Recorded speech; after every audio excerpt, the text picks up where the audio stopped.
The story begins by showing a lone adventurer who ended up breaking all known taboos in that world. In one of the first scenes, this man is seen fiercely devouring a red minotaur. His arm, which was completely broken, begins to regenerate right after he consumes the creature's flesh. The system then reports that he has acquired 2 skills, Roar and Battle Axe. Meanwhile, the man screams in rage and a massive aura explodes around him. Nearby monsters watch his transformation. A diary from an old noble is mentioned, revealing that devouring monsters is a taboo. For humans, it means absorbing the creature's evil essence. The first symptom of this process is an uncontrollable frenzy state, accompanied by destructive superhuman strength. The second symptom is intense headaches, nausea, and severe poisoning. When several monsters rush in to attack him, he charges forward without hesitation. The third symptom mentioned in the diary is sudden death. Even when surrounded and captured, the man keeps a fierce gaze and vows revenge. It is then suggested that by devouring many monsters, there is a possibility the human might transform into a monster himself, a creature corrupted by the evil essence he consumed. The adventurer continues killing monsters and devouring their flesh. With each new defeated enemy, he gains new skills. He learns analysis, echolocation, and absorption. Next, a gigantic serpent appears while he is eating the head of a wolf. By devouring that wolf, he gains increased agility and activates the lightning cloak skill. With this power, he electrocutes the serpent and defeats every monster in his path. Thus, he also acquires the skills of poisonous mist and web manipulation. After a long period of battles, he becomes extremely exhausted. Even so, he believes he can get out of there alive. When he thinks it's over, a new horde of monsters appears before him. Still, he remains determined, convinced that he will survive. The story then shifts to a new setting. Now it takes place in Bologna, a city on the border of a territory filled with dungeons, but one in particular stands out, the Miasma dungeon. This place is avoided by many adventurers because the air inside slowly corrodes their bodies. Even so, the protagonist always returns there. Over time, he came to be known as the Butcher of Miasma. Upon reaching the 6th floor of the dungeon, he finds a heavy concentration of miasma. However, he finds it exciting and feels he will get good results from this visit. The grass that grows there has the ability to purify the miasma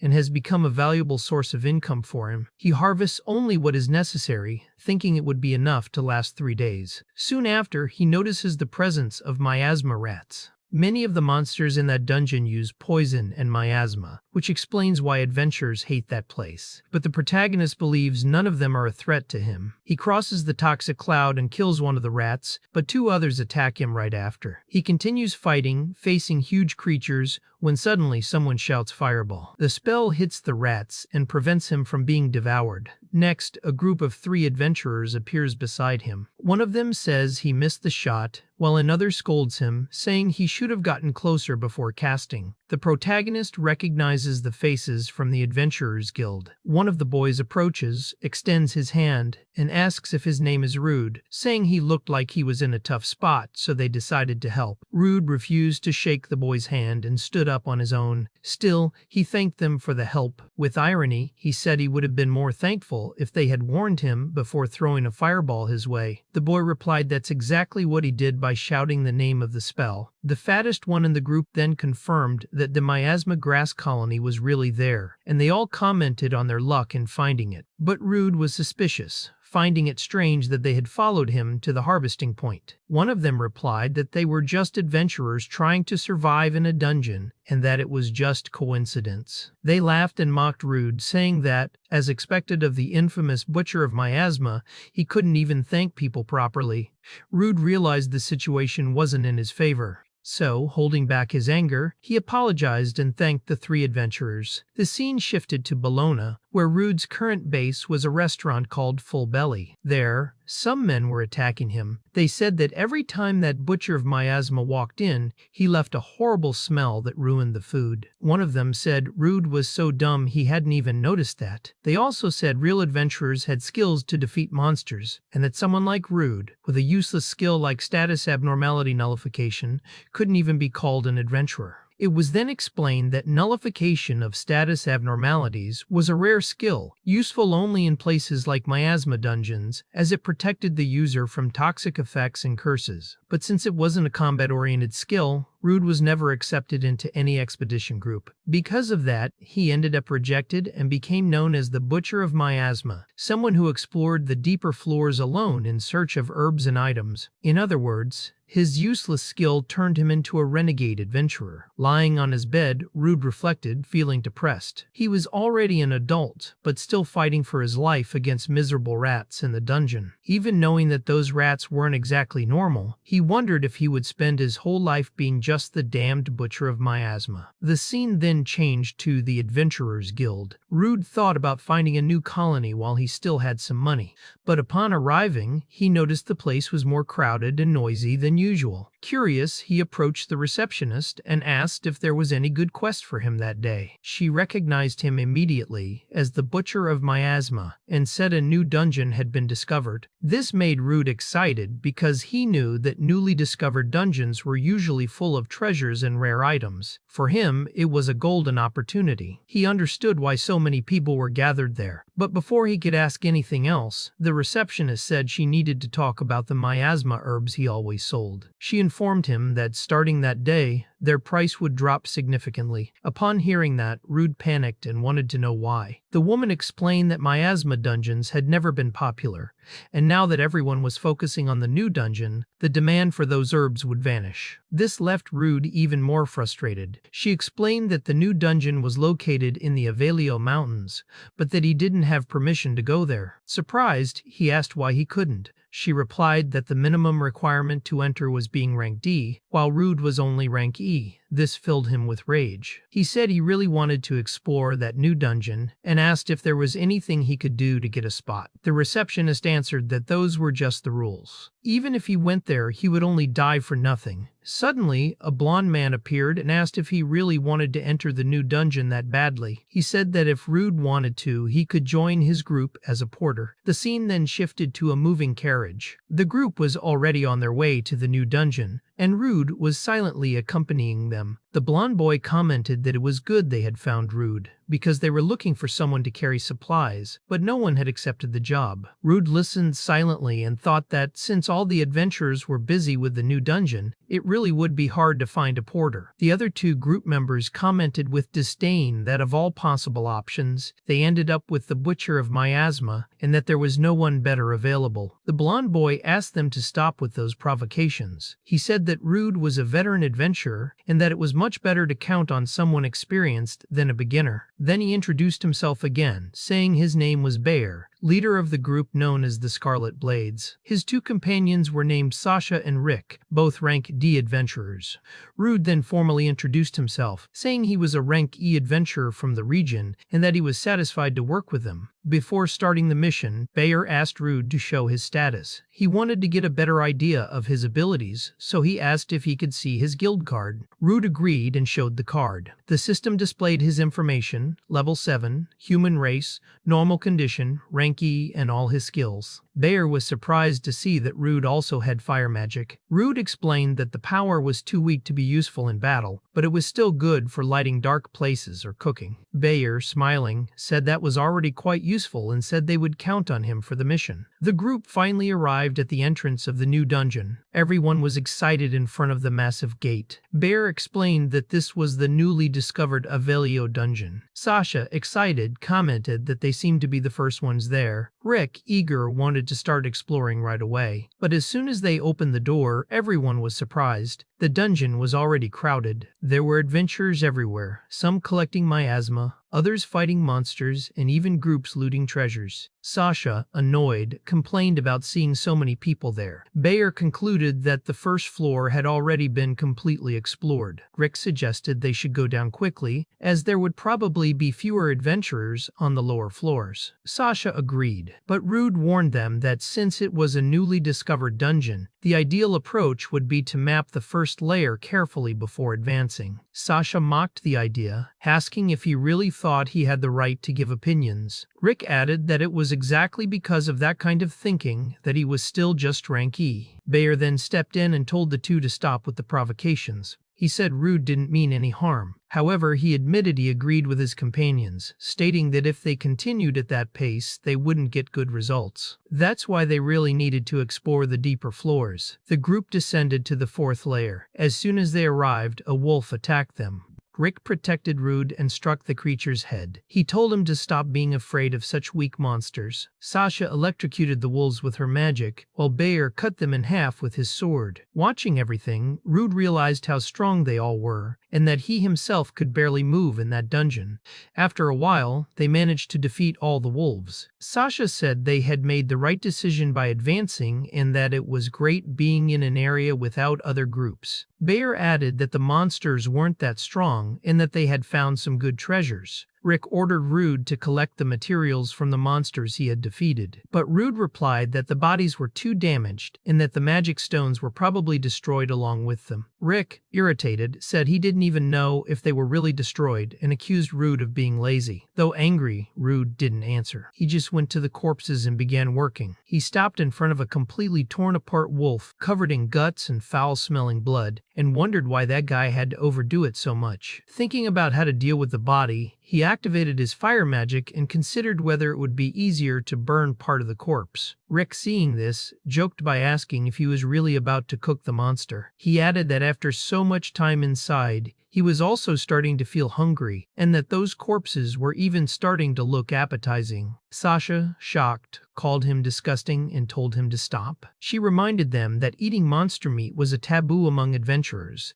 because by consuming the flesh, they ended up absorbing the creature's mana, and no one knew exactly what that could cause in the human body. Rick laughed and said he was just joking about eating monster meat. When they got out of there, he planned to use the money they earned to eat a proper meal. However, suddenly, everyone felt a terrifying presence approaching. When they turned around, they saw a giant red-skinned minotaur holding a massive axe. Rude, in shock, wondered why a monster like that, typical of the depths of the Hankby dungeon, was there on such a shallow layer. Sasha, scared, said there was no way they could defeat that creature. The whole group panicked, unsure of what to do. Bayer then turned to Rude and said he would use his items, asking him to hand over his backpack. Then he told Rude to pay close attention to the Minotaur's movements. Confused, Rude asked if he had a plan. Bayer, with a wicked smile, replied that he did. In the next moment, he drew his sword and slashed Rude's back, knocking him to the ground with a treacherous strike. Bayer shouted for Rick to activate his skill, and Rick used Warrior's Encouragement, a technique that makes the target attract all nearby monsters. He enchanted his axe with that ability and threw it beside Rude. Right after, Sasha activated her acceleration skill, which doubled the speed of targets. Rude, lying down and in intense pain,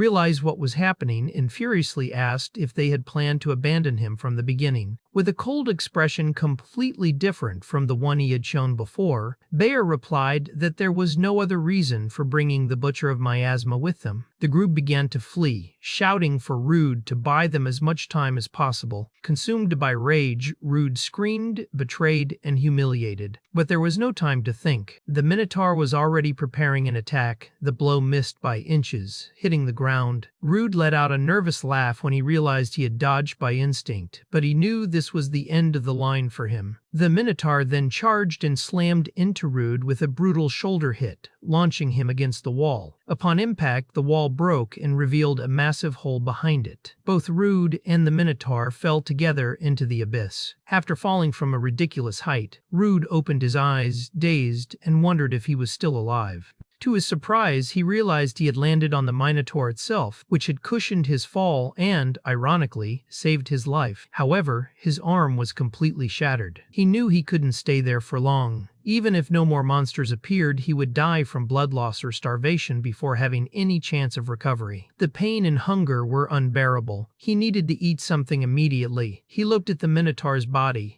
The flesh looked juicy. For a moment, he thought he was going insane for even considering it. Eating a monster was an absolute taboo. He knew this could only end badly. He closed his eyes and thought that his life had been miserable from the very beginning. But then, a memory surfaced in his mind. He remembered being a child when a man told him that no matter how hard life became, he should never give up. With that memory burning in his heart, Rude opened his eyes with a bloodthirsty gaze. He sank his teeth into the Minotaur's flesh and began devouring the monster. The system explained that when a human without magic consumes the flesh of a monster rich in magical energy, magical particles invade the consumer's body. This phenomenon was known as the state of monstrification. It was a more terrifying condition than dying from poison. That is why eating monsters was considered one of the greatest taboos among adventurers. But Rude, facing death, gambled everything on a desperate choice. The Minotaur's meat, besides satisfying his hunger, also triggered an unexpected mutation. His once destroyed arm began to regenerate before his eyes. Something was changing. He stood up and began walking through the dungeon. Several bats watched his every step, but his expression had changed.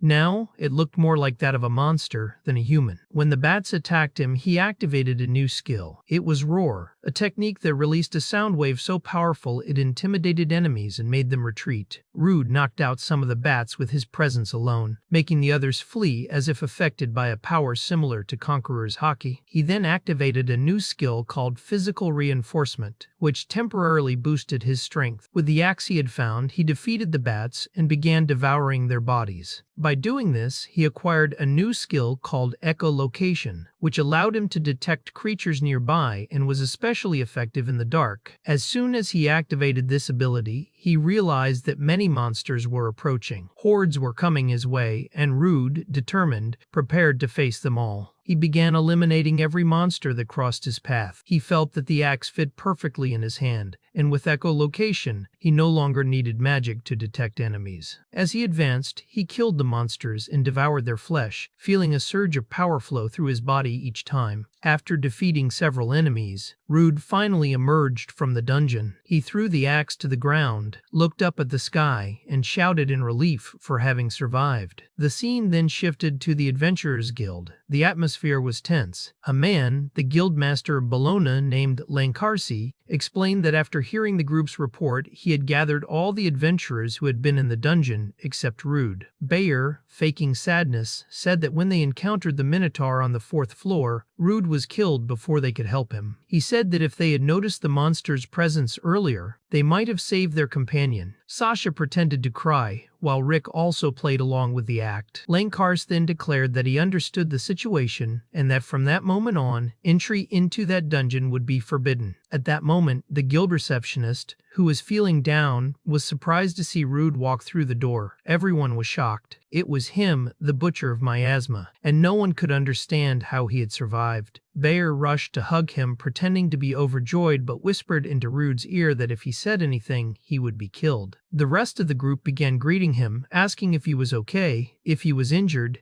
and claiming they were worried, saying they had tried to go back to save him, but the dungeon had been closed. Bayer, keeping up the act, said that no matter what had happened, Rude's survival deserved a celebration, even if it couldn't happen there. However, as he got closer to Rude, he noticed that Rude could barely move. Then Rude declared in front of everyone that he had been used as bait, leaving everyone stunned. Bayer, pretending to be shocked, asked what he meant by that. Lancarsi questioned Rude about what he was talking about, and Rude explained that Bayer had stolen his supplies and attacked him from behind. He said that Rick had used his skill to lure the Minotaur toward him, and that Sasha had used her speed ability to help the group escape. Bayer, desperate, tried to deny it, but Lancarsi said that the truth could be clarified by a woman he had brought with him. At that moment, a woman entered the hall, leaving everyone nervous. She was an officer of truth, a rare figure who almost never left the capital. Sasha, panicked, asked why she was there, and Lancarsi replied that due to the high number of deaths among the group's porters, he had requested help from an old friend. He then asked the officer of truth, between Bayer's group and Rude, who was telling the truth. The woman stated that the members of the Scarlet Blade were lying. Wellington raised his staff and confirmed that Rude was telling the truth,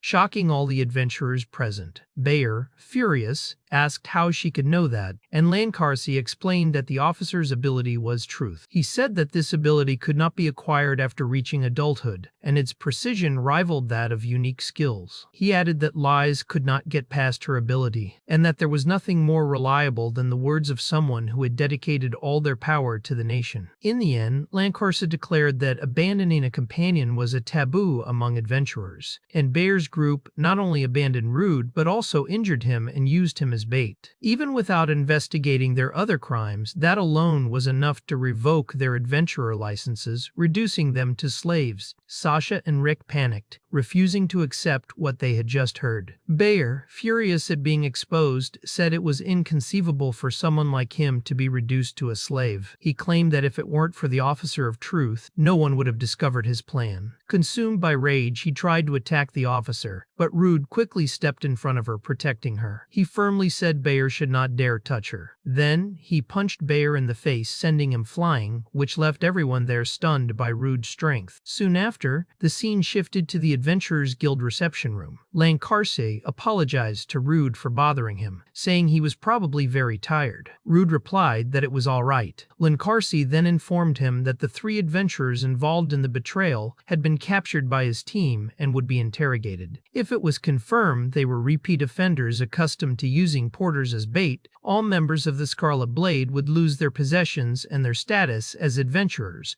being reduced to rescos. However, since Bayer had gone so far as to attempt to kill an officer of truth, it was likely he would never be seen again. Lancarse returned to the subject of the dungeon and explained that the traders had lost any claim to the profits earned there. He reported that around 200,000 region had accumulated inside and asked Rude to accept that amount as a reward. Rude left the room with the money in hand and, overjoyed, hugged the sack. He thought that amount would cover his expenses for a long time, and that it would have taken much longer to gather that much just by collecting miasma grass every day. He was surprised to realize how much money could be earned simply by being an adventurer. He also noticed that people had stopped insulting him, probably because of what they had seen earlier. But he knew that did not mean they would be kind to him, and he thought that if he kept standing out like this, they might start to suspect his sudden growth. He decided he would continue trying his luck in the miasma dungeon as before. He was ready to leave negativity behind. Now that he had money, he could buy better equipment and eat whatever he wanted. He considered visiting the tool shop first,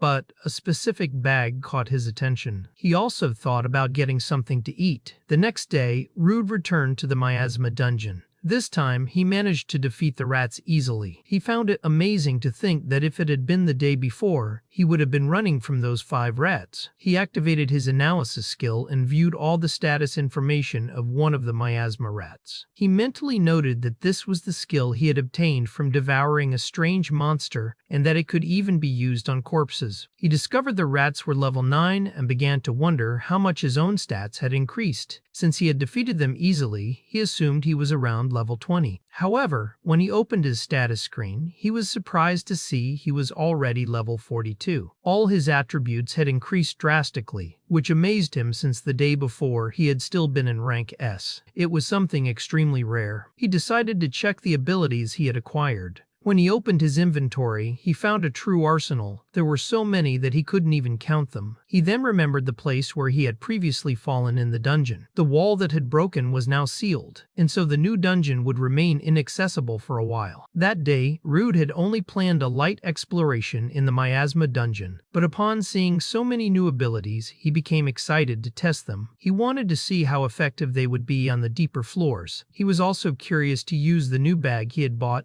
He thought he wanted to find an ideal monster for his first real trial. The scene showed Rude advancing through the floors, killing several monsters. He passed through the 6th, 9th, and even the 13th floor. However, he still found the monsters too weak. He felt he needed to go deeper to find prey that was truly worthy. Eventually, he reached the 24th floor. There, he encountered a creature wielding a giant knife. He used his analysis skill and discovered that the enemy was a level 25 lizard soldier with skills in one-handed swordsmanship, shield techniques, and miasma resistance. He thought that they normally fought in groups, but at that moment there was only one. He figured it might be possible to fight it alone. He drew his sword and charged. The lizard noticed his presence and blocked with its arm. Rude assessed that it was not just any enemy, but reassured himself that he would not miss his next strike. Suddenly, The lizard began to run, which confused Rude as he didn't understand why it was fleeing. He chased the creature until it reached a dead end. Rude approached with his sword in hand, confident that the enemy had no way to escape. But at that moment, the lizard's expression changed.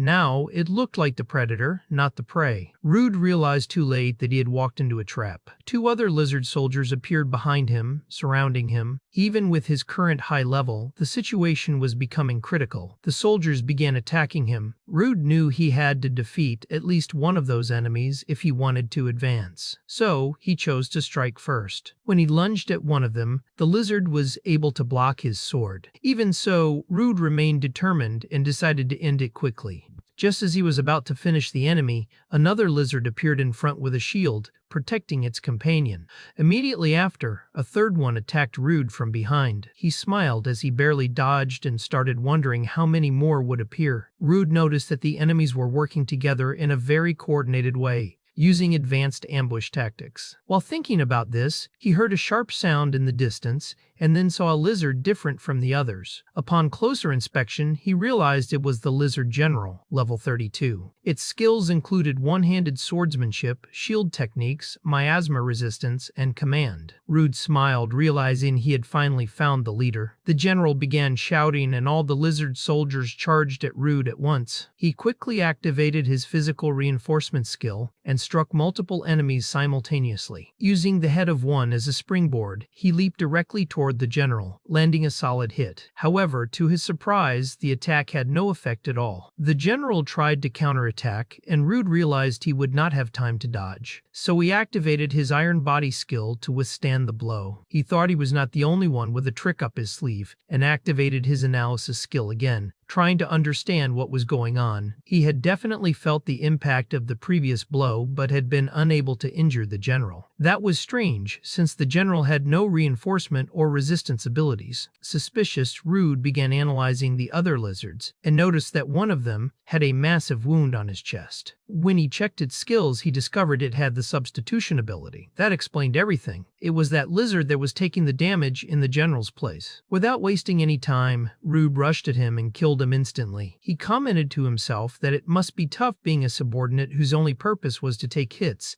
but told the fallen body not to take it personally. The general roared furiously, and all the other lizards charged at Rude once more. However, he activated his web manipulation skill and trapped them all at once. He said that the fact they were all gathered together just made things easier. After that, he walked over to the general and declared that this time he was the winner. Without hesitation, he cut off the lizard general's head and ended the battle.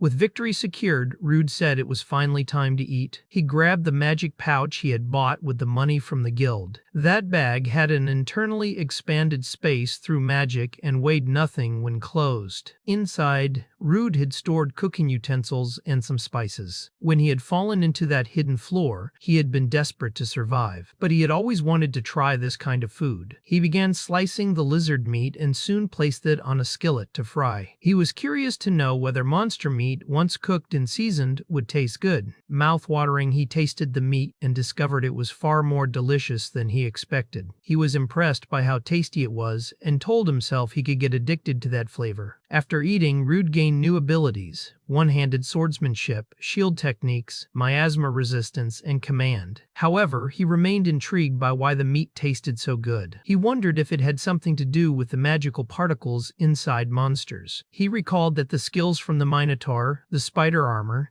and the evil eye had been very useful to him, but there were still other monster abilities he had not tested yet, such as those from the lightning wolf and the black serpent. After the meal, Rude decided to keep exploring. On the 21st floor, he encountered some bees and frogs. He used his lightning cloak and began electrocuting all the monsters. Once finished, he commented that the ability was really useful. He noticed that the monsters on that floor seemed specialized in causing abnormal status effects, but they had chosen the wrong opponent. He then declared it was time to try frog meat with bugs. He breaded everything for cooking and said that poisonous frogs had tender meat with a taste similar to mushrooms. That made him wish for a beer to go along, though unfortunately he had none at the moment. After defeating the previous enemies, Rude acquired new skills: poison, temperature variation, powder scale, paralyzing powder scale, and air slash. However, right after that, he heard a noise coming from deep within the dungeon. It was a loud sound that resembled a collision, followed by human voices. He was surprised to realize that other adventurers had made it this far. He mentally gave thanks for the food, stored everything in his magic pouch, and thought it was very rare to find other groups in combat at that location. He considered himself lucky and thought he might be able to get some useful information from them.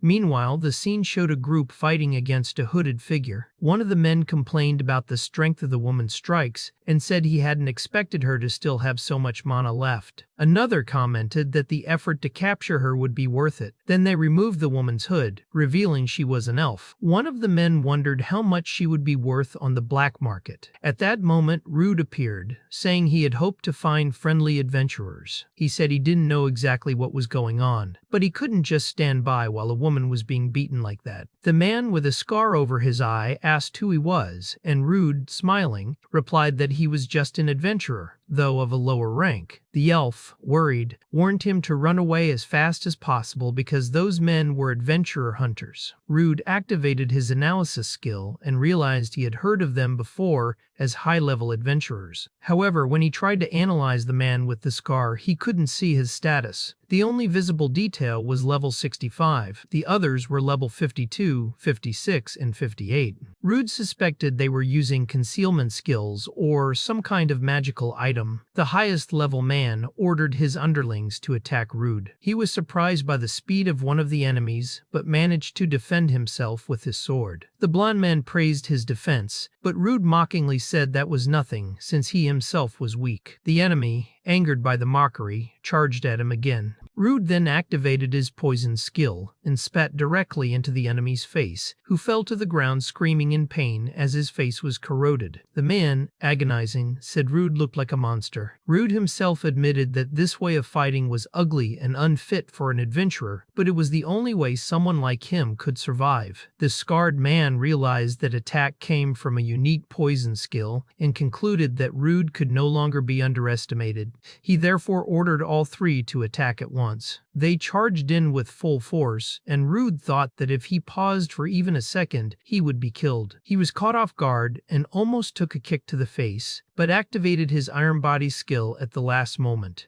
Even so, he was thrown into a river of miasma. The man with the scar found it strange that Rude had withstood the attack and thought that kick should have broken his neck. Another man approached, saying he would kill Rude once and for all, but before he could, Rude began swimming deeper into the water. One of the enemies tried to follow but was stopped by the scarred man, who warned him that it was a poisonous swamp and there was no guarantee he would make it out alive. He said that not even Rude could endure the poison for long and that he would probably resurface soon. Time passed and Rude was still underwater. He wondered how long the enemies planned to wait for him. He decided it was time to fight like a true adventurer. He thought that, luckily, he had fallen into that poisonous swamp, where in addition to the constant miasma, the surrounding vapor quickly drained his opponent's stamina. The men outside began to grow uneasy. One of them said that more than 10 minutes had passed and his head was starting to ache. Still hidden, Rude thought that this was the right moment. He wanted to face them for longer, but he knew that if he waited any more, the elf would suffer even more, as she was already wounded and weak. So he emerged from the swamp water and said that the effects of the poison in miasma must have been cruel to them. The men said that he had finally given up and that he had been causing too much trouble. Rude, however, explained that, unfortunately for them, he was immune to abnormal conditions.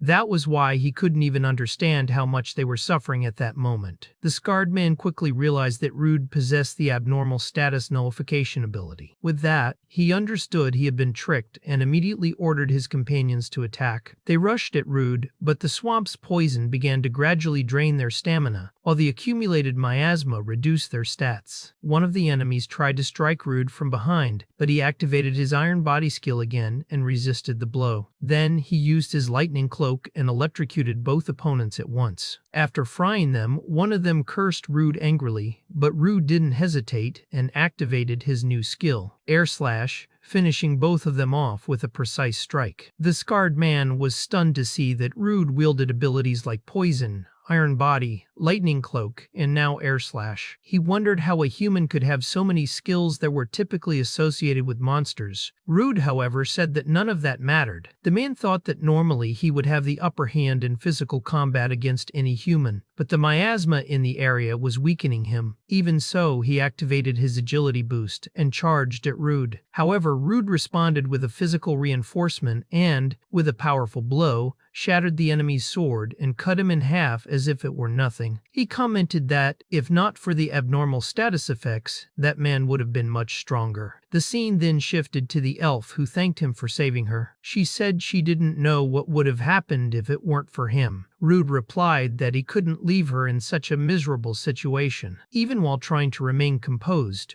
Rude noticed that her body was still heavily affected by the miasma. He did his best to provide first aid, but he thought it was really rare to find an elf in such a remote region. He wondered what could have led her to be hunted by adventurer hunters. Suddenly, they both heard a sound from ahead. A huge monster appeared. Rude quickly realized it was the Moth leader, a level 37 enemy with multiple poison-related abilities. He concluded that despite its size, the Moth was no match for him and wouldn't be able to intimidate him. The Moth then launched a wind slash ability that almost hit the elf. Rude asked if she was all right, and upon hearing that she was, said he had been startled and would now return the favor. He looked at the Moth and commented that flying wouldn't keep it safe. He then activated his air slash skill and launched several attacks that sliced through the Moth's body. However, he counterattacked by releasing paralyzing scales in his direction. Rude smiled because he knew he was immune to paralysis. But at that moment, he remembered the elf was also there. Before he could act, she herself used her staff to unleash a powerful wind spell, surprising Rude. He thought that was exactly what you'd expect from an elf. And then he finished the Moth off with a direct strike to the head. After the battle, the elf asked if Rude was immune to poison and paralysis, and commented that his abilities really did resemble those of monsters. Rude was unsure how to explain, but before he could say anything, the elf fell to her knees. He asked if she had been hit by the scales, but she said that wasn't the reason. She said there was another explanation and promised to tell him everything once they were out of there. The scene changed again. Rude and the elf had managed to leave the dungeon and were sitting near a tree. She breathed a sigh of relief and said she felt much better outside the labyrinth. Before explaining what had happened, she decided to introduce herself. She said her name was Alicia and that she was a former adventurer. Rude was surprised and asked if she was Alicia of the Emerald Storms. Laughing, she said yes and asked if he had heard of her.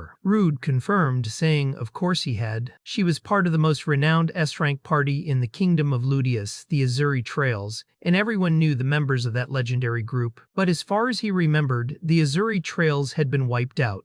Alicia confirmed that with sadness. She said it had already been 5 years and that they were all defeated by monsters. On that day, they had challenged a creature waiting for them in the depths of a dungeon known as the Abyss. During their conversation, Alicia recounted what happened in the battle against the monster in the Abyss dungeon. Her group lost its leader that day. Another member was so gravely wounded that he had to retire, and a third was completely devoured by the labyrinth. She herself did not escape unharmed. On her chest was a clear mark, showing that she too had suffered in that confrontation. Rude, embarrassed, asked what that mark was. Alicia explained it was the result of a curse she received that day. She said that, although it was a low-level curse, she had never heard of anything like it before. Rude also said he had never heard of a weak curse that could not be broken. Alicia replied that she had tried every method possible, but the most she had managed was to slow its progression. She said that the adventurer hunters found out about it and tried to exploit her for profit. In the end, her fate was to die once her level reached 0. Even so, she said she couldn't accept the idea of surrendering to those men. As he listened, Rude thought of a possibility. He opened his status card and looked at his substitution skill, which allowed him to select a target and absorb both their attacks and negative status effects. He then said he wanted to test something and asked if she could receive the skill he was about to activate. Alicia, a little confused, agreed. Rude then placed his hand on her shoulder and activated substitution. He felt the curse disappearing from her body and transferring to his. Alicia, alarmed, begged him to stop immediately, saying he would be cursed. But Rude, smiling, assured her that it was fine and that she should trust him. The curse completely passed to him. Right after that, Rude activated his unique ability, abnormal status nullification, and with that, he managed to break the curse entirely. Looking at his hand, he realized it had worked. Alicia, still in shock, could not understand what had just happened. Rude asked her to check her guild card. As soon as she opened it, she saw that her status had returned to normal. She could hardly believe the curse had been broken. Rude explained that this was his unique skill, and that he had imagined he could nullify a curse if he absorbed it. He said he was happy it had worked, because in truth he had not been sure it would. Alicia, emotional, called Rude an idiot for risking so much for someone he didn't even know. Even so, she thanked him deeply. He simply comforted her, placing a hand on her shoulder. The scene shifted to a bar. Alicia was cheerful, drinking with joy. She said the food was cheap, the beer was delicious, and that Rude really knew good places. While she talked excitedly, Rude, a bit embarrassed, simply gave her a thumbs up in approval. He thought the place really was nice, at least until they got kicked out. He then asked if she was okay drinking so much, considering that just a few hours earlier she had been seriously injured. Alicia, smiling, replied that she was ready for more. She said that on such a good day, there was no reason not to celebrate.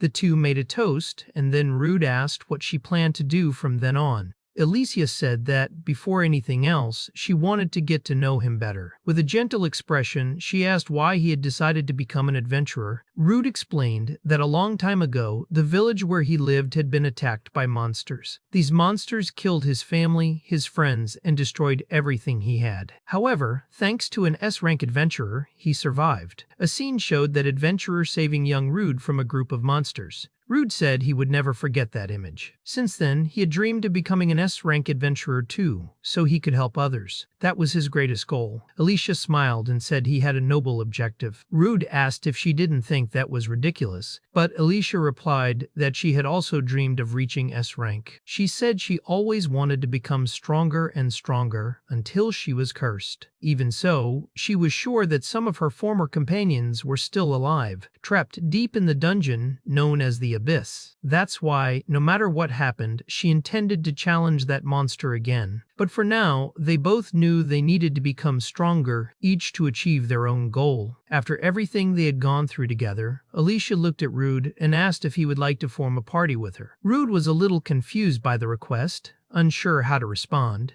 However, before he could think clearly, the same men who had mocked Rude earlier appeared again. One of them grabbed Alicia's arm and mocked, saying Rude was drinking with a beautiful woman. They again called him by the offensive nickname Miasma Butcher. Rude immediately recognized who they were. The men told Alicia to stop drinking with someone disgusting, like him, and invited her to drink with them instead. Rude then stood up and demanded they let go of Alicia. Irritated, the men prepared to retaliate, but Alicia stepped in and told them to stop. She said they were in a tavern, and if they wanted to compete, there was a better way. The scene then changed, showing the three of them sitting at a table for a drinking contest. Alicia proposed that the winner would be the one who could drink the most. The competition began, and the three started drinking non-stop while the crowd around them cheered and celebrated. After a while, the two men were completely passed out, while Alicia remained steady and smiling. She was the clear winner of that contest, and Rude gave a thumbs up once again in approval. Rude commented that she did really well, especially considering she had already been drunk before the contest started. Alicia, now completely drunk, smiled and said he was her savior.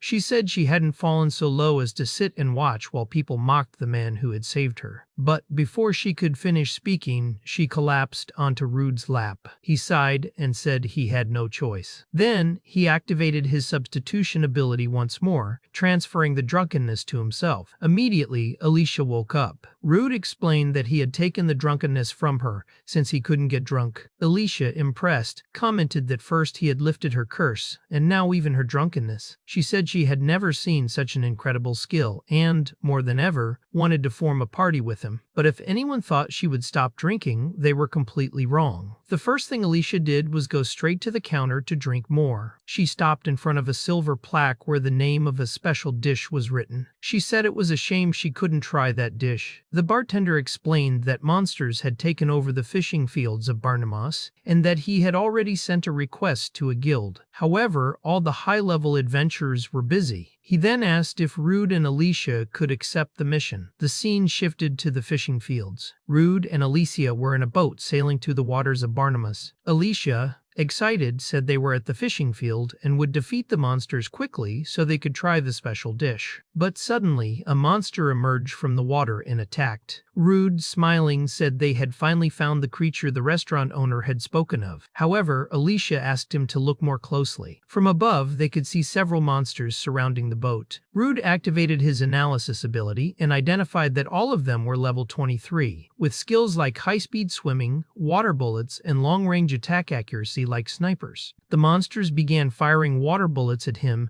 and Rude realized there was no way to dodge them in the tight space of the boat. With no other choice, he jumped into the water. Immediately, all the fish monsters turned on him, but Rude activated his lightning cloak, electrocuting everything around him. Alicia, watching from the boat, was impressed by how quickly he handled the situation. However, Rude commented that there were still more monsters, and was intrigued that they weren't counterattacking. He wondered whether they were being cautious or trying to protect something, so he decided to investigate. He asked Alicia for a favor, tied a rope around his waist, and dove to the bottom of the sea. Down there, Rude confirmed his suspicions. The monsters weren't fleeing, but they also weren't attacking. They seemed to be protecting something hidden in the depths of that place. Rude was at the bottom of the sea when he spotted a giant creature. Upon analyzing it carefully, he saw that it was a level 38 monster. Its abilities included paralysis, poison, autonomy, poison resistance, and accelerated healing. He thought it looked like a sea anemone, but quickly realized it resembled more of a giant hermit crab. Suddenly, a fish monster emerged from one of the creature's tentacles, revealing that this was how it generated the fish. Rude understood that continuing to fight the fish would be useless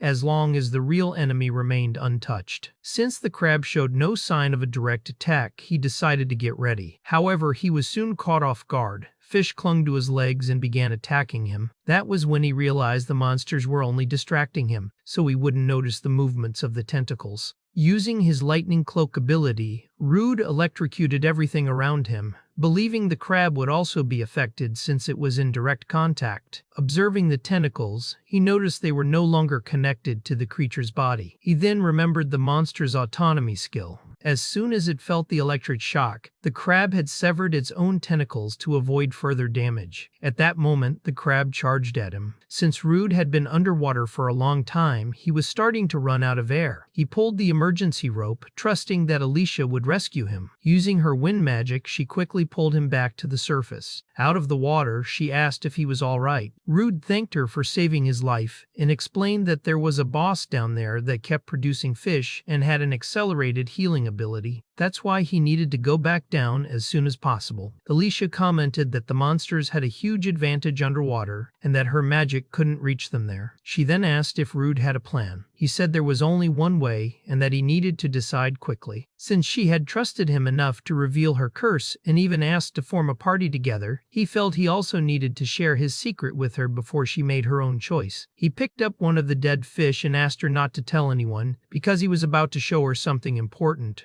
The scene then cut to Rude already back at the bottom of the sea, now with a new ability called high-speed swimming. With it, he quickly began killing all the monster fish in his path. The boss tried to trap him with its tentacles again, but this time he dodged easily and went straight toward the crab. With his sword, he delivered a precise strike and, at the same moment, activated his lightning cloak to finish off the enemy. He thought that with this, the fishing spot would finally return to peace. However, his biggest concern now was Alicia. Rude began to wonder what she might be feeling after seeing him devour monsters. He kept thinking about what she would say when he returned. But when he surfaced, he realized Alicia was no longer there. He started to smile, thinking he had been foolish to believe she would wait for him. But suddenly, he heard her voice saying he had taken too long. She was holding some sticks in her hands and said she was glad to see he was unharmed, asking if he had managed to defeat the boss. Rude confirmed and she thanked God.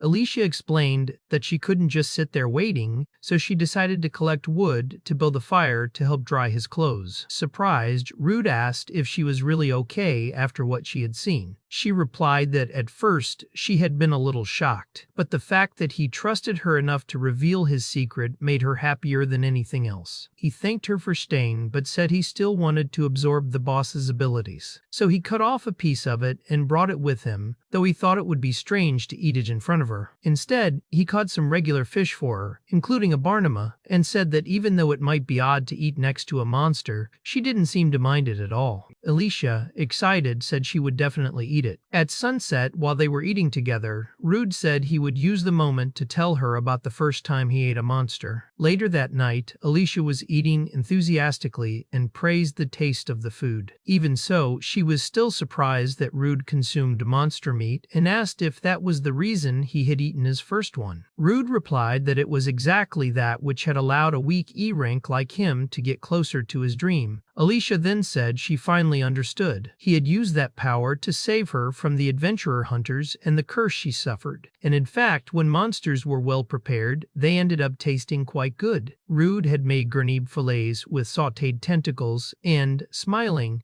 commented that monsters were surprisingly delicious. He said that, even though he didn't need to eat grenades anymore, he still wanted to cook them anyway, and asked if Alicia wanted to try. She replied that because of the possible symptoms, she wasn't sure she would survive it, so she would pass this time. But right after, she said she wanted to ask again if Rude would join her party. Rude got serious and asked if she really didn't know anyone stronger than him for that. Alicia then explained that it had already been 5 years since she was cursed, and even though she survived the labyrinth, most of the human adventurers she knew were now retired. She said many frontline adventurers were a bit unhinged, and no matter how powerful they were, you couldn't trust them to watch your back. She stated that she wanted someone she could completely trust to adventure alongside, and if it was Rude, she believed that was possible. Rude then smiled and accepted her invitation to form a party. The scene shifted to the Adventurers Guild and the Bologna division. Alicia was excited, saying they would prepare for their first job together. Rude commented that he doubted they would get a good mission, since he was only E rank. She admitted that he was right, but said she already knew exactly what she wanted. They approached the counter, and Alicia told the receptionist they were forming a party from that day forward. She asked for them to be registered. When the receptionist saw Alicia's adventurer card, she was completely shocked to realize she was in front of an S-rank adventurer known as Alicia of the Emerald Storm. Her unique ability was spirit magic, in addition to thousands of other techniques she had mastered. Surprised, the receptionist asked why someone so powerful would form a party with the miasma butcher. Alicia didn't like that nickname for Rude, and the receptionist, embarrassed, got the message. Alicia then said she wanted to increase Rude's rank and asked what the requirements were. The receptionist checked the documents and informed them that he already had enough achievements, lacking only victories in more challenging battles. Alicia requested the most difficult subjugation mission available so they could complete it together. The receptionist agreed and gave them a mission to eliminate a pack of gray wolves. The scene shifted to the outskirts of Bologna, where Rude was already in action. Using his stealth skill, he began taking down the wolves one by one. However, one of the wolves howled loudly, summoning reinforcements. Rude warned Alicia that more were coming and that they were her responsibility. She responded quickly by activating her spirit magic and summoning the spirit Sylphide. She asked for the spirit's help, and Rude, seeing it, was impressed. He thought that must be Alicia's unique ability, spirit magic. She used a move called Cutting Gale, launching a powerful wind attack that sliced several wolves in half with ease. Rude realized she had tremendous power and thought it would be impossible to dodge something like that. Alicia commented that she believed her true strength was still being suppressed by the curse. Rude was shocked, unable to imagine how powerful she would be without it. As he thought about this, more wolves attacked him from behind. Surprised that so many were still hiding, he realized he couldn't block in time. At that moment, Alicia called for Sylphide again, and Rude vanished from the wolves' sight. When they looked up, the two of them were flying. Rude smiled, thankful that she had saved him again. But Alicia told him to thank Sylphide instead. Still, Alicia warned that they couldn't relax yet. She had seen at least 5 wolves watching them from the bushes, and there were probably many more. Rude said it was time for him to act and activated his echolocation. With it, he detected about 30 enemies nearby, including the ones already defeated, the mission could end with one more coordinated attack. Rude asked Alicia to strike the location he would point out. She positioned herself and prepared her attack. Rude thought that, although echolocation was less accurate in open areas, and Alicia couldn't aim at multiple targets at once, if they attacked in a circle, they could gather all the gray wolves in one spot. Alicia then said she had done her part and that the rest was up to Rude. At that moment, he appeared in the middle of the wolves with glowing red eyes and activated his paralyzing breath skill, which made all the wolves fall to the ground at once. The scene shifted again, and the sun was already setting. In total, Rude had eliminated 52 wolves that day. He commented that he couldn't believe they had found so many monsters in such a short time. Alicia replied that maybe the wolf population really had increased on a large scale. Taking the opportunity, Rude asked about the spirit magic she used earlier. Alicia explained that she could use spirit magic, which connected her to entities of nature. She formally introduced Sylphide to Rude and said that even though spirits are invisible, they are usually everywhere. She explained that to use their power, you have to offer your own mana as compensation. Even with this cost, it was still possible to cast powerful spells with little energy. She added that, as he saw earlier, you could even float using this kind of magic. Rude was surprised and said he had never heard of wind magic that strong. At that moment, Sylphide started pulling his hair, and Alicia, laughing, explained that she loved causing trouble. The more he complained, the more she enjoyed it. Alicia then said that night was approaching and they should return quickly. This time, they would fly back. While flying, Rude was clearly enjoying himself and praised the experience, saying it was amazing. He asked Alicia what other kinds of magic she could use. She replied that she specialized in water, ice, light, and earth magic, but didn't have much affinity with darkness or fire spirits. She explained that if a spirit didn't have good compatibility with the user, it would require a huge amount of mana, or might not even let its powers be used, which made it clear that Sylphide really liked Rude. He asked if that was true since Sylphide was pulling his ear. Alicia, still laughing, confirmed it, but suddenly Rude saw a village in flames and called out to Alicia. As they approached, they saw fire everywhere and the huge monster in the middle of the destruction. People were running in panic while two adventurers tried to face the creature, completely overwhelmed by fear. They questioned whether gray wolves were really the only monsters in the area and what that terrible thing was doing there. The monster was a baffomet. The baphomet raised its hand, invoked a summoning symbol, and launched a massive fire spear at the adventurers. At the last second, Rude appeared and protected them with his water bullet skill. Alicia approached and asked if they were all right. After hearing yes, she said she would personally deal with the monster and asked them to explain the situation quickly. Meanwhile, Rude analyzed the Baphomet's skills.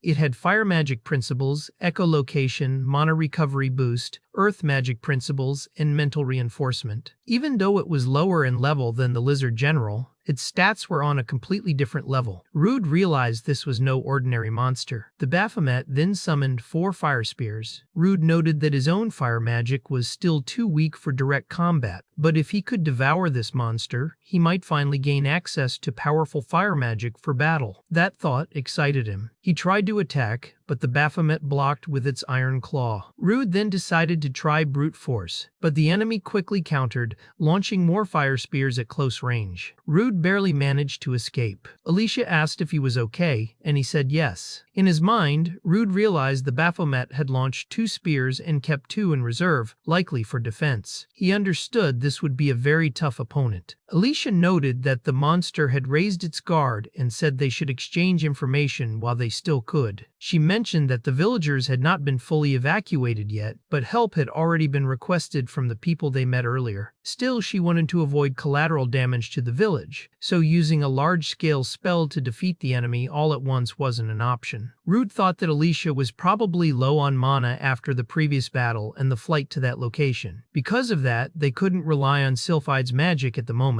He understood that he needed to act quickly. However, Alicia asked him to trust her and leave it to her. Rude realized that no matter what happened, he had to keep moving forward. He charged at the Baphomet again, even as the monster hurled flames at him. Alicia stayed behind, covering Rude with water magic, and he noticed that she was canceling the enemy's attacks with an opposing spell of equal strength. At that moment, the Baphomet summoned several boulders and launched them toward Rude, but Alicia told him to keep advancing. Rude used his sword sword to slice the rocks in half and commented that they were now just debris of the same mass, since Alicia was conserving magic and controlling the side effects precisely. It was an impressive display of mana control, typical of someone who had once been a rank S adventurer. Shortly after, Rude jumped, activated his physical boost, and managed to sever the baphomet's fingers. When the monster tried to strike back with the other hand, Alicia fired a blast of flame straight into its mouth. After hitting it, she remarked how it must feel to taste its own power. From the other side of the fire, the villagers and the two adventurers who had helped with the evacuation were watching. One of them mentioned the earlier explosion and terrifying scream, wondering if the adventurers had really defeated the monster. The other, still injured, regretted not being able to stay and help. At that moment, Alicia arrived and thanked them for helping with the evacuation. The red-haired adventurer asked if she was okay, and Alicia said yes. She explained that the baphomet had been seriously wounded but was still alive and could attack again. Because of that, they needed to go after it immediately. Then she made a request to the adventurers. She asked if they had any food to spare, as she was so hungry she was feeling dizzy. The scene changed to the forest surrounding the village, where Rude was with the baphomet's body. He appeared and said he had returned. Rude asked how the villagers were doing, and he replied that thanks to the adventurers, it seemed they had all been evacuated. He also said that he told the villagers they were going after the baphomet, so no one would question the body disappearing. Rude apologized, but he said it was fine. Soon after, Rude commented that the baphomet meat looked delicious. He made a soup using the meat and said it only needed a bit of Artemis and ginger. After seasoning, he tasted the soup and said the flavor was strong, like goat meat, but very tasty. Thanks to this, Rude acquired new skills: fire magic principles, earth magic principles, mental reinforcement, iron claws, and increased mana recovery speed. Even though he found it delicious, someone commented that watching a person eat a humanoid monster was just too weird. Rude thought they were right, and was a bit scared that he was already used to it. At that moment, some pig-like monsters appeared. Rude complained there were too many monsters in that place and decided it was time to try his new combat magic. But when he attempted to cast fire, nothing happened. The pigs activated their quick-step ability and charged at Rude, knocking the entire soup to the ground. Alicia said she had thought he would be able to use the magic, but since she was low on energy, she couldn't help much in that fight. Rude, frustrated, said that was unforgivable. He had cleaned and drained the blood, removed all impurities, and just when it was finally time to eat, the pigs had ruined everything. Angry, he said he had seasoned that meat carefully and wanted to enjoy it. Now, the pigs would become his new meal. Just as Rude was about to fight, Alicia grabbed him and told him to calm down. She explained that the pigs' quick-step ability boosted their acceleration, making their attacks far more dangerous. Even with the upper hand, it would be better to fight from a distance to avoid the reach of that skill. In other words, they needed to retreat immediately. They ran and hid in the treetops. Alicia said it looked like they had managed to lose the monsters. Then she brought up the fire magic Rude had failed to cast earlier. Rude replied that he had never had trouble activating acquired abilities until now. Alicia suggested he use his analysis skill. When he did, he saw that both fire and earth principles were present, but the system said he needed to understand them instinctively. Rude realized that if he still couldn't use the magic, it could only mean one thing: his brain was too limited to grasp the spells. Though he thought that was a bit cruel, he commented on it to Alicia, who replied that even so, he could still use fire magic, even if very weak. That meant the problem wasn't only the spell's strength. She explained that to use monster-derived magic, he might need to learn to control his own mana. Rude then understood that it wasn't enough to simply have magic, he also had to know how to manipulate it. Alicia said she wasn't a mana expert, but it might be similar to how he absorbed monster skills. Rude decided to give it a try. He stretched out his hand and focused, recalling the first time he ate minotaur meat. At that moment, he felt a burst of power in his body, as if he could now release that strength. With eyes wide open, Rude finally managed to use fire magic. He felt that as long as he could sense the mana in his body, he could control it as an extension of himself. Then, he launched flames at the pigs. Right after, the spirits of the pigs ascended into the sky, and Rude was already preparing their meat for cooking. He apologized to Alicia for making her wait, but she said it was fine since she understood it was something he needed to do. Even with a slightly irritated expression, she explained that to use magic skills, you had to manipulate mana, not just cast spells. Since he still had mana even after the earlier battle, he could probably continue using it. Rude commented that when he felt the mana spread through his body, he immediately understood how to use the skill. He thought that if mana could replace magical power, maybe it could be used to strengthen his own body and weapons. Many adventurers do that, refining their magic skills and using that power in close combat. When they circulate mana through their bodies, their physical abilities increase. If they channel it into their weapons at the same time, their attacks become even stronger, making it possible to unleash magical slashes. Alicia then realized that he did not have much magic before, which was why he couldn't use any abilities. Rude confirmed this and said that now he had much more mana than magic. The most important part was that he could replenish that mana by eating monsters. By doing so, he had acquired the Quick Step ability. Alicia thought that, in other words, he could absorb mana through food and store it in his body. But to her, the most important thing at that moment was that the pork ribs looked incredibly delicious. When Rude saw Alicia drooling, he asked if she wanted to eat too. Embarrassed, she replied that she didn't. Suddenly, they heard a loud noise and wondered what it could be. A giant boar appeared before them. Rude assumed it was probably the boss of those pigs. The monster was absurdly fast, and, in an instant, was already right in front of them.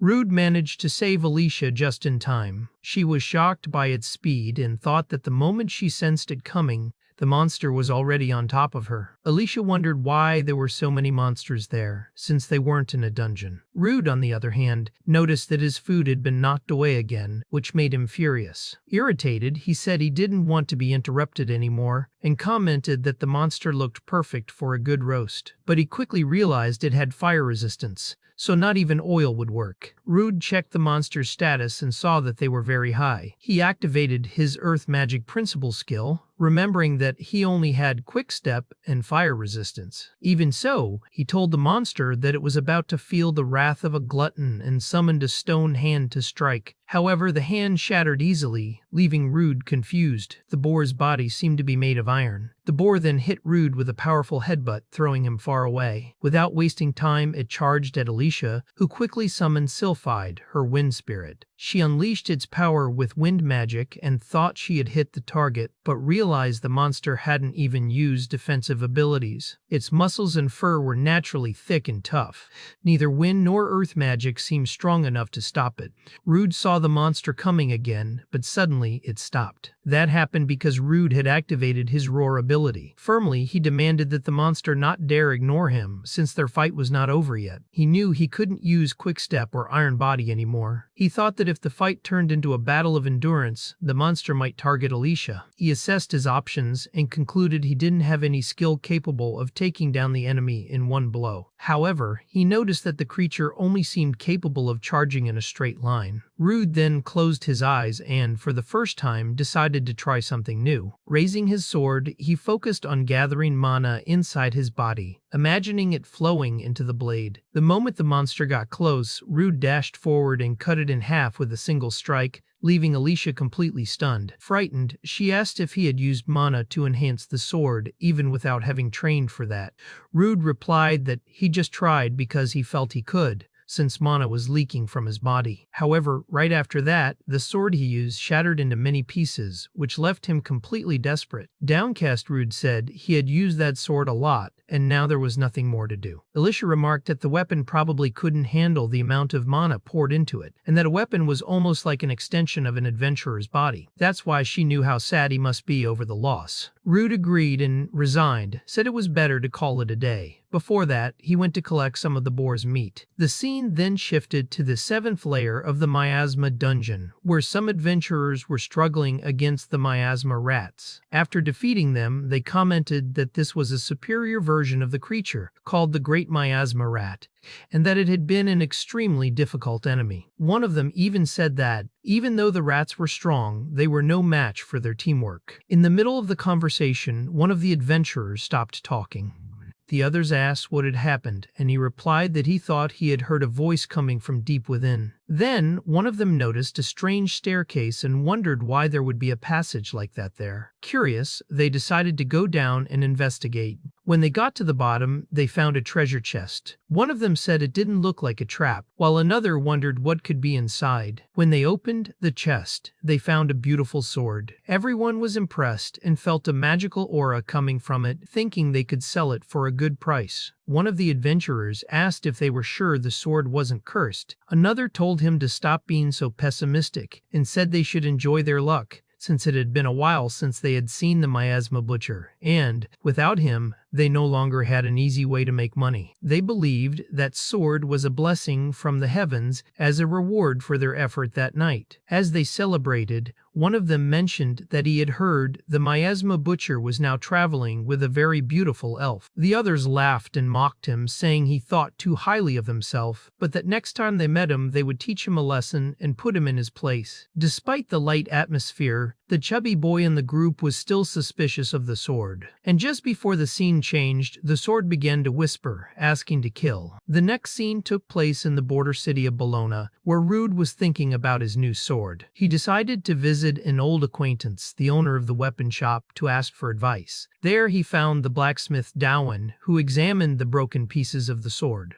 Dowen remarked that, for a sword he had forged himself to break like that, it wasn't just brute force that caused it, there was something more. He asked what Rude had imbued into the weapon. Alicia, beside him, whispered if he was really going to tell the old man everything. Rude replied yes, because he had known Dowen for a long time and knew he wasn't the kind of man to spread others' secrets. After some time explaining, Rude told everything to the blacksmith. Dowen then understood the reason behind Rude's high power. Eating monsters really did give him special abilities, which explained his sudden increase in strength. Despite everything Rude had told him, Dowen didn't seem surprised at all. Calmly, he said that as long as the taste was good, he didn't care what Rude ate. What mattered now was that he needed a sword capable of withstanding mana-infused strikes. However, taking into account the time needed for research and forging, it would be a while before he could create a new weapon. Rude asked if there was anything he could do to help, and Dowen replied that high-quality magic stones would be very useful. Rude then mentioned that he had some materials saved and, without delay, tossed several stones onto the table. This shocked Dowen, as among the items were magic stones from a general lizard, a baphomet, and even a minotaur. The old blacksmith commented that it was impressive how much Rude's abilities had evolved, and Rude replied that being praised by him was quite satisfying. Dowen said that if he needed anything else, he would call for Rude, and for now, he could use another sword as a temporary replacement. But he warned seriously that under no circumstances should Rude infuse mana into that temporary weapon.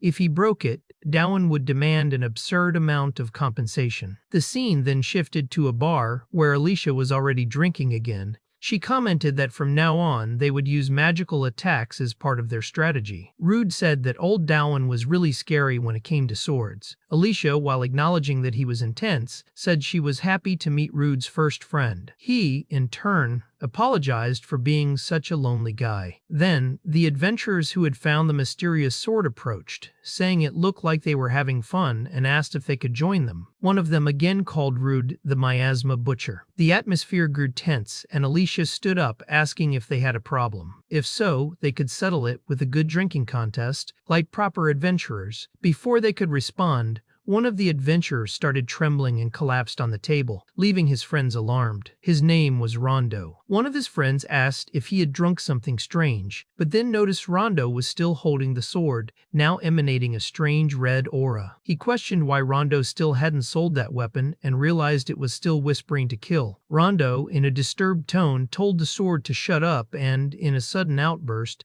attacked his own friend, cutting his chest unexpectedly. He then charged at Alicia, but Rude stepped in front of her, blocking the attack and stating that this wouldn't end with just a drinking session. While trying to figure out what was wrong with Rondo, the other adventurers in the bar stood up outraged, demanding to know what he thought he was doing. They tried to restrain him, but the sword cut them all down at once. The weapon apologized, saying it would destroy everything in its path. Alicia then unleashed a powerful spell at Rondo, breaking a wall of the bar, which left the owner completely shocked. But to everyone's surprise, Rondo got up as if nothing had happened. Rude asked if Alicia had held back in her attack, and she replied that an average adventurer shouldn't even be standing after that. Rondo, consumed by madness, screamed that he would kill everyone and launched another attack. Rude realized this was far more serious. Alicia then said that anyone with healing magic should tend to the wounded, while she tried to contain the situation. While observing Rondo, Rude noticed he was in a state of madness. He understood that Rondo had entered berserker mode and that his stats were far higher than normal. Alicia warned that she would use her magic at full strength and told Rude to step back. She launched her attack but realized that the spell was nullified by the sword. Apparently, it had absorbed the energy. She then warned Rude that the sword was cursed. He asked if Rondo was getting stronger by absorbing magic and soon saw red tentacles forming around his body. Rondo attacked Rude, who managed to block it, though with great effort. The strength behind the blow was absurd. Rude landed several hits in return, but noticed the tentacles were closing the enemy's wounds. Alicia hesitated to use support magic, fearing the sword would absorb it again. She knew that to truly help, she would need to find an opening and land a decisive blow. It was then that the chubby boy from the group, crying, begged them not to kill his friend. He said he knew they had done terrible things to Rude, but that for a failure like him, who had always been looked down on, Magnus and Rondo were like family. Through tears, he pleaded for mercy. Rude then smiled and said he would do his best. He asked them to leave it to him, at least for now, and said he would try to use substitution. He knew that when he had used that ability on Alicia, it had taken about 10 seconds. The problem was how to keep Rondo under control during that time. Rondo landed another blow, which Rude barely managed to block. The impact was immense. Thinking quickly, he concluded that if he could at least immobilize the sword, that would already be a big help. Using his Earth Magic Principle ability, he said that magic couldn't be absorbed by the weapon. The strategy worked. Rude managed to restrain Rondo and thought that if the source of the altered status really was a curse, maybe he could free him the same way he had with Alicia. With that in mind, he activated his substitution ability and touched Rondo, trying to bring him back to his senses. Rondo started screaming desperately, and at that moment, it seemed Rude's ability was working. Consumed by panic, Rondo began to cry, begging Rude for help, but Rude couldn't hold on any longer. The curse was much stronger than he had imagined. Unable to resist, Rude was thrown back by the force of the curse. He tried to stay calm, saying he was still fine, but he knew his substitution had failed. It wasn't Rondo who rejected his ability. It was as if the sword had a will of its own, and maybe he needed to weaken it a bit more before trying again. Realizing this, Rude activated his fire magic principle and launched flames at Rondo, trying to break the curse. But at that exact moment, Rondo managed to partially break free. Rude then realized he had only managed to remove the curse from Rondo's left arm. That meant he needed to stay out of reach of the right arm to avoid getting hit. Still, something was wrong. Rude noticed that Rondo's movements had changed. More importantly, his magic had been absorbed again. Alicia, observing the scene, realized what was happening. She concluded that this could be an incarnation, and if that were true, the body no longer belonged to Rondo. According to the system, the new name of the creature was Gran, the two-headed curse. The curse then quickly charged at Rude, but he managed to dodge. The battle between them resumed with intensity. However, Rude was hit hard in the face. He realized that the curse was extremely fast, but not only that, its movements were precise and efficient, like those of a seasoned warrior. While he tried to understand the situation, the curse was already behind him again. At that moment, Alicia appeared and saved Rude by casting a powerful spell directly at the creature's chest.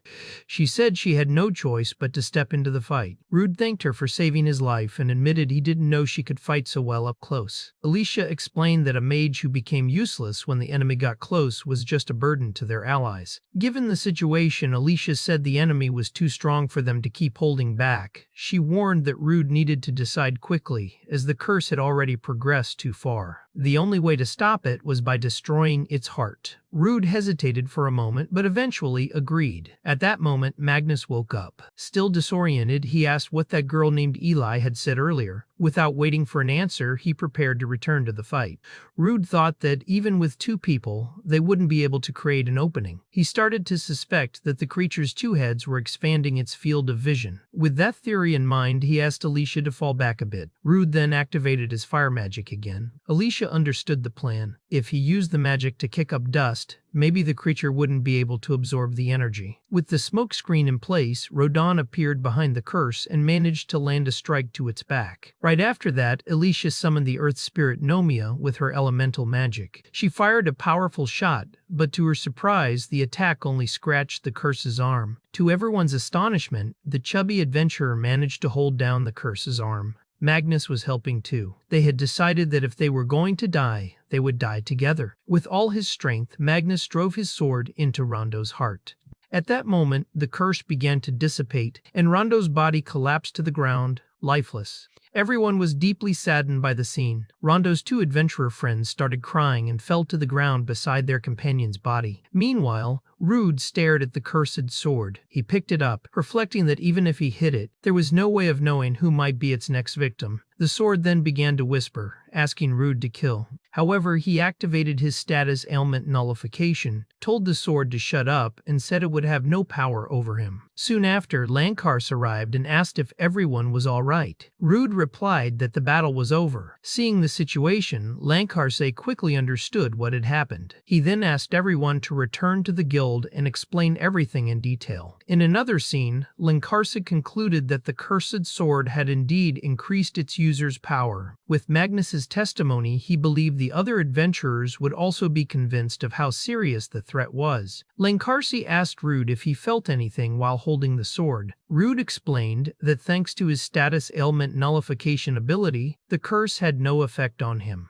He also said that as long as he carried the sword, no one else would become its victim. Lankarse understood, but warned that if Rude were ever taken over by the curse, he would have to be stopped. Before he could finish, Rude interrupted and said that when that time came, Lankarse could do whatever was necessary. With that, Lankarse thanked both Rude and Alicia for containing the incident and also offered his condolences to Magnus and Rude. However, he stated that there would be no time to rest now. Alicia asked if something had happened. Lankarse explained that the adventurers with him had originally been summoned to deal with another situation. In recent days, the number of monsters appearing outside of dungeons had been increasing at an abnormal rate, and the source seemed to be a newly discovered dungeon in Avelio. According to the research team's findings, the cause of this phenomenon was a certain monster. Rude asked what kind of monster it was.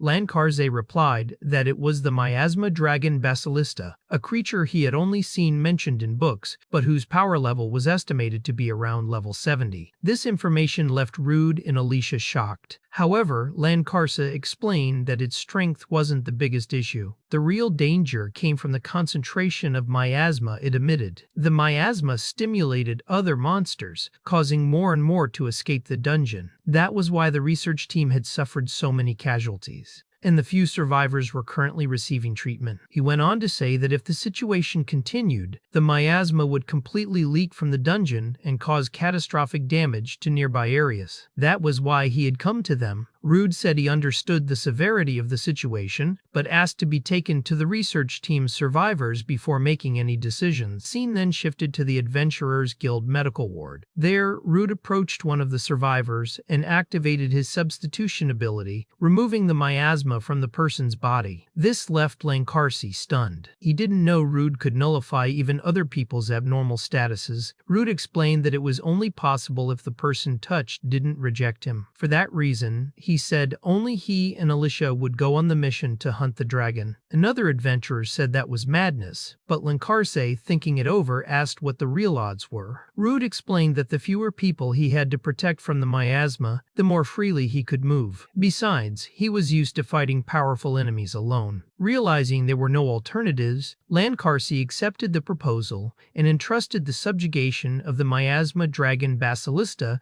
to Rude and Alicia. The scene shifted again. Rude and Alicia were heading out, and he said they needed to get a good night's sleep to be fully prepared for the next day. Alicia asked if he really thought the two of them could handle the mission alone. Rude replied that this way he could use his abilities without restriction, and with no one else around, it would be better for both of them. He apologized for dragging Alicia into the battle, but she replied that if he had left her out, she would have beaten him up right there. She declared that they were a team, and that the two of them alone were enough to save everyone. The story then advanced to the early floors of the Avelio dungeon. Rude was fighting some goblins, who were visibly affected by the miasma. After defeating them, he commented that the explorers' reports were accurate.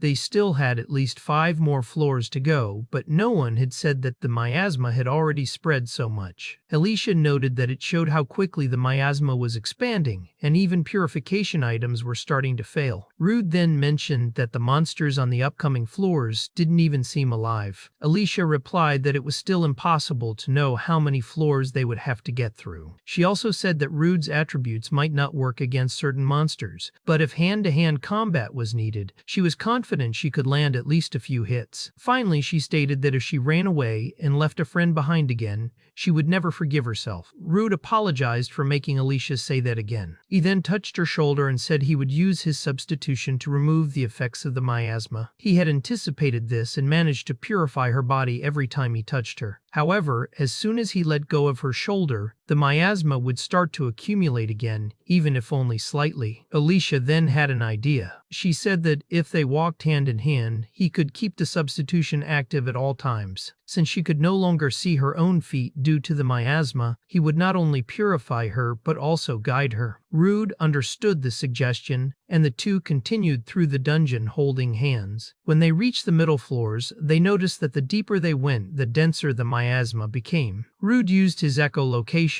and detected 2 monsters ahead. He commented that if those creatures had survived such a concentration of miasma, they were probably very strong enemies. He noted that he had never seen monsters like those before. Alicia asked if there was a way to avoid them, and Rude said yes, but that he preferred to face them. When she suspiciously asked if he wanted to eat them, Rude awkwardly explained that wasn't the reason, but rather because of the cursed sword Gran, which he wanted to test before facing the miasma dragon. It was then explained that anyone who touched Gran's sword would have their consciousness sealed and fall into a constant state of madness. At that moment, the monsters appeared. They were giant dung beetles with abilities like iron body, poison resistance, miasma resistance, and paralysis resistance. Rude used his earth magic principles against them, and Alicia praised the move, though she noticed the attack had little effect. The beetles then began to roll and charge violently toward them. Rude asked if Alicia could stop them, and she said yes, but she'd have to let go of his hand. She then summoned the earth spirit Nomia and used a giant earth hand to block one of the beetles. However, she warned that she wouldn't be able to hold it for long.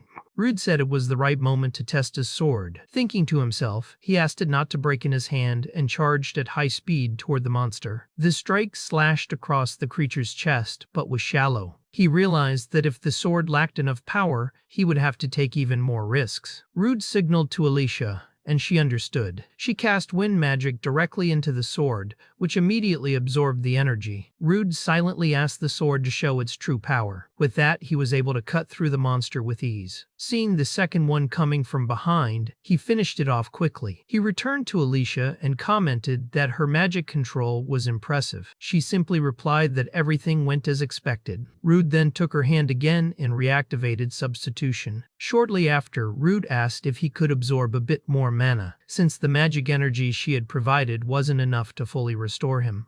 Alicia teased him, saying that, in the end, he really did want to eat them. Embarrassed, he said he just wanted to cut the monsters and take the meat to eat later. The scene then changed. Rude had already roasted a piece of one of the beetles' meat and was eating. He commented that the taste was unique. Alicia asked what it was like using the cursed sword for the first time, and he explained that after absorbing enough mana, his physical stats had drastically improved. She remarked that the most important thing was that the sword didn't seem to break as long as it was energized with mana. Rude said he was worried about the sword's effectiveness against the miasma dragon, which, according to witnesses, was bigger than a tree. In terms of weight and impact, his previous sword had been superior. The new sword didn't seem to like that comment. Right after, it started to communicate with him, asking for something. Rude was confused, wondering if the sword also wanted meat, but it replied that what it needed was magic stones. He then crouched down, picked up a magic stone from one of the defeated beetles, and offered it to the sword, which grabbed it with an eye. Upon absorbing the stone, the sword began to grow. Alicia asked how he knew to do that, and Rude replied that it was the sword who told him, but he wondered if it was mad at him for calling it weak. He said that now that he understood better how the sword worked, it would be much easier to control it. Alicia then remarked that they needed to continue to the lower levels, where the miasma dragon had last been seen. However, at that moment, they heard a loud roar echoing through the dungeon. The two wondered whether the roar had really come from the dragon. They soon realized the ceiling was about to collapse. They knew they needed to contain the cave-in with earth magic immediately. Alicia warned that if they only tried to protect themselves, the stairs would be blocked and they would lose their only chance to face the miasma dragon. Alicia realized that before everything collapsed, they needed to get through that part of the dungeon as quickly as possible. She grabbed Rude's hand and activated her wind magic. With great effort, the two barely managed to cross the critical area in time. On the other side, Rude, relieved and with an awkward smile, commented that he thought he was going to die. Alicia, also embarrassed, admitted she had used more magic than expected. She noted that this floor was extremely dark, but Rude explained that even so, he could use his thermal vision. With that, they decided to move slowly while searching for enemies in that miasma-filled environment. During the search, Rude noticed a creature approaching from the other side. After analyzing it, he concluded that it was the miasma dragon known as Basilista.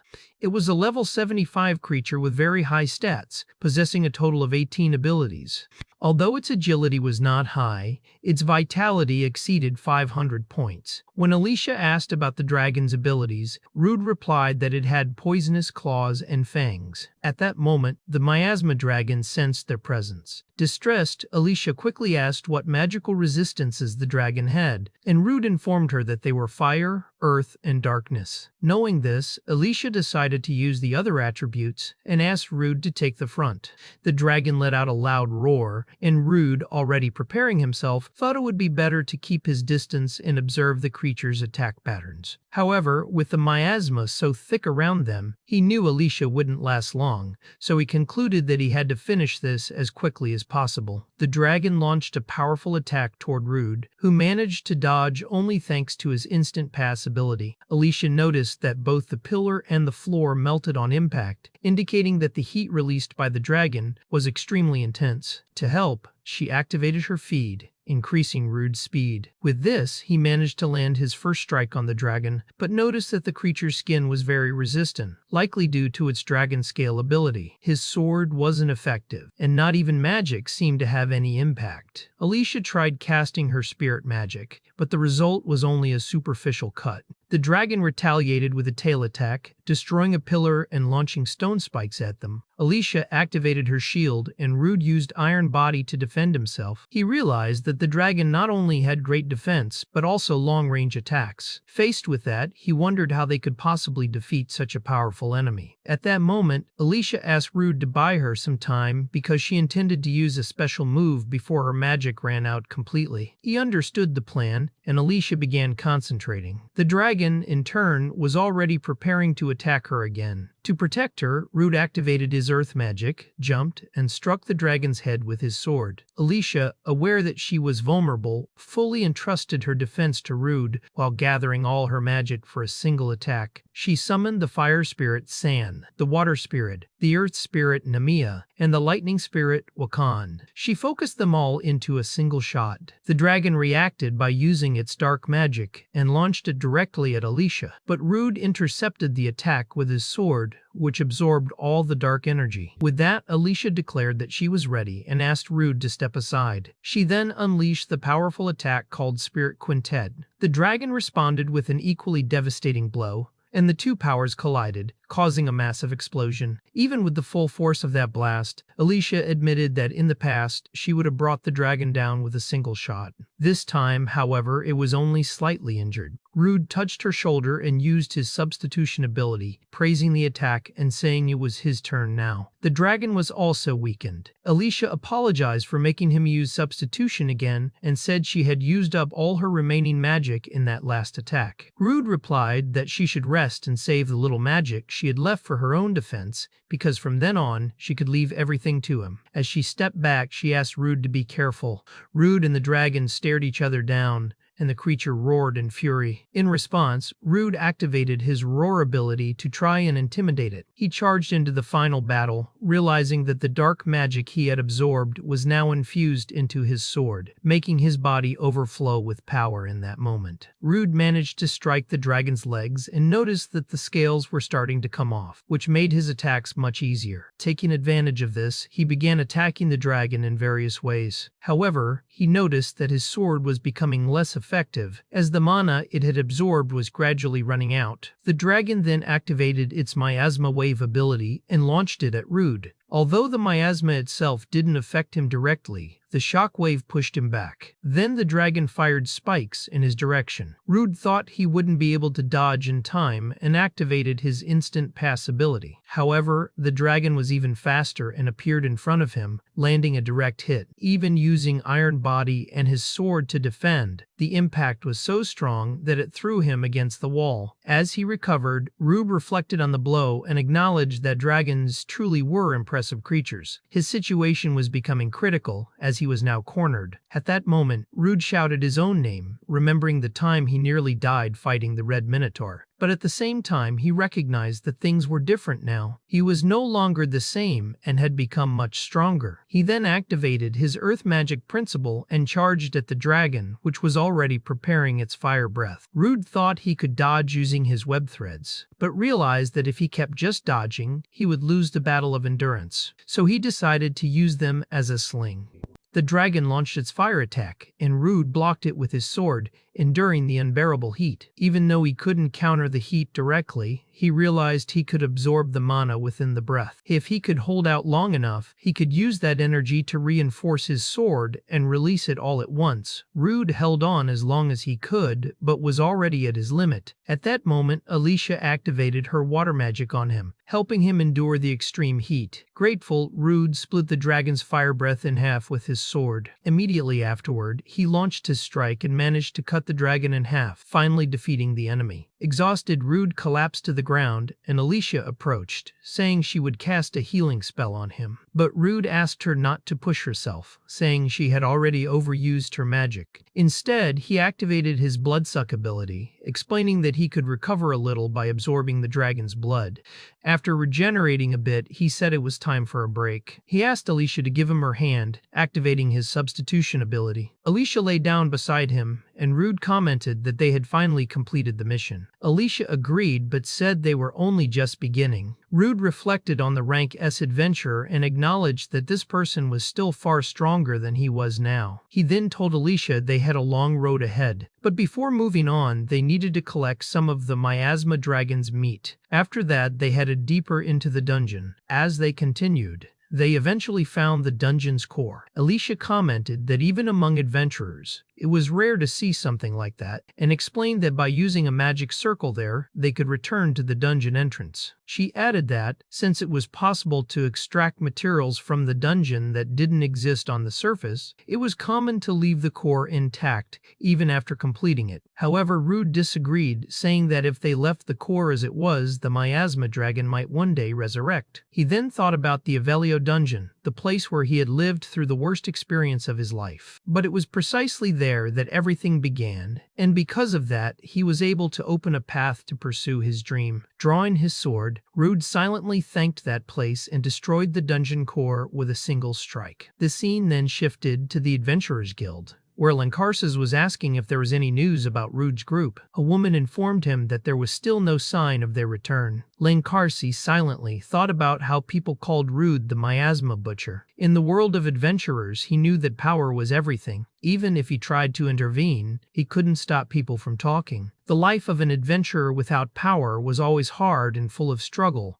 but if Rude was someone who would give up because of that, then that too would just be another path he could choose. At that moment, a man burst into the guild hall in a panic. He announced that Rude and Alicia had just returned using the magic circle. Both were alive and, on top of that, had completed 2 missions, the subjugation of the miasma dragon and the destruction of the dungeon core. The official confirmation of these achievements made everyone in the room cheer excitedly. Lancarse could hardly believe Rude had accomplished something so grand. Thought that he, of all people, would be the one to save the city, left him stunned. Standing up, Lancarse declared that they needed to welcome them with honor, because Rude and Alicia were now adventurers with power enough to change fate. The two were warmly received by all the adventurers. Soon after, the scene shifted to Golar, the city neighboring Bologna, where a man furiously complained about the rival city. He said that damn Bologna, with so many dungeons, had destroyed that new dungeon without a second thought. That completely ruined their plans to claim ownership of the newly discovered dungeon. Another man, calmer, asked the Lord of Golar if that couldn't actually be seen as something positive. After all, with the dungeon destroyed, Bologna couldn't deny Golar's legitimacy over it. The Lord, known for his greed, replied that if they presented that version of the story, they could demand financial compensation from Bologna based on the profits they might have earned from that dungeon. For him, it was better to profit in that way than to lose adventurers in a risky attempt to take the dungeon by force. However, he also knew that if they acted like that, the Adventurers Guild in Bologna certainly wouldn't remain silent. The other man replied that that was exactly what they wanted. Their intention was to provoke a direct confrontation, to show that Guild and its old leader who really controlled the region. The scene then returned to the forest, where Rude and Alicia were resting. As usual, Rude was doing what he loved most, cooking monster meat. This time, he had prepared a grilled steak made from miasma dragon meat. Alicia, already drooling with hunger, watched the meal with shining eyes. Rude, excited, explained that he had been keeping that meat at the bottom of his bag for quite a while, and the moment to enjoy it had finally arrived. Taking the first bite, he commented that it was delicious. It was the true taste of dragon meat, so flavorful that it made every other meat he had ever tried seem ordinary. The texture, the fat melting in the mouth, the sweetness and the intense flavor of the red meat left him amazed. As he spoke, Alicia continued drooling with hunger. Alicia then stood up, determined, saying that it was settled. That night, they would eat a gourmet-grade meat. But Rude, still eating, replied that he was already enjoying his share. Angry, Alicia complained that he was being selfish and said they needed to decide soon where they would eat, then told him to finish quickly so they could look for a good restaurant nearby. The scene then moved forward to 4 days after the destruction of Avelio dungeon. Lancarse, meeting again with the two of them, apologized for calling them so many times but assured them this would be the last. He informed them that the final mission report had been confirmed and, along with it, came their reward, a sum of 1.5 million range, which left Rude completely shocked. He asked if that was really correct, because it was a huge amount of money. Lancarse explained that the recommended average level for Avelio dungeon was 70, so that amount was fair for someone who took on such a risk. Rude, still stunned, was amazed to see so much money in front of him. Lancarse also announced that since they had managed to complete that dungeon on their own, Rude could no longer remain in rank D. From that moment on, he would be promoted. After that, they said their goodbyes and left the room. Reflecting on it, Rude commented that he had only recently been promoted to rank D and that everything was moving too fast. Right after, Rude's status was displayed. He was level 52, still ranked D. Alicia remarked that even though he had been facing monsters far above his level, he was evolving at an abnormal pace. She thought that normally, after level 40, progress slowed down a lot. Rude then smiled at her and she didn't understand why. That was when he said that he had finally surpassed her level. When Alicia opened her system, she saw that she was still level 45 or a guess, while he had already passed to level 52. Frustrated, Frustrated, she said that wasn't fair. But Rude acknowledged that even with a higher level, when it came to combat power, Alicia was still stronger. She agreed, explaining that level was just a number, and true power was defined by each person's skills and experiences. While they talked, some people approached. It was the lord of the city of Golar,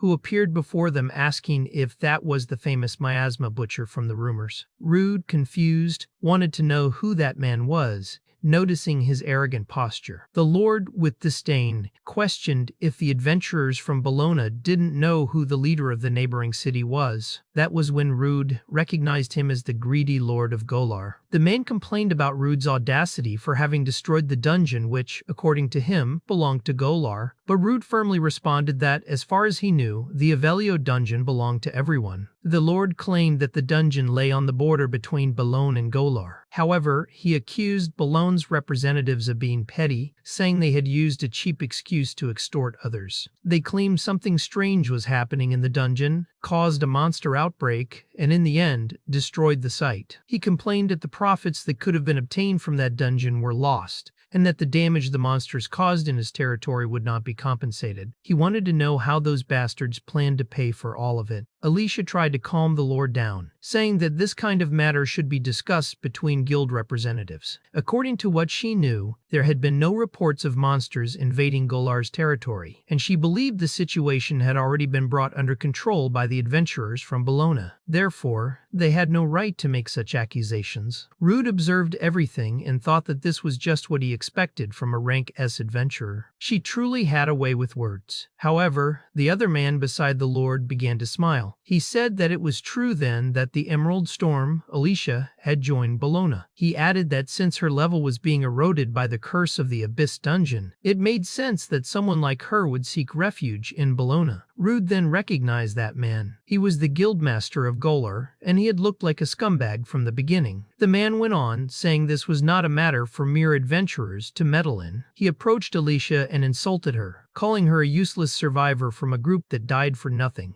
He said she had no business interfering and called her trash. At that moment, Alicia released her wind aura, which immediately intimidated the guildmaster. He was confused and scared, not understanding how he had been overwhelmed by a girl below level 45. That was when Lancarsi appeared and demanded that everyone stop immediately. He said he would not tolerate fights inside his guild. He asked the lord and the guildmaster to come with him. The guildmaster arrogantly replied that Lancars should keep his dogs on a leash. Rude became irritated by that, wondering what that guy thought he was doing. At that moment, another person appeared, calling out to Alicia. It was an elven man who recognized her and asked if she remembered him. Rude found it strange that yet another person had appeared out of nowhere and asked what was going on. Alicia then recognized the man and called him Ebert. He smiled, satisfied that she finally remembered him. Rude asked if she knew him, and Alicia explained that he had been part of an old party she used to go on adventures with. Ebert said that back then he greatly admired the Azuri trails and that Alicia was amazing, able to use several spirit magics at once. The way she fought was flawless.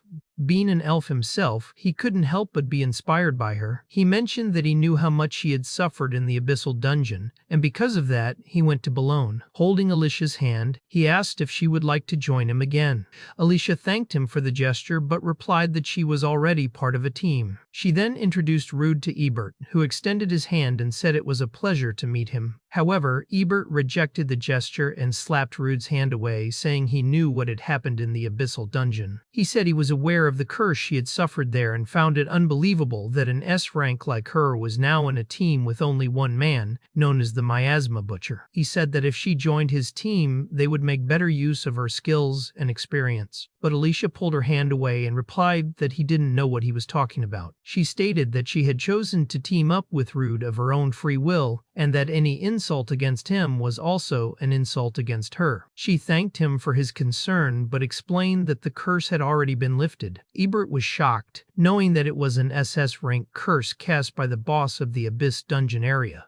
Alicia replied that she had been very lucky. She then turned to Rude and said that it would be problematic if his abilities were discovered, so for now, the best option was to keep everything secret. Alicia told Ebert that they were going to update their ranks at that moment and explained that Rude was no longer D rank but had reached C rank. Ebert was surprised by the information and couldn't believe what was happening. He questioned why she was treating him that way, even though he had been thinking about her all that time. Convinced something was wrong, he claimed the so-called miasma butcher had brainwashed her. He wanted to know how someone who was just D rank could have defeated the miasma dragon. According to him, if Alicia's curse had truly been lifted, then it was probably her who had defeated the dragon, and Rude was just stealing the credit. Rude noticed Ebert's intense stare, which made him look like a lunatic. Alicia then commented that elves, due to their pride, often developed prejudice throughout their long lives. She asked Rude what he thought about that. He smiled and said that since she was also an elf, would she eventually become proud and prejudiced too? Alicia replied that she was a humble, intelligent, and charming elf. Rude then realized that deep down, she was quite proud as well. Shortly after, they arrived at the Adventurers Guild reception, where they were warmly greeted by the receptionist, who said she had already heard everything from the guild master. She handed them the evaluation forms and commented that this was a very rare occurrence. When Rude picked up his paper, he was shocked. He expected to be ranked C, but he had been promoted straight to B rank. The receptionist explained that he had skipped a rank, which was very uncommon. Rude and Alicia celebrated the achievement, and the receptionist said it only proved how difficult the conquest of the Avelio dungeon had been. The report sent by the adventurers from the village they had saved and the victory against Baphomet were also taken into consideration. Rude still couldn't believe he had become B rank. At that moment, Regud and Magnus appeared. Magnus commented that if it were him, he would be even happier since the entire town was grateful. Alicia then told Rude not to settle for just B rank because his goal was S rank. Rude agreed, stating that his true destiny was to reach S rank. They celebrated again, saying they would keep moving forward.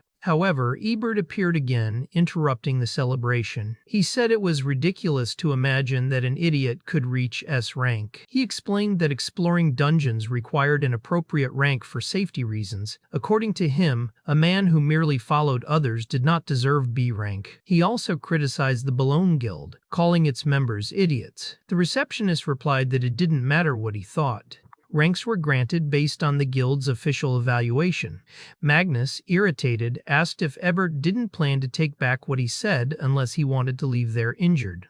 Ebert continued insulting, saying everyone there was a bunch of fools. That enraged Magnus, who tried to grab him, but it was too late. Ebert reacted, throwing Magnus and driving his sword into the ground next to his face, telling him not to touch him with his filthy hand. Alicia asked him to stop, but Ebert insisted, saying Alicia had always been too kind, even to someone deplorable like Rude. Alicia replied that his behavior was wrong. Ebert admitted he knew that, but claimed that elves were naturally prejudiced, and even he found it hard to change his mind once he had decided something. He smiled and said that even he, a humble, intelligent, and charming elf, was subject to sin. As a fellow elf, he believed it was his duty to show her the right path. At that moment, Rude couldn't hold back and began laughing. Both of them looked confused, trying to understand why he was laughing. Rude simply thought that elves really were full of pride. Ebert, annoyed, declared that incompetent adventurers were a danger to others, so he would personally test Rude to see if he truly deserved B rank. The receptionist asked why he thought he could decide that on his own, but Alicia said it was fine. If he doubted Rude's abilities, then he could see them for himself. The scene then shifted to the training area of the Bologna Guild. Alicia apologized to Rude for things getting to that point because of her, but Rude said it wasn't her fault and that he shared responsibility due to his own lack of ability. He said he needed to defeat that arrogant elf quickly to prove he truly deserved B rank. Rude commented that, in the end, adventurers could only silence others through strength. With that, they began preparing for battle. Alicia warned that if either of them got hurt, she would stop the fight immediately. But until then, they could begin. When the fight started, Ebert charged straight at Rude, who managed to block the attack with his cursed sword. Ebert was surprised that Rude could defend himself and admitted he was at least somewhat competent. Then, Ebert began launching a series of attacks with his sword. Rude realized that Ebert was far superior in swordsmanship, and also remembered what Alicia had said, that Ebert could use both offensive and enhancement magic, making him an arcane swordsman. Rude then identified Ebert's abilities as acceleration and physical reinforcement. Suddenly, Ebert vanished from his sight and, in an instant, was behind him, landing a blow to his back. Rude realized he couldn't keep up with his movements and wanted to use his abilities to counterattack, but he couldn't. Ebert stated that he was a B rank, a title only those with real power deserved,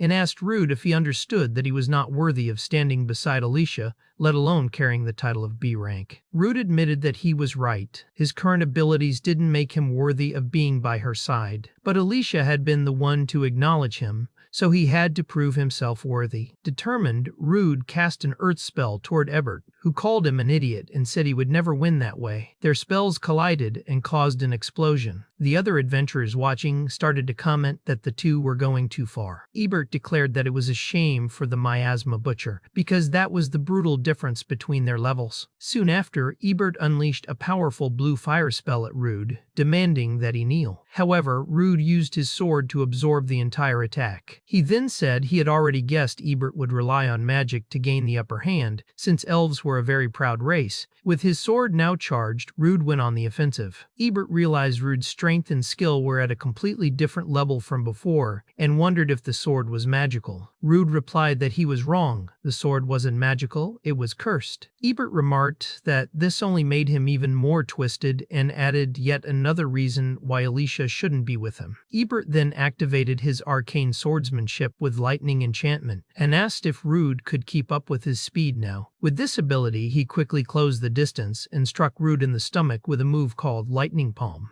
After electrocuting him, Ebert declared that the boy was nothing special and asked Alicia to announce the winner. However, Rude grabbed Ebert's clothes, saying that electric shocks didn't work on him since the paralysis effect had been nullified. Ebert said that was impossible, as the electric charge should have paralyzed him. Rude then headbutted Ebert in the face, knocking the elf to the ground, placed his sword next to Ebert's face and remarked that lately he had become more and more resistant. Everyone around them started cheering, saying the battle was over and Rude was the winner. Meanwhile, the scene shifted to where Lancarsi was. He explained that the feudal lord was busy handling matters in the capital, so he had been entrusted to act in his place. He stated that he understood Galar's demands, since they were responsible for managing that region, and assured that there was an intention to cooperate with recovery efforts for the damages they suffered. However, the lord replied that it had already been made clear that they didn't want cooperation. They wanted fair financial compensation for the losses caused by the dungeon. He said they had taken advantage of the situation and now would have to pay the appropriate amount. At that moment, a woman rushed in and asked for permission to speak, saying there was an emergency. She explained that something strange was happening at the Avelio dungeon,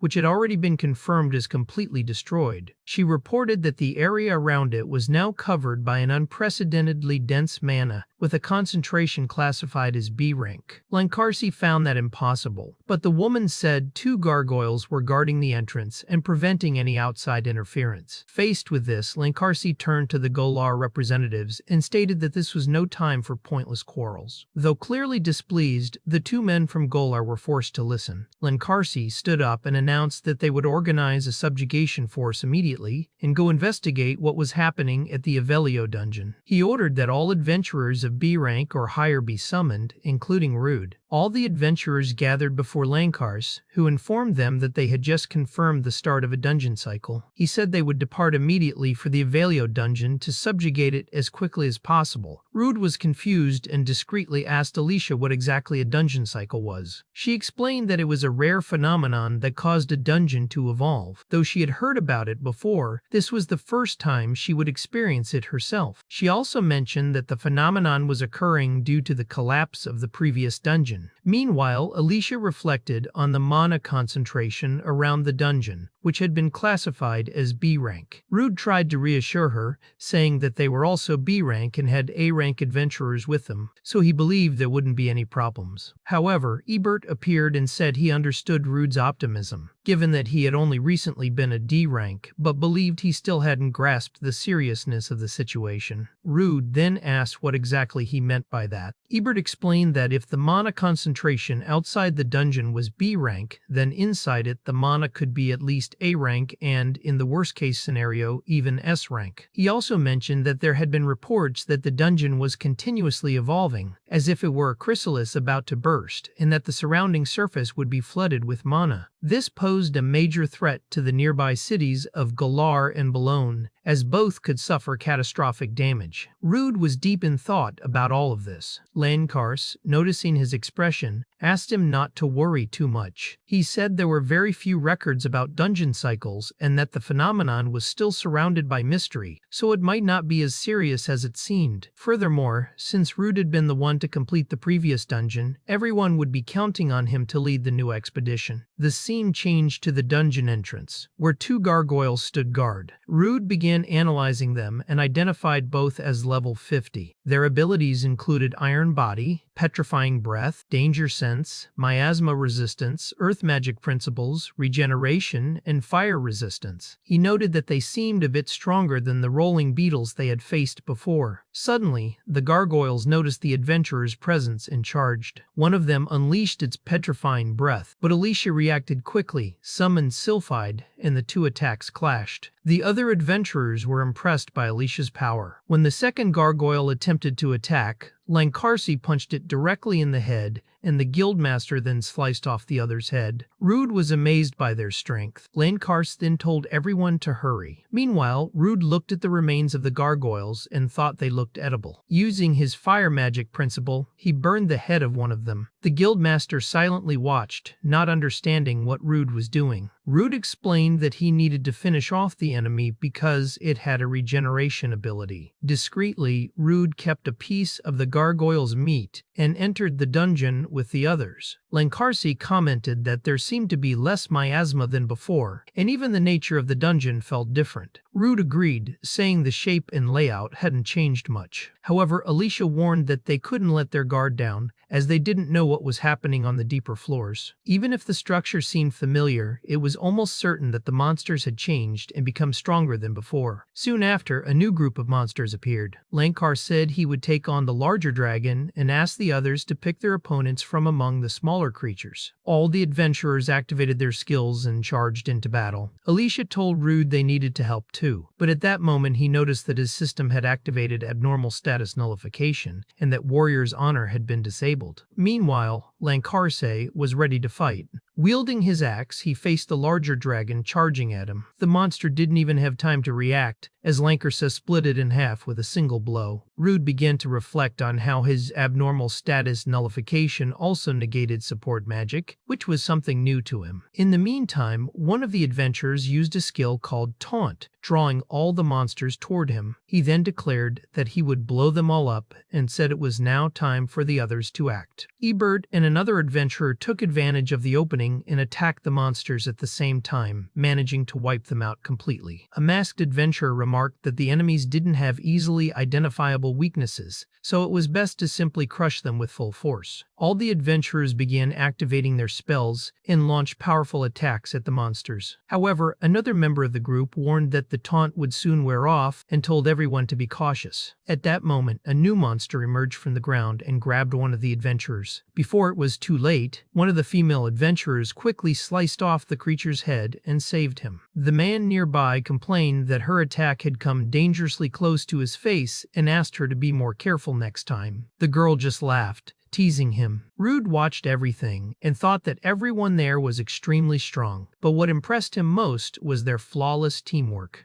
It was hard to believe they were just an improvised group. He started to feel like he wasn't contributing at all and that he was becoming a burden, but then he noticed something strange. A creature was moving from one monster to another. He quickly realized they were parasites and prepared to fight. Determined to be useful, Rude activated his earth magic principles and launched an attack. However, his strike was completely neutralized, and he didn't understand why. When he used his analysis skill, he discovered that the monster had an ability called Earth Removal, which explained why his attack had failed. Suddenly, the guildmaster appeared and decapitated the monster, saying the best way to deal with parasites was to cut off their heads. He then mocked Rude, saying that only a complete idiot would use earth magic against a creature born from the ground, and even teased him for deactivating his own Warrior's Honor skill. Rude acknowledged that he was right. He didn't have the experience to work with such a diverse group, and also couldn't receive magic support from his allies. At that moment, he truly felt like a burden. Ebert took advantage of the situation to mock Rude, saying he clearly couldn't keep up with the battle, and that teamwork was the foundation for any adventurer. Even if he had won that earlier fight, in the end he was still just the miasma butcher. According to Ebert, someone like him should never have reached B rank. As he spoke, Alicia glared at him with a threatening expression, clearly displeased by what she was hearing. At that instant, a powerful explosion occurred behind the group. The adventurers turned in alarm and asked if Lancarsis was okay. He replied that he was, but there was something more important. He informed them that the creature they were fighting had started parasitizing its fallen allies. Their wounds were regenerating, and not only that, their combat power had increased significantly. The guildmaster commented that, because of this, he now only needed to face one much stronger enemy, and said he would lend a hand in that battle. But suddenly, a creature bit his neck. When he killed it, he realized the enemy's true goal was for small parasites to inject venom into the adventurers. Because of that, one by one, the adventurers started being bitten and then petrified. After everyone was petrified, the monster was preparing to finish them off. But thanks to his web manipulation skill, Rude managed to save Lancarsis using his nullification ability to cancel the petrification effect. He took responsibility for facing the enemy and, with his substitution ability, also freed Alicia from the petrification. By analyzing the enemy, he realized it was a level 66 monster without significant magical resistance. So he asked Alicia to use her magic to break the monster's stance, setting the stage for an attack. After focusing, Rude summoned Nomea and Sylphide, unleashing a powerful blow that hit the monster's face and sent it flying. However, something unexpected happened. Between the monster's legs, another creature emerged in an embarrassing way, which disgusted both of them. Soon, those creatures began to multiply and charge at them. Determined to end it all, Rude activated his lightning cloak, electrocuting all the monsters at once. Meanwhile, Lancarsis, still petrified, watched everything unfold. When the main monster launched an attack, Alicia reacted quickly. She cast a spell that threw the enemy into the air, creating an opening for Rude. He used his instant step to approach and tried to slash it with his sword, but the monster managed to dodge. Alicia warned him to be careful.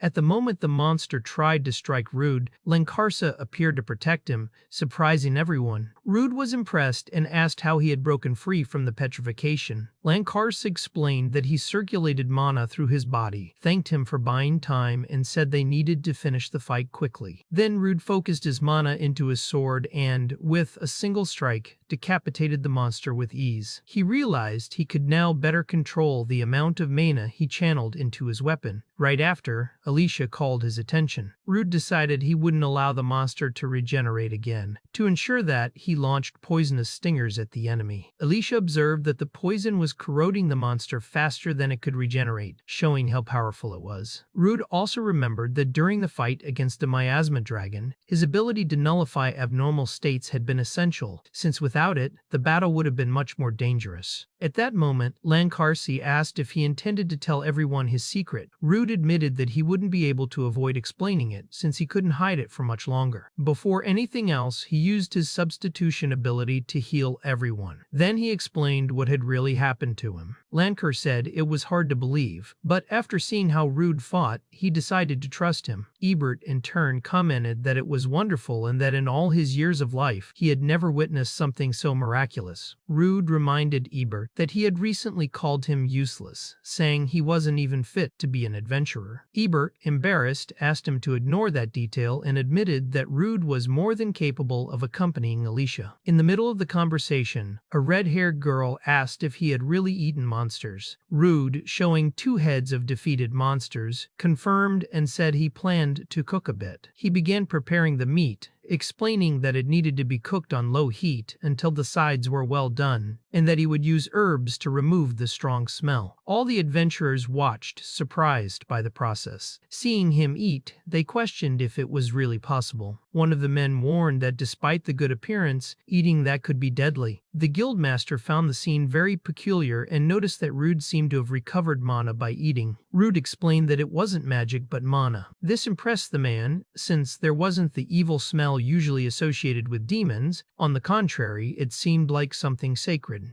Rude then asked Lancarse if they shouldn't retreat to request reinforcements, since they had little information about the monsters in that dungeon. Lancarse replied no.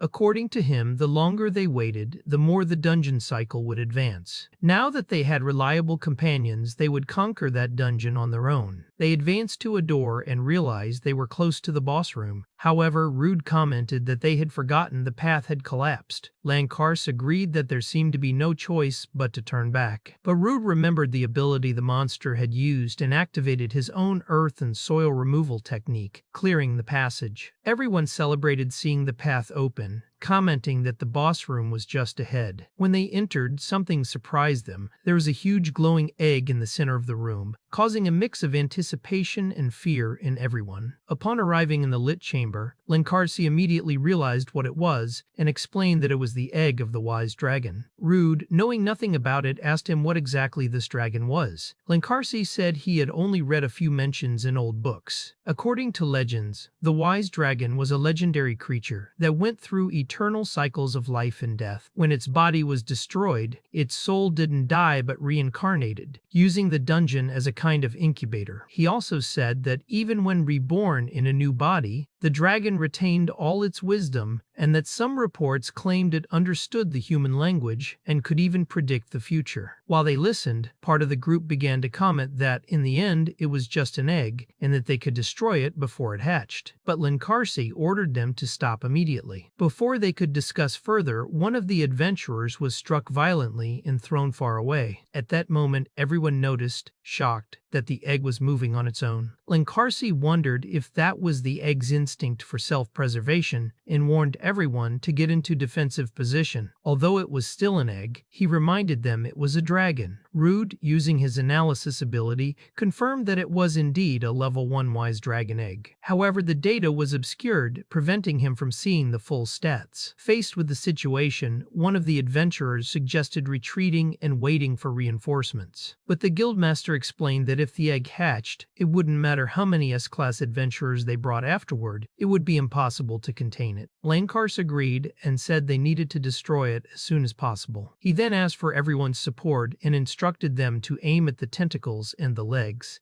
that were emerging while he advanced, cutting everything in his path. Even so, they soon realized that the parts of the egg were regenerating at an impressive speed, something not even Lancarse could immediately explain. He then asked Rude for a favor. As the egg began to emit strange screams, Rude agreed to help without hesitation. Lancarse prepared himself again, charging forward to cut all the legs and tentacles, joined by the other adventurers who also began attacking in a coordinated manner. After destroying the legs once more, Alicia realized that the right moment had come. Rude, focused, decided to test his magic-imbued sword to see if the egg could withstand it. With precision, he sliced the egg in half. Everyone celebrated the fact that Rude had finally managed to split the egg, but the celebration quickly turned to shock as the dragon began to emerge from within. Alicia was stunned to see that the main body of the dragon was practically intact. She tried to finish it off using the power of Sylphide, but the egg regenerated before the wind blade could hit.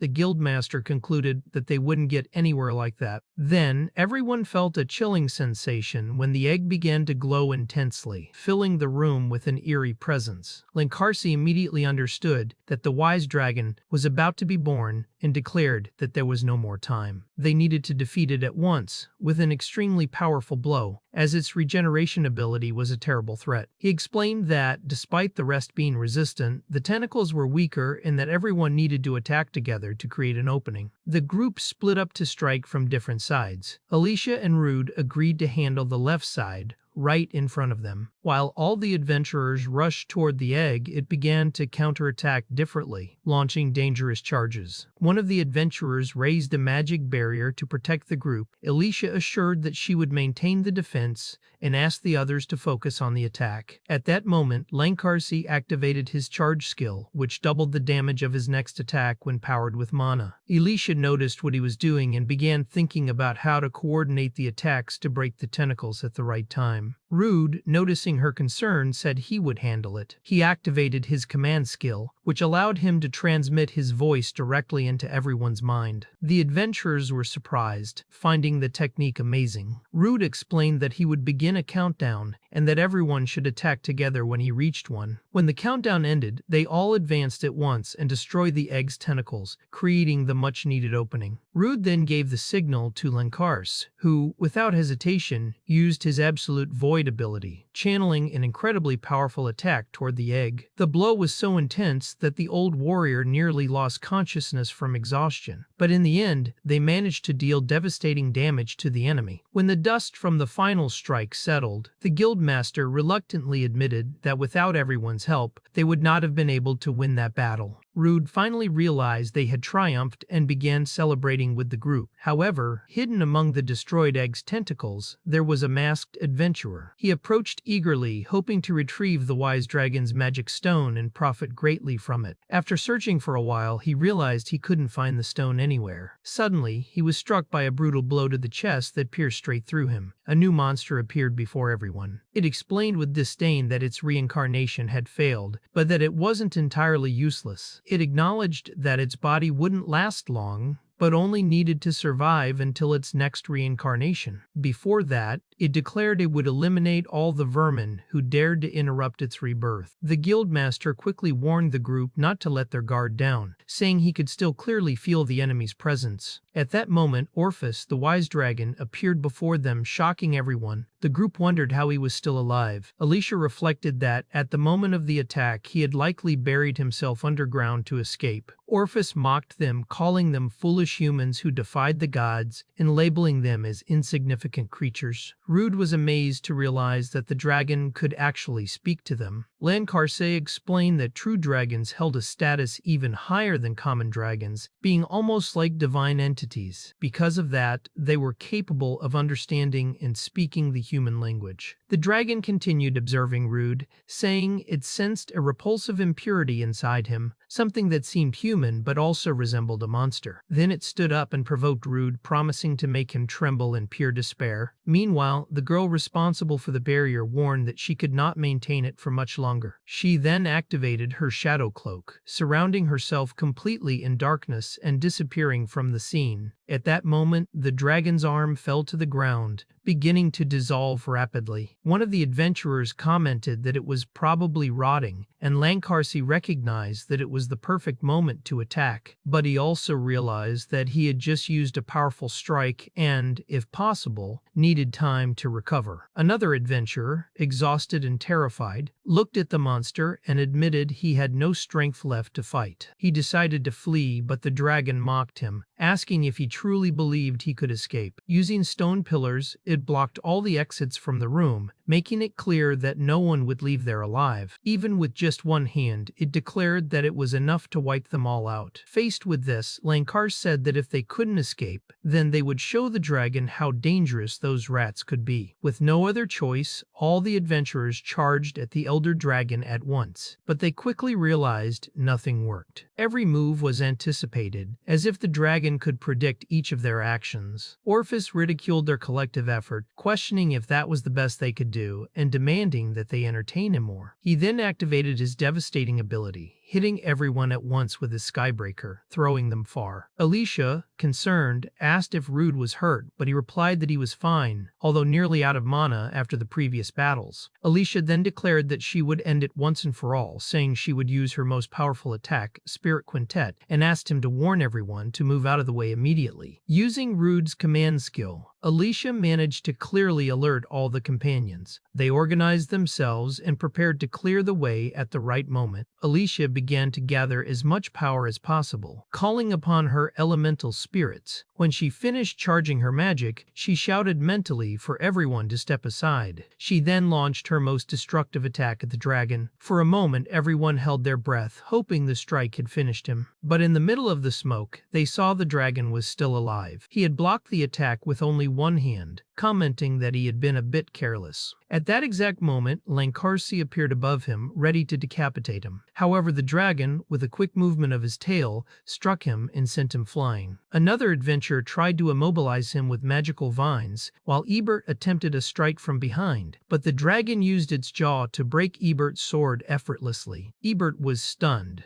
convinced he had found the enemy's blind spot, yet even so, his attack had no effect. The dragon mocked him, saying that would not be enough to stop him, and then launched another powerful attack, hitting all the adventurers at once and leaving them defeated on the ground. At that moment, Alicia fell into despair upon seeing her companions once again defeated by the wise dragon. The scene reminded her of the day she lost all her allies in another dungeon, making it clear to herself that once again she wouldn't be able to save anyone. Meanwhile, the dragon advanced until he stood right in front of her. He almost seemed to recognize her effort but said he would annihilate her there and then, turning her into nourishment for his wisdom. Rude, despite his injuries, stood up with effort. He knew that fighting like this wouldn't lead anywhere. He began to think that if they could at least delay the enemy, they might have a chance to escape using the mana circle in the dungeon's core. He decided to use his web manipulation ability, but to his surprise it didn't activate. Confused, he wondered if he had completely run out of mana. While he struggled with that,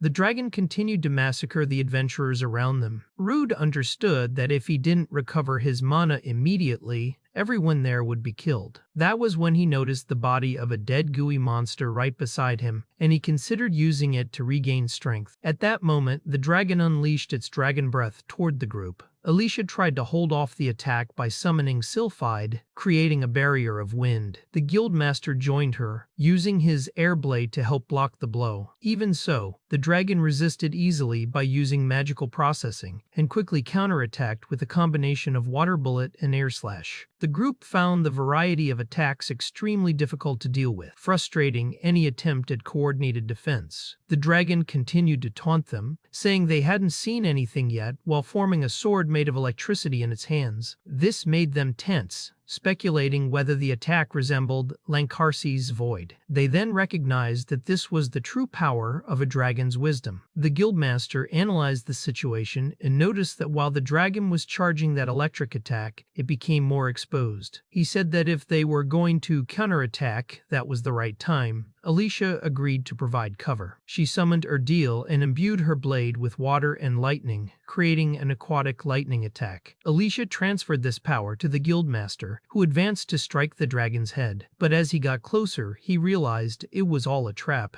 The dragon was waiting for him, and in a swift blow pierced his chest, killing him. Witnessing this scene traumatized Alicia even more, leaving her frozen in horror. Taking advantage of the opening, the dragon captured one of Alicia's spirits. Curious and cruel, it commented that such a thing was rare and wondered what it might taste like. Alicia desperately begged it not to do it, but Ardal was already trapped in its mouth. The dragon then killed the spirit without hesitation. This shock broke Alicia's mind. She fell to her knees, repeating to herself that it couldn't be happening. The dragon coldly explained that powerful techniques should be used only against worthy opponents because they create dangerous openings. There was no need for such effort against rats. It then asked Alicia if she knew why it had used such a dirty tactic. It revealed that it did it just to see the despair in her eyes and cruelly said it now wanted to discover the taste of an elf. When it was about to devour her head, Rude appeared and struck it violently with a shoulder blow. At that moment, something in Rude was completely different. When the scene returned to the dragon,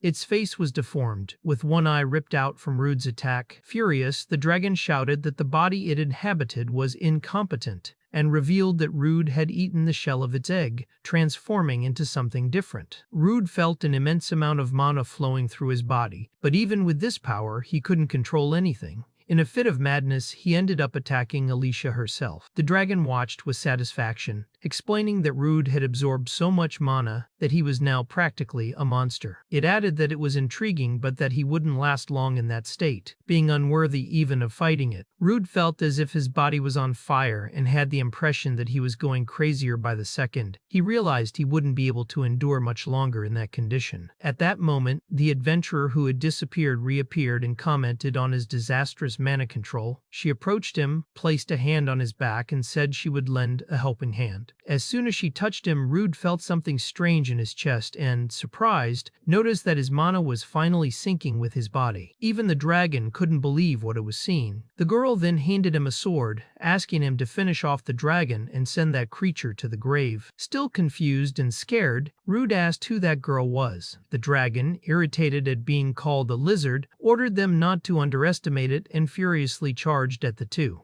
The girl mocked it, saying that the bookworm couldn't take a joke. When the dragon tried to strike her, Rude stepped in front and, with his sword, managed to cut it in half with surprising ease. Rude then went to the guild leader and used his web manipulation skill to improvise first aid, but quickly realized the wounds were too deep. The girl explained that only she and Rude had the means to escape at that moment, as the rest of the group was severely wounded. She wondered if they should wait for reinforcements, carry each one back to the city, or at least go get help, worried about the difficulty of transporting so many injured people. Suddenly, Rude felt intense pain in his chest. The girl commented that the side effects had started to manifest, explaining that she had forced his mana control to empower him, but his body was already at its limit. At that moment, the dragon, even gravely wounded, began to move and curse them, saying it wouldn't let them leave alive. It promised to take at least one of them down to the abyss. Right after that, the entire dungeon began to shake, showing signs of collapsing. The girl realized that the dragon was acting as a substitute for the dungeon's core, which explained the imminent collapse. Everyone understood they had to get out as quickly as possible. While they ran, huge stones began to fall, almost hitting Alicia. Rude threw himself to save her. Alicia woke up in his arms, hearing him say he had defeated the wise dragon, and that now they just needed to escape the dungeon. Though conscious, Alicia was pale and strange. Rude asked if she was all right, and she explained that she couldn't move because she had run out of magic. Even so, she gave a faint smile and asked him to leave her behind and run. Rude, outraged by the idea, thought about how the whole situation was his fault. The girl insisted they had to hurry or they would be buried alive. Even so, Rude said he couldn't simply flee and abandon everyone. The girl admitted she liked his way of thinking but made it clear that he was making the wrong choice. Rude reflected that if things continued that way, they would all be buried there. Even so, he decided to at least carry Alicia out. However, he hesitated, wondering how he could abandon the others. Because of that, he kept searching for a way to save everyone. Nearly fainting, Alicia asked him once again to flee, but he replied that he would not abandon her. She then shouted at him to run already, explaining that this was exactly what the others had always wanted for her, that at least someone could survive. At that moment, Lancarsi also asked Rude to escape, reminding him that in the life of an adventurer, there would be times when he would lose friends. He added that if those who could live did not survive, then the sacrifice of those who died in battle would be meaningless. As everything grew even more chaotic, new monsters began to appear. Ebert stood up, warning that the dungeon's creatures were gathering. Even so, Rude had already made his decision. He would not let anyone die there. Alicia, however, continued begging him to run. Determined, Rude began facing the monsters appearing in front of him, shouting that he would not run no matter what. He remembered how he had always been called the miasma butcher, and how people had mocked him his whole life, but now he was resolved to fight to protect everyone he could. Rude recalled how incredibly happy he had been when that girl invited him to join her group, accepting the secret he carried. He was even happier when the guild accepted him, finally feeling he had friends who trusted and recognized him. That was why he knew he could never abandon them in that dungeon. As he fought, Rude remembered the words of an S-rank adventurer he had once met. That man had told him to never give up no matter how difficult or painful life became. Reliving that advice, Rude attacked every monster that crossed his path, even as the dungeon began to completely collapse. At that moment, parasites began to infest the fallen dragon's body. Still, Rude was determined not to give up. He realized he had only one option. He activated his self-severing skill, sacrificing his own arm. Even without the limb, he held his sword with the other hand and used his regeneration to recover the lost arm. With his body restored, he charged at the dragon and pierced its abdomen with his sword. Immediately after, he activated his lightning cloak skill, certain it would finish the monster off. But the dragon roared furiously, swearing to annihilate them all, and managed to strike Rude, throwing him far away. Before he hit the ground, someone caught him. When Rude looked at the person's face, he recognized the S-rank adventurer who had saved him as a child. The man praised Rude's efforts and told him to relax because they would all make it out alive. He commented that the dragon had failed in its attempt to reincarnate and was now being parasitized by other monsters, something shameful for a wise dragon. The dragon,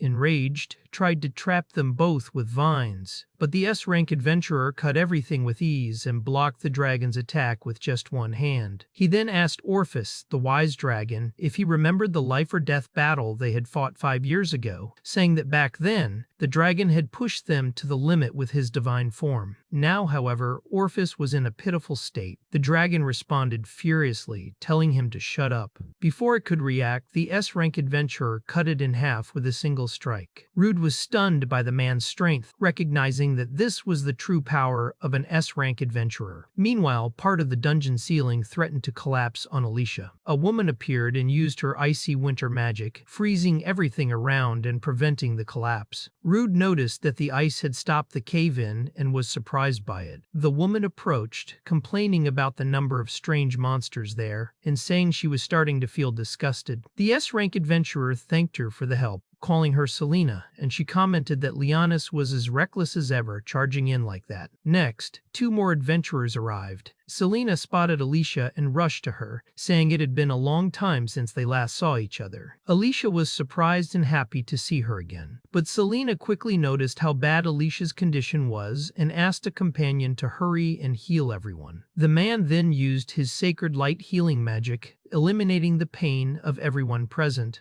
Ebert was amazed by the wide reach of that magic. The healer approached the guildmaster, who was in critical condition, and activated the soul restoration seal, saying that he had closed all the wounds, although everyone was still without stamina or mana. He asked them all to rest for a bit, but explained that he could do nothing for those who had already lost their souls. One of the adventurers, therefore, ended up dying. Leonis then ordered everyone to leave the dungeon immediately and asked those who could not walk to lean on someone. Gradually, everyone began to exit, relieved and happy to be alive. Rude, however, stood still for a moment, observing the remains of monsters scattered across the floor. The scene then shifted to a forest, where they had set up a small camp. There, an adventurer held something in his hands and explained that it was a fragment of Orpheus's dragon soul, which should recover over time and could revive after several years. He said that the group known as the Wings of the Lion of Light had defeated Orpheus 5 years ago, keeping his soul sealed safely in the capital. Lancarse then asked how he had managed to revive in such a remote place like Bologna. The adventurer explained that the royal vault had been recently robbed, which left Lancarse alarmed. Finally, he clarified that Orpheus's resurrection this time only happened because of an artificial anomaly created within the dungeon by someone. Selena, hearing all that, lamented that it was truly a shame. If Alicia had joined the Wings of the Lion of Light, everyone there would be as strong as an army. But Alicia explained that her level had dropped a lot and that she now had other goals. That battle, she said, made her realize how weak she still was. Selena commented that Alicia never changed her mind once she made a decision. Even so, Alicia sincerely thanked her for the intention and the invitation. In a more relaxed tone, Selena asked her to at least take a look at their group members, saying they had a selfish leader, a muscle-brained guy who never spoke, and a 2-meter-tall nerd. She seemed annoyed, saying there were too many men in that group and that it irritated her. Leonis then asked her to shut up, explaining that she was talking too much and making Alicia's partner, Rude, uncomfortable. Rude stood up and started talking about something that had happened in a village in the east when he was a child. No one understood right away what he meant, but he explained that Leonis had saved his life that day. He said that maybe Leonis didn't remember, but at that moment he became his idol. Leonis finally recognized the boy whose life he had saved, praising him for never giving up.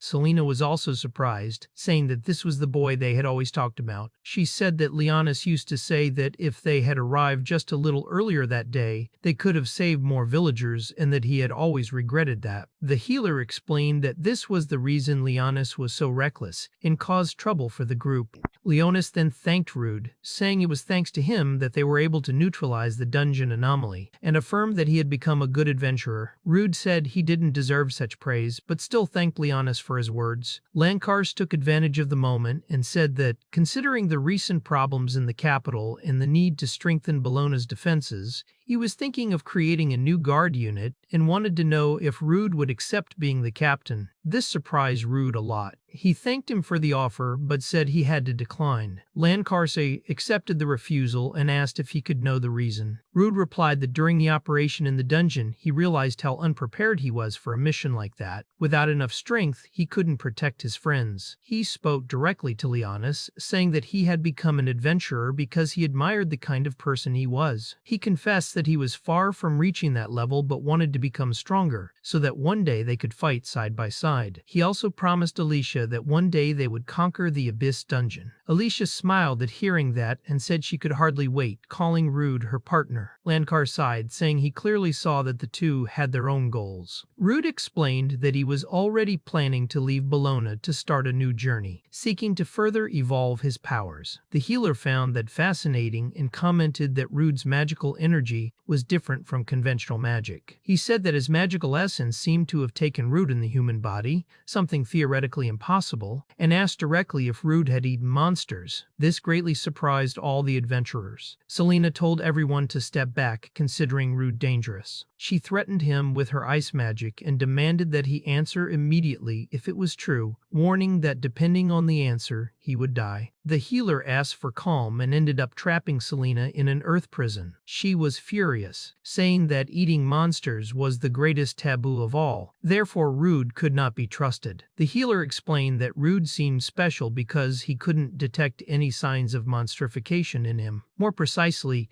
there was no trace of darkness in his magical essence, though he still didn't know the reason for that. Leonis apologized to Rude for Selena's rudeness. He explained that their group was hunting the thieves who had stolen the royal vault, and since there were traces of monster essence at the scene, they needed to investigate. He asked Rude to explain the whole situation. The scene changed, and Rude had already told them everything he knew. Leonis then concluded that this was how Rude survived the poisoning, thanks to his status, nullifying ability, which was rare. Another adventurer commented that he had never heard of such an ability before, but now everything made sense. Selena, still surprised, realized that Rude had been the one responsible for dispelling the Abyss curse in Alicia, even if it almost killed him. Rude replied that it was fine because he understood her reaction. One of the companions asked Rude if by eating monster meat, he could replicate their abilities, but he explained that even if he ate the meat of a fish monster, that didn't mean he would be able to breathe underwater. Leonis then said that Rude could absorb the abilities, but he didn't acquire the monster's physical traits. He then asked if Alicia had ever eaten monster meat with Rude. She responded angrily that she would never do such a thing, saying she would never eat a monster. However, she hid the fact that, deep down,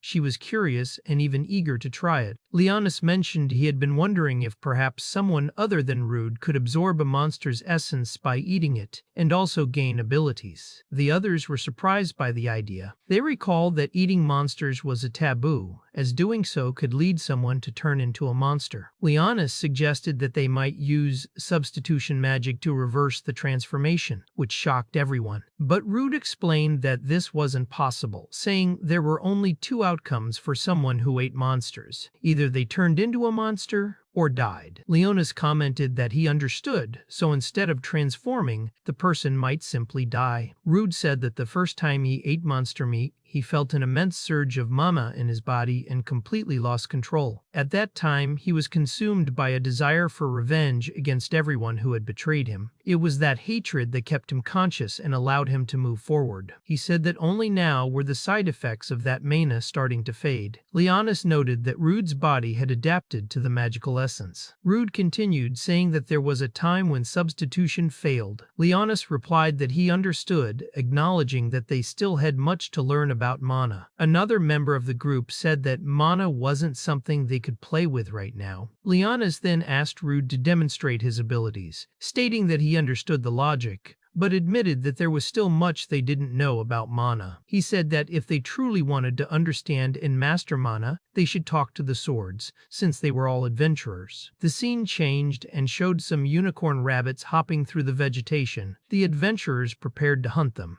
Shortly after, the image cut to Rude cooking the rabbits while everyone watched him eat. Celine commented that it seemed a bit unfair to them since they needed to use items or rest to recover mana, while Rude could restore it just by eating. As she spoke, both she and another companion drooled with desire as they watched Rude eat. Rude said he was ready and thanked them for the meal, explaining that he had fully recovered his mana. Leonis asked if he was feeling well after eating that, and Rude replied that there was no need to worry because he felt better than ever. At that moment, a portal appeared before them. It was explained that the so-called secret garden transported those who passed through it to a space filled with plant essence, a place that allowed no outside interference and could only be accessed with the user's permission. They said Rude could enter. As soon as he crossed the portal, he encountered a breathtaking landscape and was told that no one would disturb them there. To test the environment, he cast a fire spell on the grass and saw that it caused no damage, concluding they could fight with everything they had. Leonis then removed his cloak, stating that the duel would begin and asking Rude not to hold back. Rude activated his morph slash and launched a powerful wind attack toward Leonis, who grew excited when he realized Rude was using the morph's ability, confirming that he really could absorb the powers of the monsters he ate. Leonis defended himself firmly and Rude activated his spiderweb, but it was easily cut, and Leonis mocked him, saying that was all he had. Suddenly, Leonis noticed a smoke cloud approaching and recognized the paralyzing breath. Rude appeared behind him trying to land a strike, but Leonis defended himself at the last moment and said Rude had been too naive, because with such predictable tactics he wouldn't be able to even scratch him. They then engaged in a sword duel. Leonis commented that Rude relied too much on the stolen abilities from monsters, which made all his moves shallow. Rude was surprised to realize the paralysis hadn't worked as expected. Leonis explained that the effect had actually occurred, but high-level adventurers had strong resistance to that kind of attack. Rude activated his iron body skill and braced for the impact, but even so, he took a direct punch to the chest from Leonis.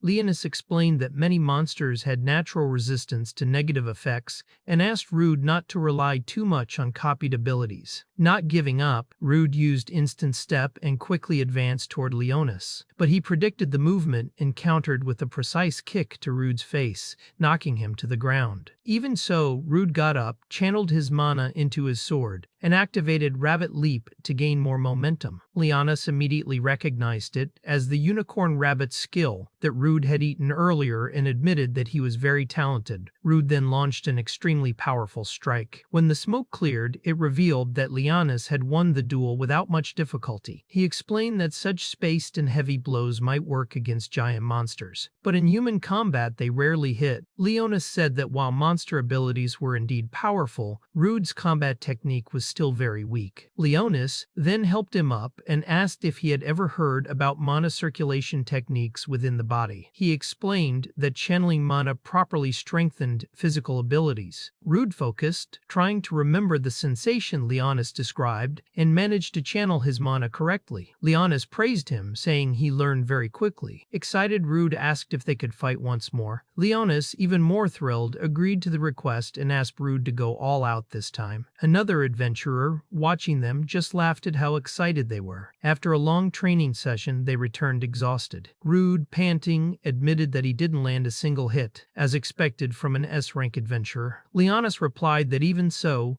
Rude had managed to pressure him several times thanks to his versatility and variety of abilities. Very grateful, Rude sincerely thanked Leonis, saying that during the training he had pointed out all of his weak points and corrected his bad habits, making it feel like he had gone through real training. But the big guy in the group joked that this was just Leonis being weird as always. Leonis in turn replied a bit confused, saying he didn't remember saying anything unusual. Rude thought to himself that it was the first time he had seen that guy speak like that. Another more serious adventurer changed the tone and asked Rude about the habit of eating monsters, asking him not to talk about it with anyone else. He explained that if the royal capital found out, Rude would likely be executed. Hearing this, Rude was terrified. The man went on to explain that the closer to the royal capital, the stronger the influence of the church, and for them, The sacred scriptures were objects of worship that completely forbade eating monsters, considering it the greatest of taboos.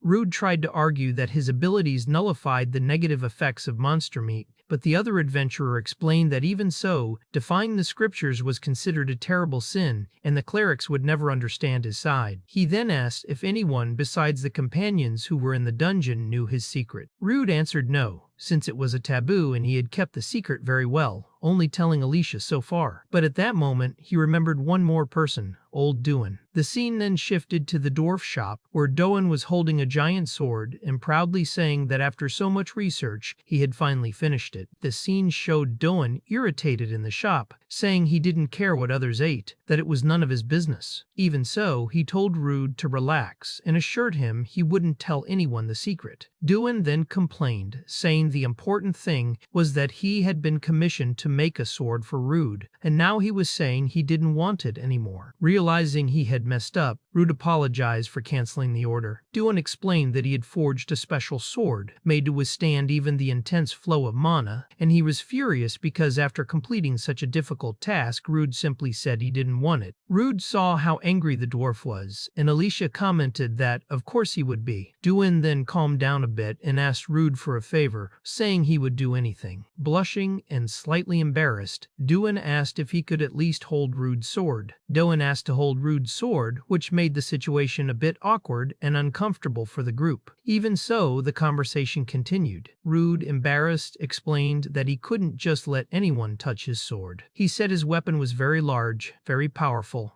but also carried a dangerous curse that drove anyone who touched it insane. Doan replied that he didn't complain when Rude disregarded all the work he had done, so the least Rude could do was listen to his request, especially since Rude himself had said he would do anything in return. Also, Doan mentioned he had heard that Rude could cure negative states. Rude warned that it was too dangerous because if he lost consciousness when touching the sword, the substitution might not work. Even so, Doan spoke seriously, saying he didn't care, and if it went wrong, Rude could simply cut him down. Rude thought the old man was really crazy but accepted the request after seeing how determined he was. He even asked if Doan was really serious, since until now he believed only Alicia could touch his sword. Doan explained that he had worked for years as a blacksmith in that city and had never seen a weapon capable of absorbing mana or magic like that. For him, it was well worth the risk. With that, Rude handed his sword to Doan, who was amazed to hold it.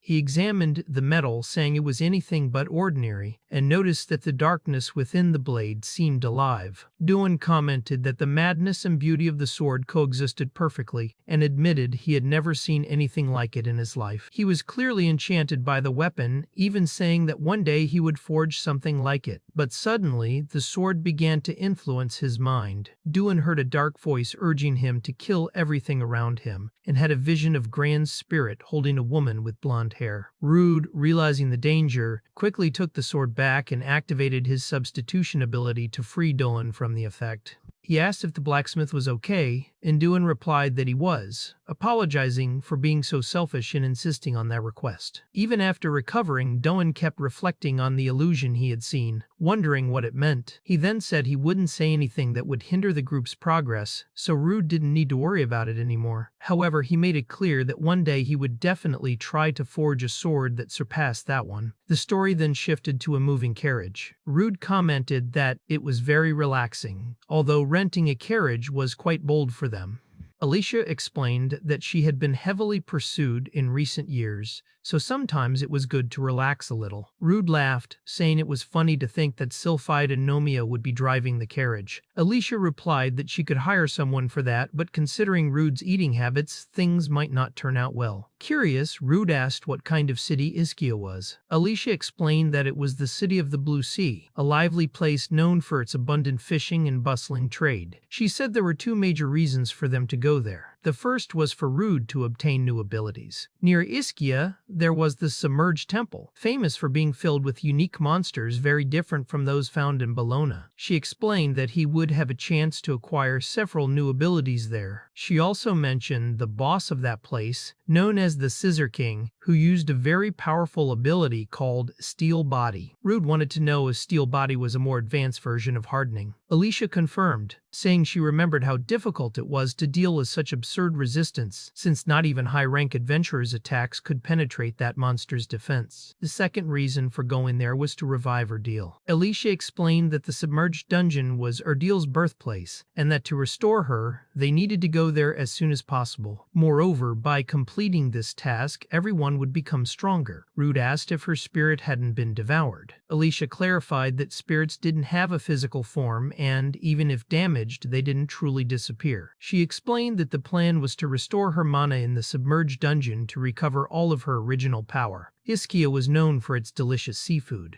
During the trip, Alicia asked Rude if, by any chance, August had given something to him when they left Bologna. Rude pulled out a book and asked if that was what she meant, unaware of its content. Alicia explained that it was a diary by someone who researched the habit of eating monsters, and that it could be very useful for Rude. Leonis then said it was time for Rude to shine. At that moment, Rude remembered the moments he spent with the group of heroes who fascinated him so much, and silently said goodbye to them. He sat down deep in thought when Alicia asked if he was planning to go on an adventure with Leonis and the others. Embarrassed, Rude asked what she was talking about. Alicia laughed, finding him very suspicious, and he asked her to give him a little time. The scene changed to a very frightened person sitting on the grass. In front of her, a man was being held by the neck by a monster, and desperately told her to run away as fast as possible. When the woman looked back, she saw more monsters approaching. They were demon boars. Then the narrative returned to the book that Rude had, which contained the Count's notes. In the text, he wrote that his research was forbidden, and that he would record all the methods of cooking monsters there. About the slime, he explained that these monsters were common for beginner adventurers, easy to subdue but dangerous to eat. Their bodies contained a powerful acid that, if eaten raw, could dissolve the stomach and lead to death. Therefore, it was necessary to neutralize the acid. For this, the slime should be sautéed in a pan with seaweed lye and left for 2 days. It was also possible to fry it, but the oil splattered a lot and the meat shrank, losing flavor. The best method was to sauté it in boiling water until it turned pink, without letting it shrink, and then cut it into small slices. It was recommended to eat it with salad. The taste was slightly sweet and the texture unique, creating an exceptional experience when combined with the salad's crunch. Alicia commented that this monster recipe book from August would be very useful for Rude. He replied that he could hardly believe such a record existed,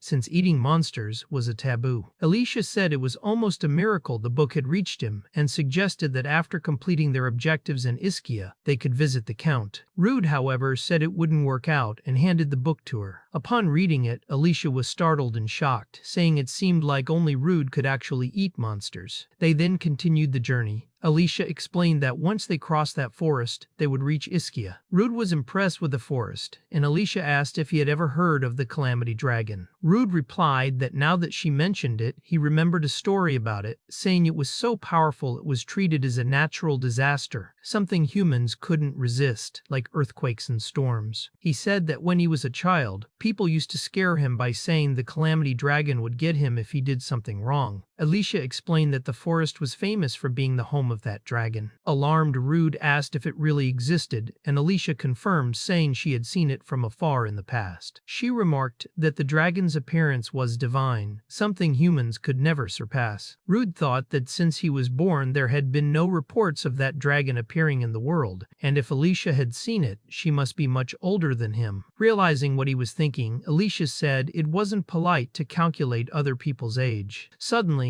Sylphide appeared, warning that there were 3 demon boars ahead.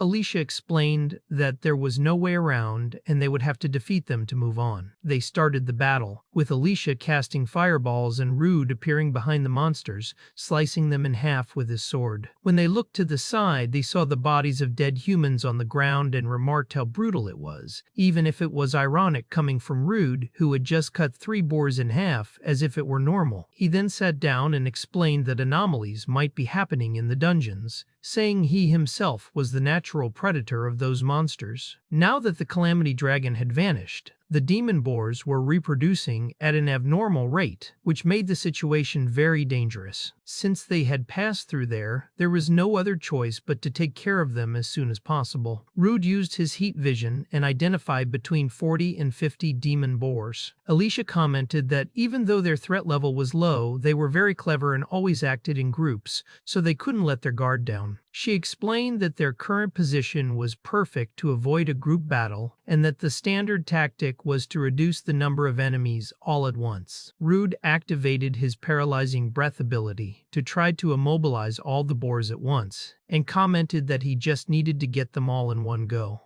However, he quickly realized the attack hadn't worked. He remembered Leonis's warning that many monsters had resistance to certain effects. To make things worse, the boars had chewed on herbs that nullified paralysis and managed to fully recover. Alicia noticed it wasn't just that. They were also gaining temporary resistance and laughed at Rude, saying his breath had failed. Rude, irritated, replied that he had already figured that out and told her to shut up. At that moment, all the boars charged at him, and Rude said he would turn them into pork ribs. The battle began. Alicia asked if she should use her magic to clear the field, but Rude told her not to as he wanted to test something. He activated his poisonous scales, saying that fighting that way would give him the upper hand. Alicia covered her nose, complaining that if he got too close, she would be affected too. Rude charged at the boars, saying that if paralysis didn't work, then they would have to deal with poison. He started cutting down the monsters, explaining that each movement spread poison from the scales to everyone within range. Although the poison was working well, one of the monsters still managed to attack him from behind. Rude dodged quickly, but that boar activated its command ability, coordinating the group's attack. Alicia then shouted for him to watch out and look up. When Rude looked up, he saw a huge rock falling toward him. He dodged at the last second, but wondered where that had come from.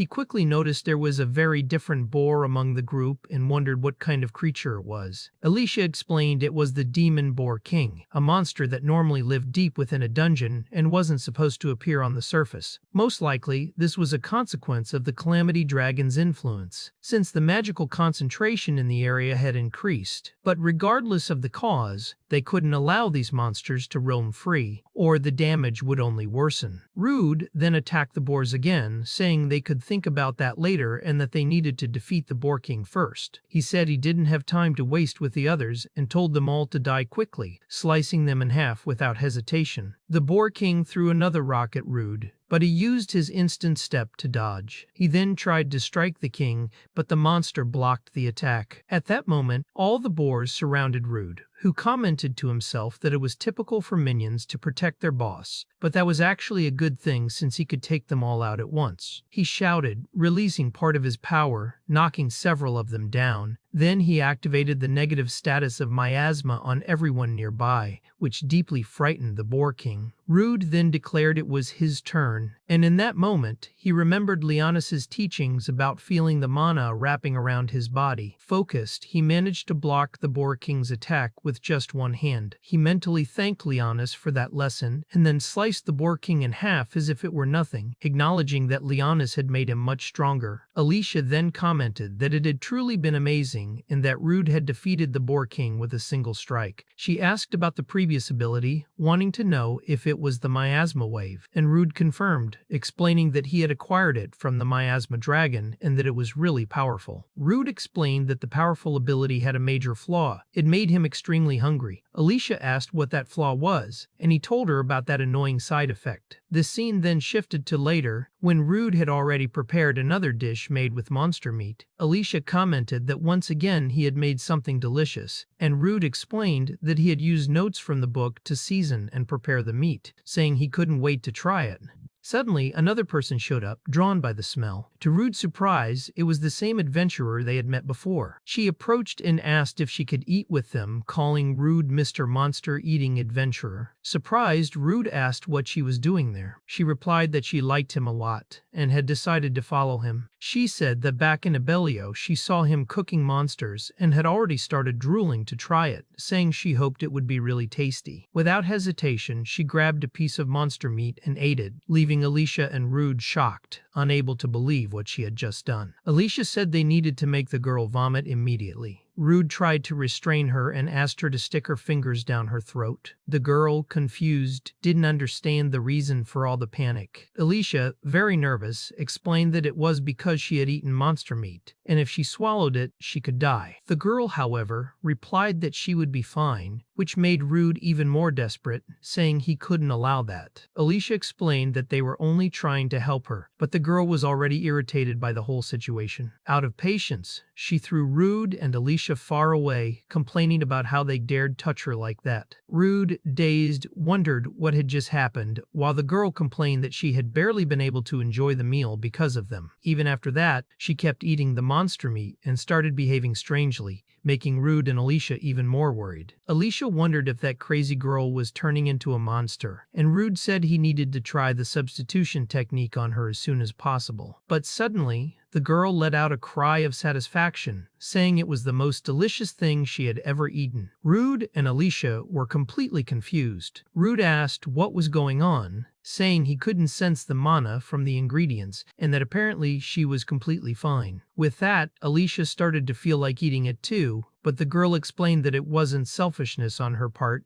they simply couldn't eat monsters. She asked if they knew what happened when a human ate monster meat. Alicia asked why, then, she was eating it. The girl replied saying that she had said humans can't eat monsters, but that for a monster like her, it was totally normal. Rude, surprised, asked what she meant by being a monster, and the girl confirmed it. Rude then activated his analysis ability to check who she was, but the result showed she was human. Confused, Rude told her the result. The girl apologized, saying she had forgotten to undo her disguise and asked him to analyze her again. This time, Rude was in shock, stepped back, and told Alicia to get away as quickly as possible. Alicia, very frightened, asked what had happened, and Rude explained that the thing in front of them was the Calamity Dragon. His analysis system clearly showed it: Alamira, monster race, Calamity Dragon. Alicia was terrified, saying she couldn't believe it. Alamira, on the other hand, praised the pork ribs, saying they were fantastic and more delicious than any other monster she had eaten. Rude asked what her purpose was there, and Alamira answered that he could relax, that she wasn't going to eat them or anything like that. Alicia asked why a high-ranked being like her was disguised as a human. Alamira explained that she didn't have a special reason. She was just curious about Rude's mana and decided to get closer. To her surprise, he was a monster eater. She said she became fascinated by the monster food he made and couldn't resist following him. Faced with all that, Rude and Alicia didn't even know what to say. Alamira explained that there was a den of demon boars nearby, and that as soon as she moved away from the forest,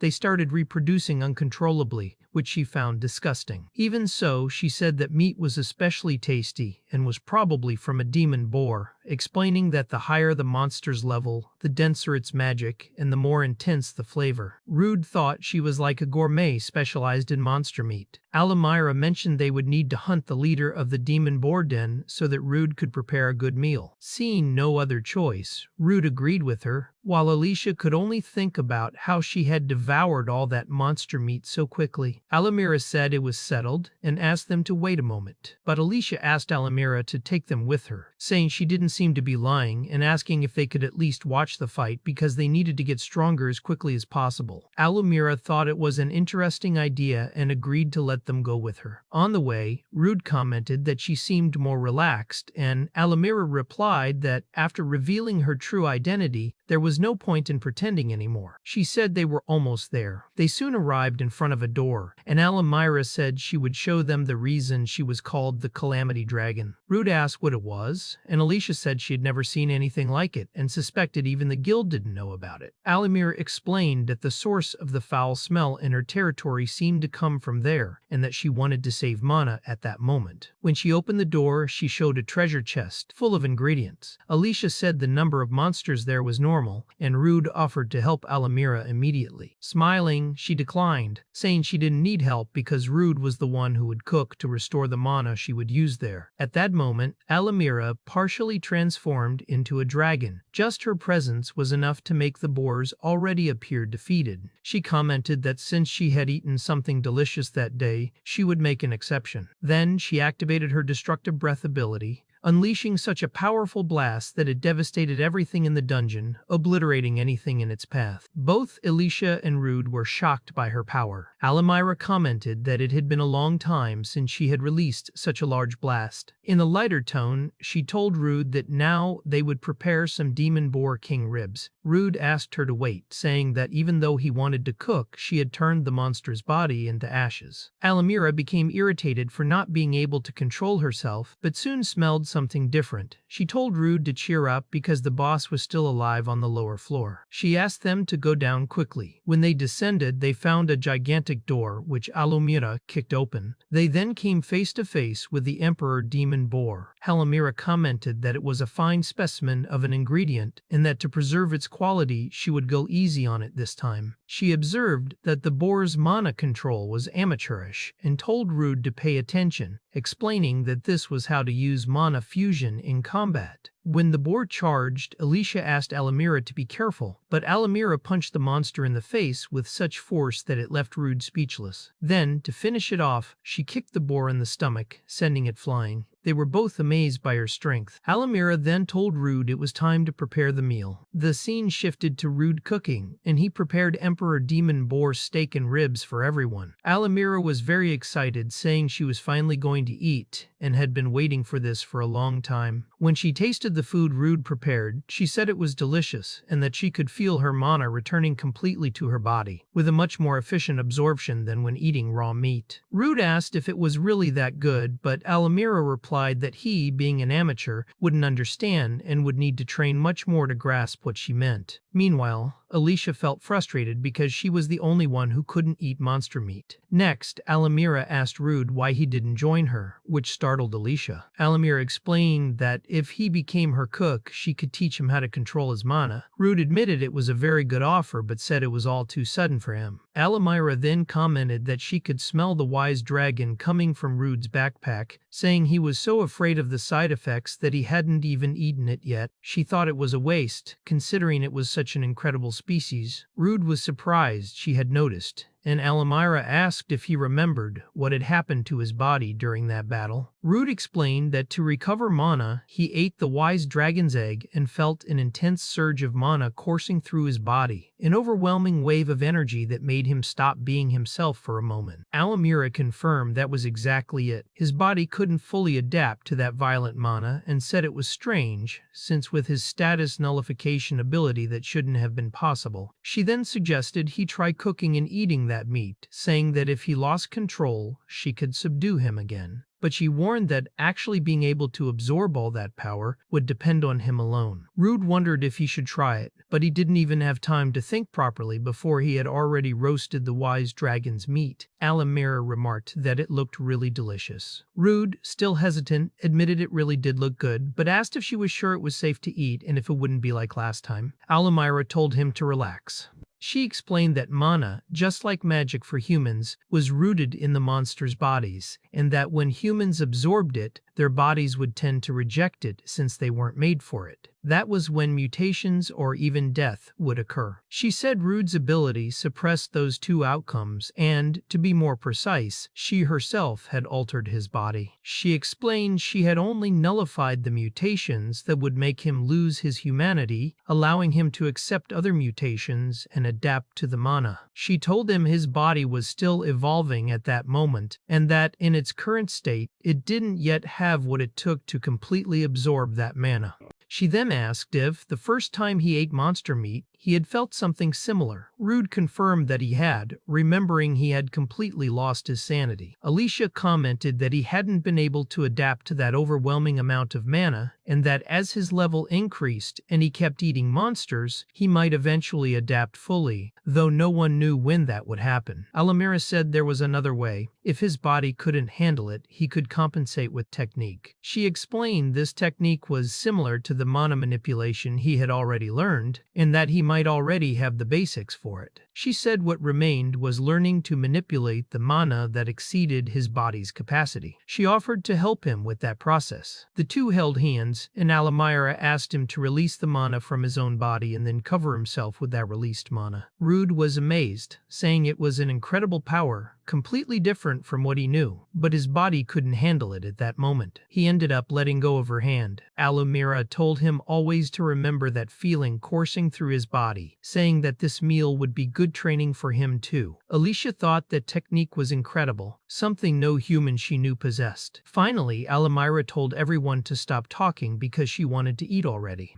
Alicia, disappointed, asked if she had to eat too. Alumira replied that of course she was going to eat, and that was the whole reason they were there. Rude, still uneasy, said he would eat too, so the two of them began eating the wise dragon's meat. Alumira commented that the meat was very good, and that even though she was from the dragon race, she didn't mind eating one of them. She thought to herself that, as expected from a true dragon, even if it was just a newborn, the quality of that mana was extremely intense and very rare. Silently, she wondered if Rude would be able to withstand all that power. Rude was impressed by what he was feeling. There was a surge of power running through his body, something truly incredible. He wondered if he would be able to keep control of that energy and concluded that for now, he was managing. He noticed he had absorbed several abilities: telekinesis, divine annihilation strike, paralysis resistance, and earth splitter. In addition, he had obtained the Eye of Wisdom. However, suddenly Rude put his hand to his head, feeling an intense pain. Thousands of images began flooding his mind in a confusing way. He questioned what was happening, trying to figure out if it was a hallucination, but he realized it couldn't be, since his status nullification would have activated if it was. He kept wondering what those so vivid images were. At that moment, the image of the wise dragon appeared in his mind, calling him a filthy human and saying it wouldn't allow him to keep using its eye. Then the wise dragon destroyed the Eye of Wisdom, making Rude lose that ability. Elysia noticed something was wrong and asked if he was okay. Rude said he was, but explained he had failed to acquire an ability. Alumira commented that not even he had managed to withstand that power, explaining that the Eye of Wisdom was a unique ability of that dragon. She said this ability let the user copy techniques just by looking and also see glimpses of the future. Alumira said she believed he could handle that power, but realized that even Rude couldn't withstand the interference of a pure dragon. She told him to relax, saying that failing to acquire an ability wasn't something bad or a negative status. Rude, still frustrated, said she could have at least warned him beforehand. But Alumira changed the subject and asked if he had decided whether he would join her so she could teach him how to control mana. She asked if he would allow her to officially join his team. Rude, confused by the images he had seen earlier, was trying to figure out if they were memories of the past or visions of the future. It was said that even if the body perished, wisdom accumulated in the soul and had the power to show even the future. Reflecting on this, Rude answered that he would accept forming a team with Alumira, since if he wanted to get stronger, he would need her power. He also acknowledged that this power could help Elysia a lot. Alumira was happy with his decision, saying everything was settled. They touched hands to seal the agreement. But Elysia, suspicious, warned that she wouldn't forgive Alumira if she tried anything strange. Alumira, smiling, asked why elves were so distrustful. Back on the road, Elysia commented that she could already see their destination ahead. Rude was impressed by the view. They finally arrived at the port city of Ischia, a prosperous place. It was Rude's first time visiting, and he was amazed by the liveliness and energy the maritime trade brought to the city. Rude suggested they go straight to the guild to get the mission for the submerged dungeon, but Elysia said it wasn't a good idea. She explained that outsider adventurers needed to start with simpler missions to earn the guild's recognition. Besides, the way they were now, it would be very hard to conquer the submerged dungeon. The scene shifted to the interior of the Ischia Adventurers Guild. Elysia pointed to a starter mission, saying it seemed like the best choice for them at that moment. While they were reviewing it, two adventurers approached and asked if they were newbies. Their group seemed low-level and pretty unprepared. They looked at Alumira and mocked her, asking who that little girl was and saying adventuring wasn't child's play. They told her to go home to play with mommy and daddy, saying it would be much safer that way. At that moment, another man in the group intervened, telling his companions to stop. He apologized for their rude behavior, explaining they were always ill-mannered. The others complained, asking who said he was their boss. He replied that if they wanted to tarnish the name of the White Wave Blades, he'd handle the situation himself. They called the blonde man Alan, who took control of the conversation to calm things down and avoid more trouble in the guild. One of the men in the rival group held a knife and asked Rude Rude if he wanted to try his luck. But another friend told him to stop, saying they were causing a scene in front of too many people and their boss wouldn't be happy about it. Glenn complained, calling the other a buzzkill, and said they were leaving right away, taunting them by saying weaklings like Rude were only good for monster bait. Alamira asked Rude if she could burn them and eat them afterward, but he asked her to calm down. At that moment, Alan bowed and apologized on behalf of his companions, saying they were really hard to deal with. Rude told him not to worry, saying adventures like that existed everywhere. Alan asked if they were new in town, and Rude confirmed that they had just arrived. Then Alan introduced himself as a member of the White Wave Blades and welcomed them to Ischia. Rude also introduced himself, saying his name. Alan noticed the paper in Alicia's hand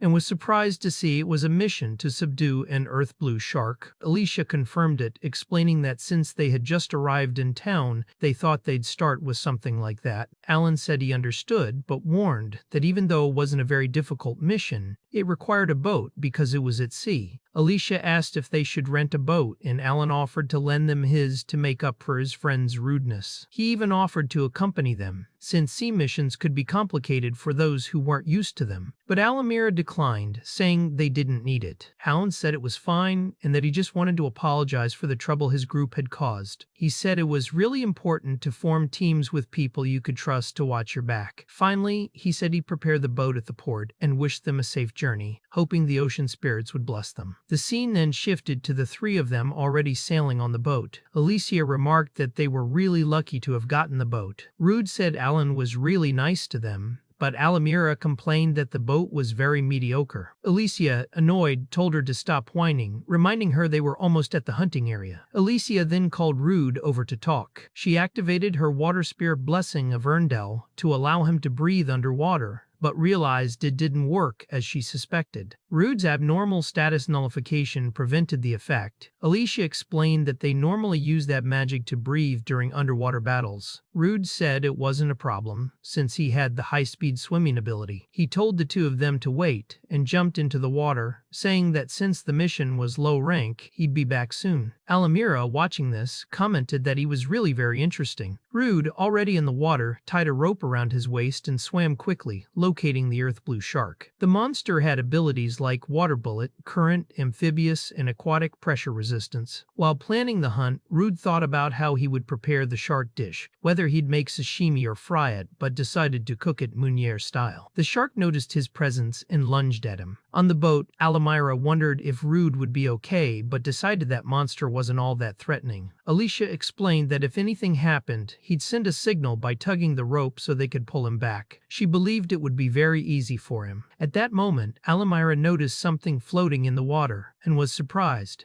She looked more closely and realized it was a water horse, a very rare creature. She also noticed it had already registered their presence and thought its swimming ability seemed very useful. Rude realized they needed to capture that horse as quickly as possible. At that moment, the horse cast a powerful water spell in their direction, but Rude managed to block the attack using his wind magic. Alicia explained that it used aquatic principle magic and that they had to capture it because Rude could eat its meat and gain very good abilities. Alamira got even more excited and activated her dragon mode, saying that today's dish would be horse meat. She spoke in a scary way, even saying she'd suck the marrow from its bones, which made Alicia tell her to calm down because she was scaring the horse. Alamira then commented that he was very clever and noticed her power, which was why he tried to flee. Even so, she assured them she wouldn't let it escape and told Alicia to get ready to go after it. Meanwhile, at the bottom of the sea, Rude was fighting sharks. He wanted to carry one of the sharks he'd just taken down, but their wave attacks were very fast and hard to dodge. Suddenly, he felt the rope pull him back forcefully and didn't understand what was happening. Alamira apologized for moving him so quickly, explaining they had found a rare monster up ahead. Rude complained that he was just about to finish off the sharks, but Alamira said the earth blue shark could wait and told him to look at what they were chasing. He was surprised to see it was a horse, and Alamira explained it had the perfect ability for him at that moment and also looked very tasty. The horse cast another water spell at them, but Rude used his sword to completely absorb the attack.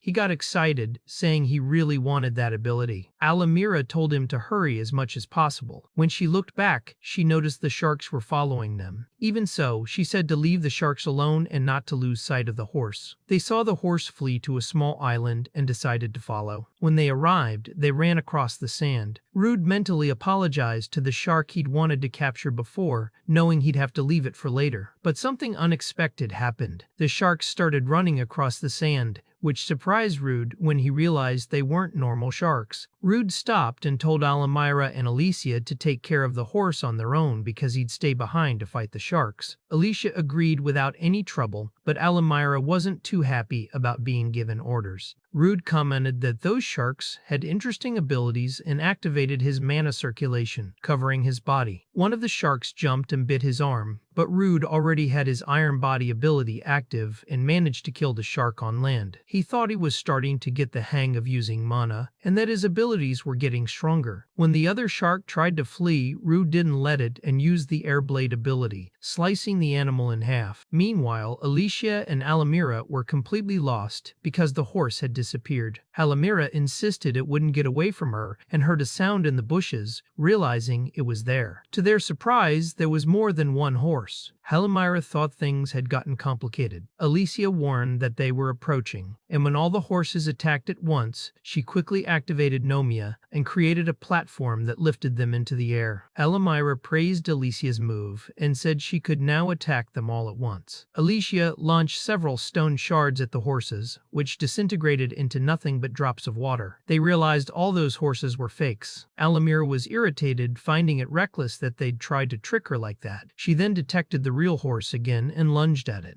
Even though it tried to escape, it couldn't get away because Alamira was already right next to it, relentless. Alamira prepared to punch, saying the horse was very slow, and landed such a powerful blow on it that the impact could be seen even from the beach. Soon after, Rude appeared carrying a shark's body and asked if everything had gone well. The two of them confirmed it had. Alamira commented excitedly that he had finally arrived because it was time to eat. Rude then started preparing the food. He cooked the shark meat and made an aquatic stew with the horse meat. They sat down to eat and said the horse's taste was really good. Rude said that at first he'd thought about making horse sashimi, but it wouldn't be as good raw. He noticed the meat's properties changed a lot when cooked. Alicia said she was starting to get hungry and asked if Rude had acquired a new ability. Rude said yes, explaining he had gained several abilities like walking on water, aquatic magic principles, tidal current, and adaptation to water and land. He got up to test his new abilities and tried to activate the adaptation to water and land. However, nothing happened at that moment, and he complained that it had failed. Alicia told him to calm down and look more carefully. Then he noticed gills had formed on his cheeks, and his hand had also transformed, adapted for the sea. Excited, Rude ran off saying he was going to swim for a bit. Alicia commented worriedly, asking if he wouldn't end up turning into a monster that way, but Alamira calmly replied that he'd be fine since he wasn't exactly human anyway. Meanwhile, Rude swam happily in the sea, finding everything amazing because he could finally breathe underwater and move easily there. In a moment of quiet, he saw a gigantic whale appear before him. Impressed, he thought he'd been born inland and never imagined he'd one day be able to swim in the sea. He reflected that traveling with companions was maybe what people meant by happiness. The scene shifted to Alan, who was surprised to see they had not only defeated the shark, but also captured the water horse. Rude thanked him for his help. Alicia invited Alan to eat with them as thanks for lending the boat. Alan tried to refuse, saying he hadn't really done anything, but Alicia insisted, practically begging him to accept, saying she wanted to visit a place with a good drink. Alan ended up happily agreeing. The scene changed again, this time to inside a bar. Alicia commented that the place was very nice. Glenn and his friend were there. Glenn taunted the group, saying they were acting as if nothing had happened. Meanwhile, the food was already served on the table for Rude and his friends. Alicia was excited, saying everything looked delicious, but Alamira didn't show any satisfaction at all. Alan explained that the city was very prosperous in fishing and that the fresh seafood was the local pride. Alicia praised the food, saying everything was very tasty, but Alamira remarked that despite the good ingredients and proper preparation, something was still missing. Alan joked that Alamira seemed very gourmet, but Alicia corrected him, explaining that she was just very picky about food. She even nudged Alumira to get her to stop criticizing so much. Alumira complained that she was just saying what she thought. Then Alan asked what they were doing in Ischia. Rude explained that they planned to challenge the Temple of the Submarine Maiden to collect materials from the floor boss, and finally heal Alicia's child. When he saw Alicia's magic, Alan was impressed, noticing it was a spirit, and was amazed that someone so young could command it. Alumira quickly corrected him, saying Alicia wasn't young at all, since she had lived 3 times longer than everyone at that table. She then put more food in her mouth, saying she was eating her second serving. At that moment, Glenn kicked their table, knocking all the food to the floor. He apologized, saying it was an accident and that his foot slipped. Alan immediately stood up and asked them to stop tormenting the group. Glenn said Alan had no right to order him around and questioned why he was flirting with other girls. Alan explained that their blades were sharp to protect the weak and asked if he had forgotten the guild's ideals. Glenn replied that the founders' ideals had long been forgotten and said that if Alan didn't like their attitude, he could just leave. Alan tried to calm things down, asking them not to provoke anyone anymore, saying he had given his all for the guild and wouldn't let them stain its reputation. Even so, the other men made it clear they had never liked him. Alicia then stood up and asked them to stop. She reminded them that guild fights happened all the time, but they were in a tavern and that it was too much for that setting. She explained that just as groups have group rules, taverns have tavern rules. Glenn asked what she meant. The scene shifted and everyone was sitting with beer mugs. Alicia explained that if they wanted to fight in a tavern, they would have to compete in a drinking contest. Alumira thought it was fun, while Rude suspected that Alicia just wanted an excuse to drink. Alicia said the loser would have to obey the winner. Glenn commented that he didn't really get it but saw it as the perfect chance to get rid of Alan, and the others agreed, making it clear that was exactly what they intended, eyeing Alicia with ulterior motives. Glenn accepted and reminded Alan that taverns had their own rules, asking if he was going to follow them and saying that since they were challenged,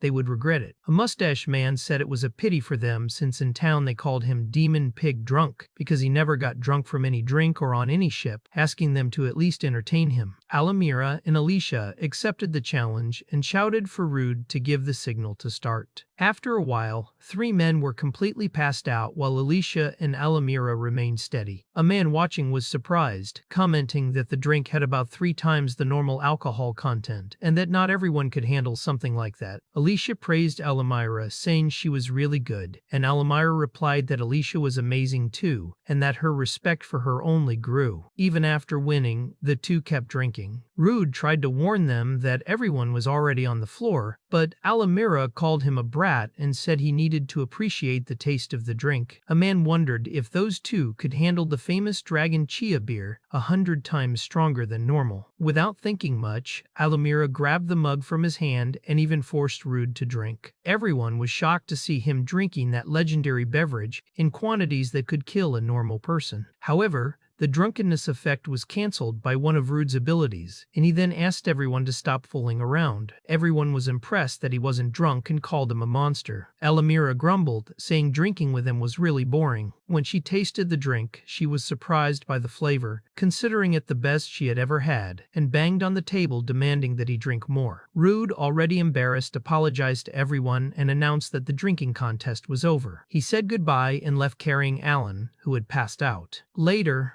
already on the beach, Alan woke up wondering what ability Rude had used on him and whether it could really work like that. Rude said, explaining it was too complicated but that he didn't need to worry. Alicia told Alan not to overthink it and commented that the drinking had been really fun. Alan ended up asking if she had done all that just to stop the fight in the tavern. Alan mentioned that she had lived twice as long as he had but had never lost a drinking match in her life. She replied that since she had won, things should calm down, as she didn't like it when a good meal was ruined. Alan then apologized for causing so much trouble for them. Rude said that if he didn't mind, he could tell them what had happened, so maybe he could help. Alan explained that about 6 years earlier, a monster had appeared in the village where he grew up. He wasn't there at the time, so he survived, but his entire family was killed and he became an orphan. Back then, the founder of the White Wave Blades took him in, and he remembered well the teachings that their blades were sharp to protect the weak. He said he'd been taken in at a desperate time, and that gave him the strength to keep fighting monsters. The guild was his emotional support during that phase, but that only lasted up to a point. The scene then shifted to 6 years earlier in the underwater dungeon temple. Alan's group was there killing some monsters. A man with an eye patch praised another member for improving a lot, but the man with a scar on his mouth complained not to be treated like a child. Suddenly, they heard a very loud noise and were confused about what it was. They quickly realized that a group of Sahajin was approaching, drawn by the smell of the monster's blood they had killed. They saw they were cornered, with no way out. The man with the eye patch ordered everyone to run, saying he would stay behind to buy time. Alan tried to protest, but he insisted, saying he would definitely come back alive. Glenn told Alan to shut up and just run, while another man with a mustache dragged him away. The man with the eye patch shouted for them not to look back and to swim with all their strength. Alan said that man never came back. Without the original leader, the guild was taken over by the young and ambitious Glenn. From then on, everyone started doing whatever they wanted. The original members became disillusioned and eventually left. Elisha commented that when a leader changes, the entire organization changes too. People have only two options: accept the new rules or leave. Alan agreed that might be true for some, but said that at that time he only wanted to protect his group. That was why he was still in the guild, believing that deep down those people were good. He admitted he had drunk too much and was talking too much, so he apologized to Rude's group. He explained that he didn't have much more to say and just wanted to give them some advice, not to challenge that underwater dungeon. He revealed that the temple's underwater dungeon was actually the stronghold of the White Wave Blade. Alicia protested, saying it was unacceptable for a group to monopolize an entire dungeon. Alan replied that in the city they behaved themselves because of public scrutiny, but inside the dungeons they showed their fangs without mercy. He admitted that, pathetic as it sounded, there was nothing he could do about it. Rude thanked him for the warning, but made it clear they had their own goals, which included getting stronger. Meanwhile, someone was secretly watching them. The scene then shifted to a man punching Glenn in the face,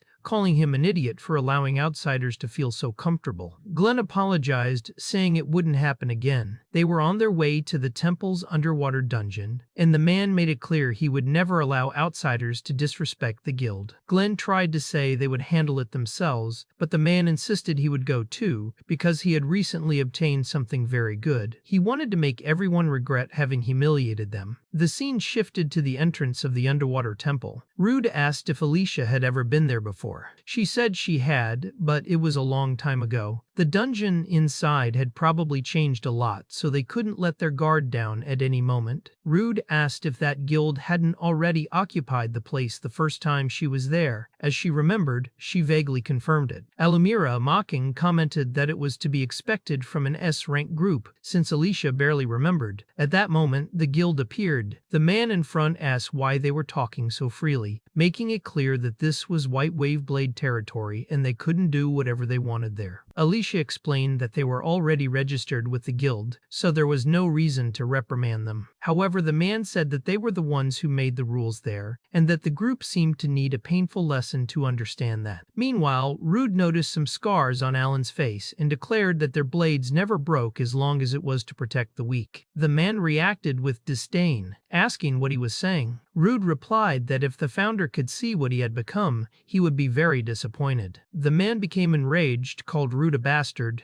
and ordered everyone to attack him. Alamira asked if Rude needed help, but he said it was fine. He then channeled mana into his fist, and when the enemy tried to strike first, Rude punched him straight in the face. Glenn tried to grab him from behind, but Rude ducked and struck him under the chin, throwing him into the air. A man with a spear rushed at him, but Rude dodged and kicked the leader in the face. After knocking everyone down, Rude asked if that was all they had. The leader got up surrounded by a yellow aura, swearing he would never forgive him. He channeled all his power into the spear and declared it would be the end of Rude. As he launched the attack, there was a huge explosion. Glenn commented that this was their boss's power and no one could survive that technique. But when the dust settled, Rude had his sword against the boss's neck, saying that with such wide openings he would never land a hit. Everyone in the guild was shocked by Rude's strength, and he then told the man to give up because he wasn't at his level. The boss called Alan and Karst, ordering them to help. The two looked confused, not knowing what to do. Rude told Alan that this wasn't the kind of group he had dreamed of being in. Alan, frozen, began to remember his master's words, saying their blades were forged to protect the weak. In a low voice, Alan said to Grans that their blades weren't made for this. Alamira taunted, asking how long he planned to keep fooling himself, and told Rude to end the fight already. Alicia commented that Alan's problem was having to deal with all that alone. Alamira complained that if they considered themselves adventurers, they should stop wasting time and start training. Rude then walked past Alan, who remained motionless,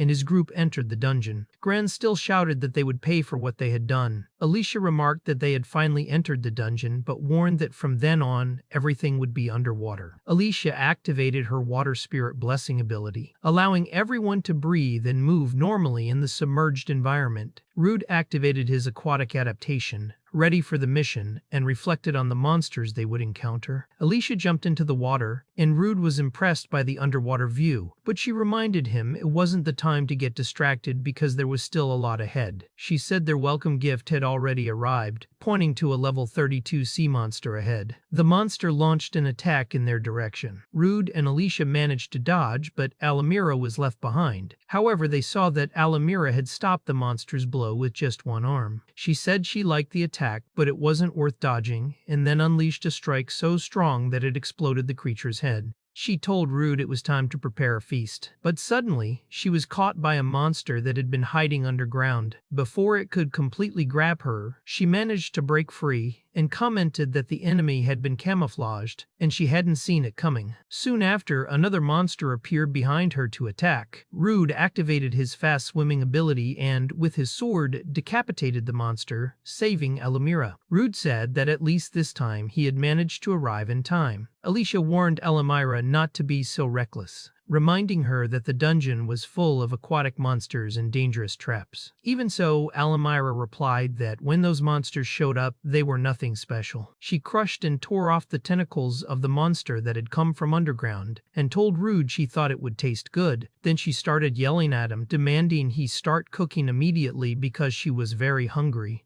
Meanwhile, at the bar, Gran swore he would not forgive those bastards and wondered where they were now. Cart said they seemed to be resting on the second floor of the dungeon. He explained he could see that because he shared the vision of a fish he used as a spy familiar. Grans commented that the second floor was home to the evil shell camouflages, creatures that trapped people with their tentacles and slowly injected poison. The mustached man warned that if anyone got too close, they would be captured and poisoned. Glenn remarked that no ordinary adventurer could survive a trap like that. Gran said it was no problem since that dungeon was their territory. He declared they would take a shortcut using one of their secret routes. Glenn reminded him that the other paths were full of sea monsters, but the mustached man said there was no way to avoid that if they wanted to move forward. That was when Grans revealed the object he was holding, a blue sphere called Abyssal Forest, a first-level divine relic that allowed the user to command sea monsters. Glenn asked how he had gotten something so valuable, and Grans replied that he had stolen it from an adventurer who had passed by the day before. He declared that, with it in hand, he could use the monsters to crush their enemies. Everyone at the bar started laughing, saying that was their boss. Cards asked Alan if he was okay. Alan said he was fine, but inwardly thought that Blue Pearl should have been locked away in the royal capital's treasure vault and wondered what the hell it was doing there. Grans then asked if everyone was ready, saying it was time to show them the terror of the White Wave blades. The group began descending into the underwater dungeon. Glenn commented that the orb had ridiculous power because no monsters attacked them. Grans confirmed this, saying it was even stronger than he had imagined, and remarked that the place would probably work for the plan. He then asked Galt to hand over the prisoner he was holding. Galt grabbed the man, punched him in the head, and threw him down. The man's blood immediately attracted other monsters. Grans observed that the Sahajin's eyes changed color when they smelled the blood, and that now an entire swarm would head that way. He explained that blood from that kind of creature drove the Sahajin into a frenzy, making them form large attack groups. He pointed at Alan, saying he knew this better than anyone, and that when Rude's group arrived, they would be attacked by a pack of Sahajin. He said that no matter how strong they were, they would not escape unscathed. Alan then remembered everything that had happened to his master and got furious with Granz, questioning why he was doing something so cruel. He thought that adventurers shouldn't fight among themselves and that Isaac would be disappointed to see what the guild had become. Granz, irritated, grabbed Alan by the neck, told him never to mention that name again, and threw him violently against the wall. He said he didn't care about the old leader anymore and that he was the one in charge of the guild now. Glenn asked Alan why he was so stubborn and why he didn't just give up on that guild. Meanwhile, the scene shifted to Rude, who had already cooked the new dish made of butterfried hammerhead, fish, and evil-shelled crab. Alamira asked if that was a butterfry and Rude confirmed it, saying it was one of his best dishes. He mentioned that Alicia was still creating a special space on the sea floor, and she replied that her spirits made it look easy. If her deal were at her full strength, she would surely have created a space 10 times bigger than the one they were in. Rude was glad he could use fire at that moment since they were cooking and said it helped a lot. Even so, he asked them not to worry too much about it because they would soon restore her true form. Alicia was worried about something else. The most important thing for her was that if Rude didn't hurry up with the food, Alamira would eat everything by herself. In that lighter mood, Rude opened his bag and said he had something before continuing. He took out a special lunchbox he had prepared the night before. He explained that Alicia was always watching them eat with such longing that he was starting to feel uncomfortable seeing her drooling from the smell. Alamira agreed, saying Alicia was always drooling. When Alicia realized the lunchbox had been made especially for her, she was very happy and thanked him from the bottom of her heart. So they all went back to eating together, sharing the moment as a group. After the meal, Rude discovered he had acquired 3 new abilities: Iron Head, Mimicry, and Venomous Stinger. He told the group that now that he had these new skills, he could go down to the next floor of the dungeon more safely. As they descended to the next level, Alicia remembered something important. She explained about the monsters called Sahajin, which were semi-humanoid, very intelligent, and dangerous. She said they would start appearing from that level onward. Alicia explained that these monsters attacked in a coordinated way, had blows strong enough to pierce even armor, and asked everyone to be very careful. Rude reflected that even his iron body might not withstand attacks from those monsters. Alicia explained that normally they appeared in groups of 3, but warned that if they ran into a swarm, even experienced adventurers might not survive. He thanked her a lot for the information, saying that knowing it in advance helped immensely. To calm him down a bit, Alicia mentioned that it was actually pretty rare to find large groups of those monsters, so he didn't need to worry too much. She then opened the door so they could keep exploring the next floor. But as soon as the door opened, they saw that there were many Sahajin waiting for them. Rude panicked when he realized there weren't just 3 but a much larger number. Alicia was also very startled, saying it was impossible and that they needed to retreat immediately. Meanwhile,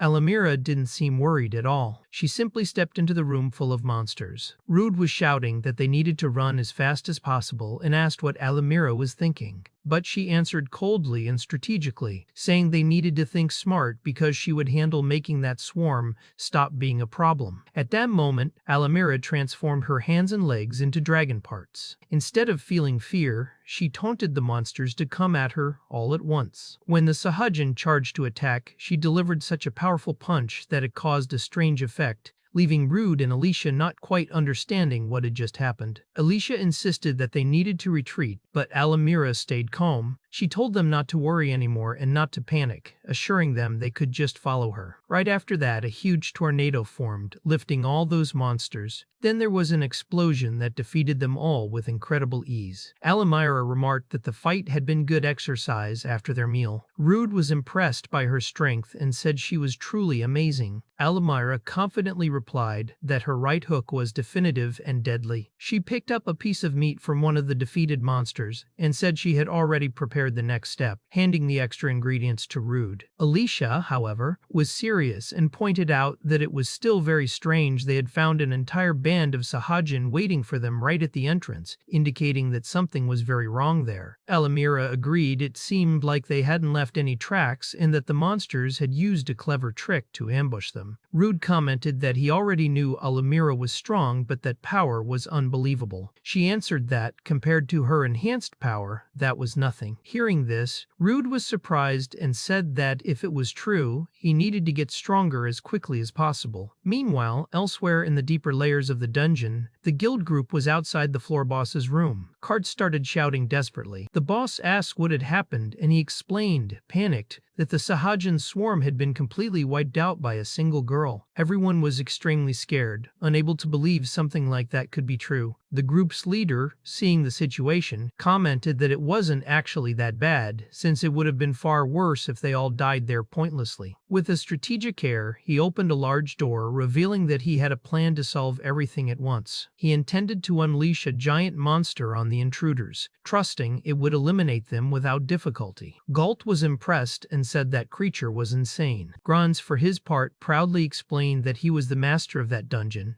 and that no matter how strong the intruders were, no one would get out alive after facing that monster. He was determined to use the creature as a weapon, planning to send it against the enemies to distract them and then strike the final blow himself. For that, he was holding a magical orb in his hands. Using it, he began issuing commands to the monster, as if it were just a pawn on his chessboard. Galt was incredulous to see Grans could control such a dangerous creature, and remarked that the power of that sacred treasure was truly frightening. Ji-Chenton, curious and confident, decided to test the monster's strength with a punch, but saw it didn't even leave a scratch on the creature, proving it was extremely tough. In a corner, Alice watched everything, clearly scared by what they were doing. He wanted to understand the plan better and asked what the goal of all this was. Grans then made it clear that no floor boss really mattered to them. The real objective was the orb, because outside that dungeon there was nothing else to fear. Glenn listened to this with concern while Grans continued explaining that with that orb they could even destroy a city. When the city was nearly in ruins, they would appear as saviors, defeat the monsters, and be celebrated as heroes. Glenn was shocked to hear this plan and couldn't believe what they were saying. He protested, demanding they release him immediately. Karts mocked him, asking if he even understood what they were proposing. Glenn insisted they let him go and tried to play it off as just a joke to break the heavy mood. But Grans, with a cold smile, said it really was a terrible joke. He revealed he saw the orb as the key to completely changing his miserable life, believing that, with it, he would become the most powerful of all. Full of arrogance, he raised the orb and said the entire world would have to bow to him. However, at that moment, the orb shattered into several pieces in front of everyone. The shock was total because no one could believe what was happening. The atmosphere grew even tenser when the eye of the monster before them began to glow an intense red. Without giving them any chance to react, the creature lunged, grabbed Galt with its claws, and crushed his body brutally without any mercy. Grans panicked and, realizing the disaster, ordered everyone to flee as fast as possible. Glenn was shouting that the monster was following them, but Grans told him to shut up and just run, warning that anyone left behind would die. As they ran, Grans thought to himself that he couldn't die in a place like that because his story couldn't end so pathetically. Karts wondered in despair how things had gotten to this point, but Alan interrupted him, saying it was better to save the questions for later and focus on staying alive. But at that critical moment, Alan felt a sharp pain in his back as he was struck.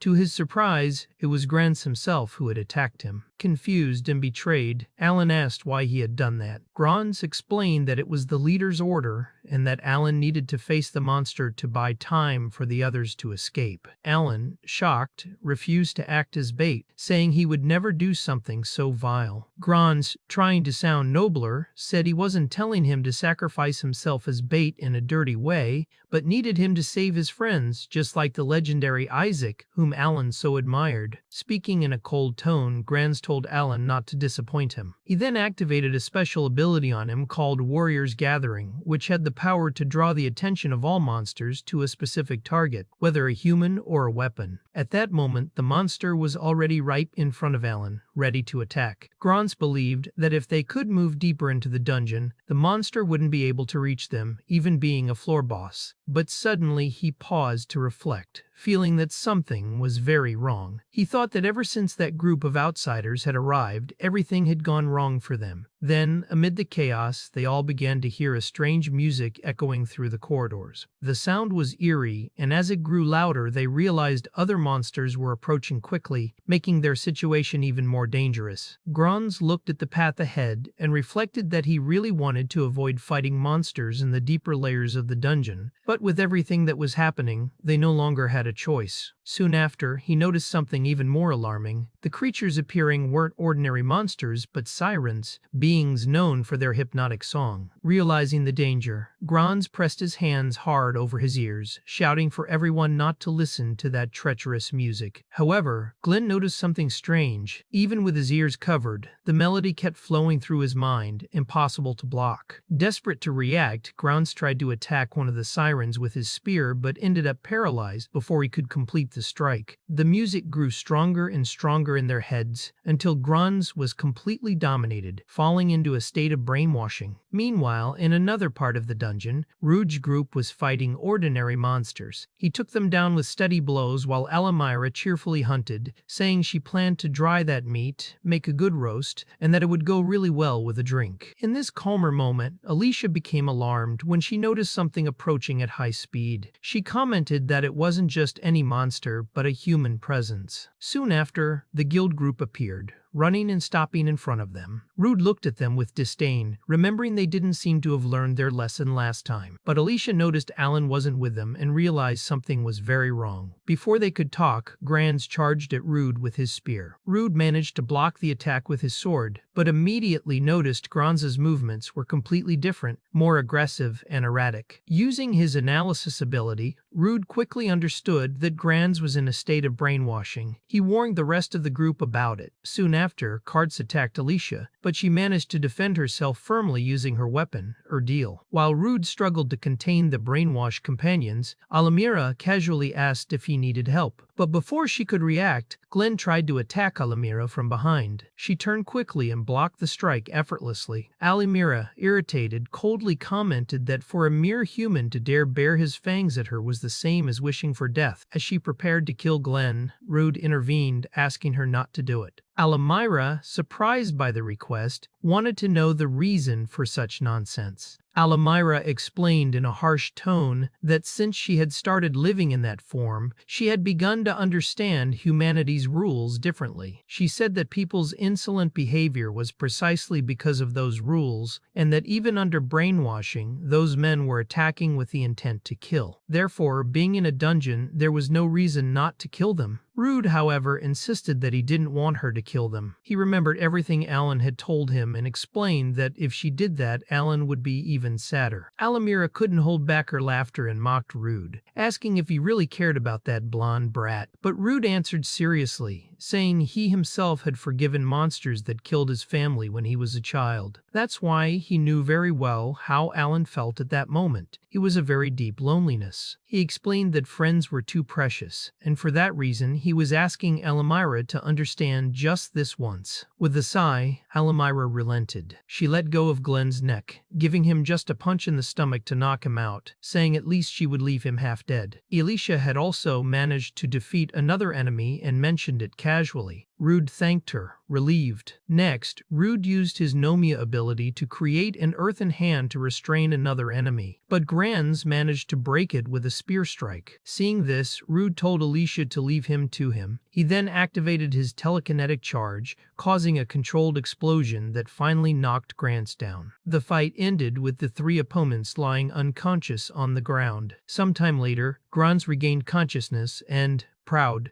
grumbled that he hadn't asked anyone to save his life. He sarcastically questioned what kind of attitude that was, saying the least he should do was thank them. Rude, however, ignored the provocations. He simply said the most important thing now was to know where Alan was. Grans tried to avoid the subject, looking away and dodging the question. Irritated, Rude pressed harder, demanding a clear answer. With no way to lie, Grans finally admitted they had left Alan on the dungeon's deepest floor. He explained it had been the only choice they had if they wanted to survive. Hearing this, Rude felt his fury rising even more, determined to solve it at any cost. Gran started shouting at Rude, saying it wasn't his fault because he hadn't had a choice. He tried to justify what he'd done, but Rude, overcome with rage, lost control and landed several punches on his face, calling him a bastard. After venting his anger, Rude took a deep breath and told everyone to get out of his way immediately before he regretted what he might do. He then turned to Alumira and Alicia, saying they needed to help Alan as quickly as possible. He asked them to lend him a bit of their strength for that. Alicia, serious, replied that he didn't even need to ask since of course they were going to help.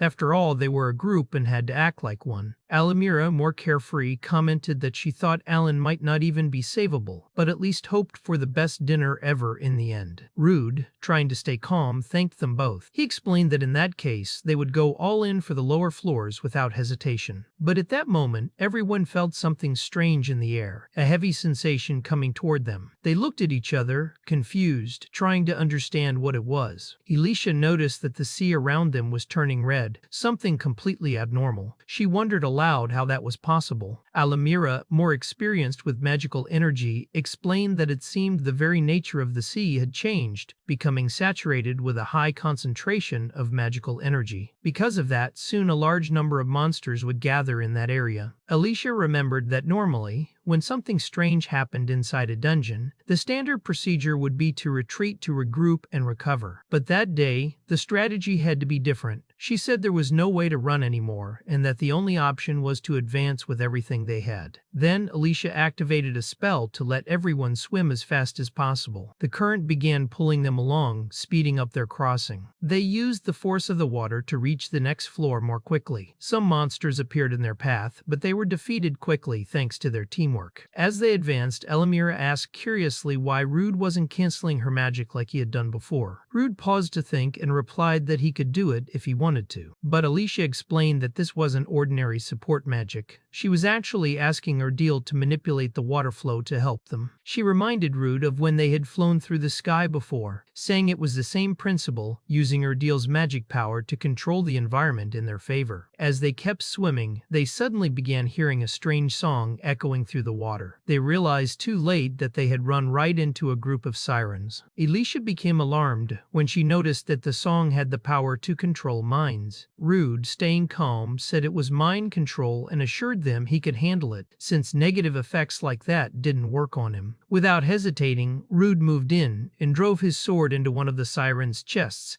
explaining to himself that when monsters looked too human, he completely lost his appetite to cook or eat them. Alumira, however, mocked him, calling him pathetic, and said she would take care of it. She sliced the siren in half with one strike and separated the part that still looked like a fish, saying now he could cook it without guilt. The other two sirens, seeing this brutal scene, became terrified and fled quickly. Rude looked at the now clear path and said he would leave it at that since the top priority was reaching the deeper levels of the dungeon to find Alan. However, the two surviving sirens didn't go away for good. They only retreated far enough to activate a special ability called Song of Madness, which spread a hypnotic melody through the area. This song reached a group of Sahajin nearby, sending them into a frenzy. Alicia realized the danger and warned that a group of completely crazed Sahajin was heading their way. Rude asked her to be very careful, admitting that maybe they should have killed the sirens when they had the chance. He told her to get ready because the enemies were coming. Soon, they were fighting the school of Sahajin. Rude noticed there were so many he couldn't even track all their movements properly. Alumira, sounding irritated, remarked that those fishmen never learned and that maybe it was time to teach them another lesson. But before she could act with full strength, a squid monster appeared suddenly and used its tentacles to bind Alumira's arms and legs, immobilizing her. To make things even worse, a colossal sea dragon emerged in front of them. They understood instantly that because of the high concentration of magical energy in the sea, monsters from deeper levels were starting to rise to that floor, making the situation even more dangerous. Alumira looked at the scene seriously and commented that things had gotten a lot more complicated now that a sea dragon had shown up. She realized she had no other choice and told herself she would have to use a special move. She then shouted to Rude and Alicia, ordering them to draw the Sahajin away from her. She also told them to get away as fast as they could, making it clear that if they stayed there, they'd be caught in the explosion she was about to unleash. Rude, confused, and alarmed, wondered what the hell Alamira was planning. Alicia, meanwhile, felt a chill as she realized how serious things were. She told Rude she had a bad feeling about it, and that it was best to do exactly what Alamira was telling them without hesitation. At that moment, Alamira began to roar so fiercely that even the monsters themselves shrank back in fear. The roar echoed through the dungeon, creating a heavy silence before the chaos resumed. Alicia urgently pulled Rude, saying it was time for them to get out of there as quickly as possible. As they retreated, some Sahajin, confused by the roar and the general panic, ended up charging straight at Alamira and grabbed her tightly, trying to hold her down. Seeing this, Rude shouted her name, completely worried about what might happen to her. But Alamira, even while restrained, stayed calm and simply told him to watch. That was when an intense, almost blinding light filled the entire dungeon chamber. The light was so strong that everything seemed to freeze for an instant. When the glare finally began to fade, Rude and Alicia could see Alamira completely transformed into her true dragon form. Her presence dominated the space, immense and imposing, with gleaming scales and sharp eyes full of controlled fury. Alamira, now in her complete draconic form, stared down the sea dragon without any hesitation. With a powerful, echoing voice, she declared that everyone there would finally get the chance to witness a battle worthy of monsters, making it clear there would be no more holding back or mercy in that fight. Guys, I've already narrated all the chapters of this series. If you want me to keep bringing more chapters here,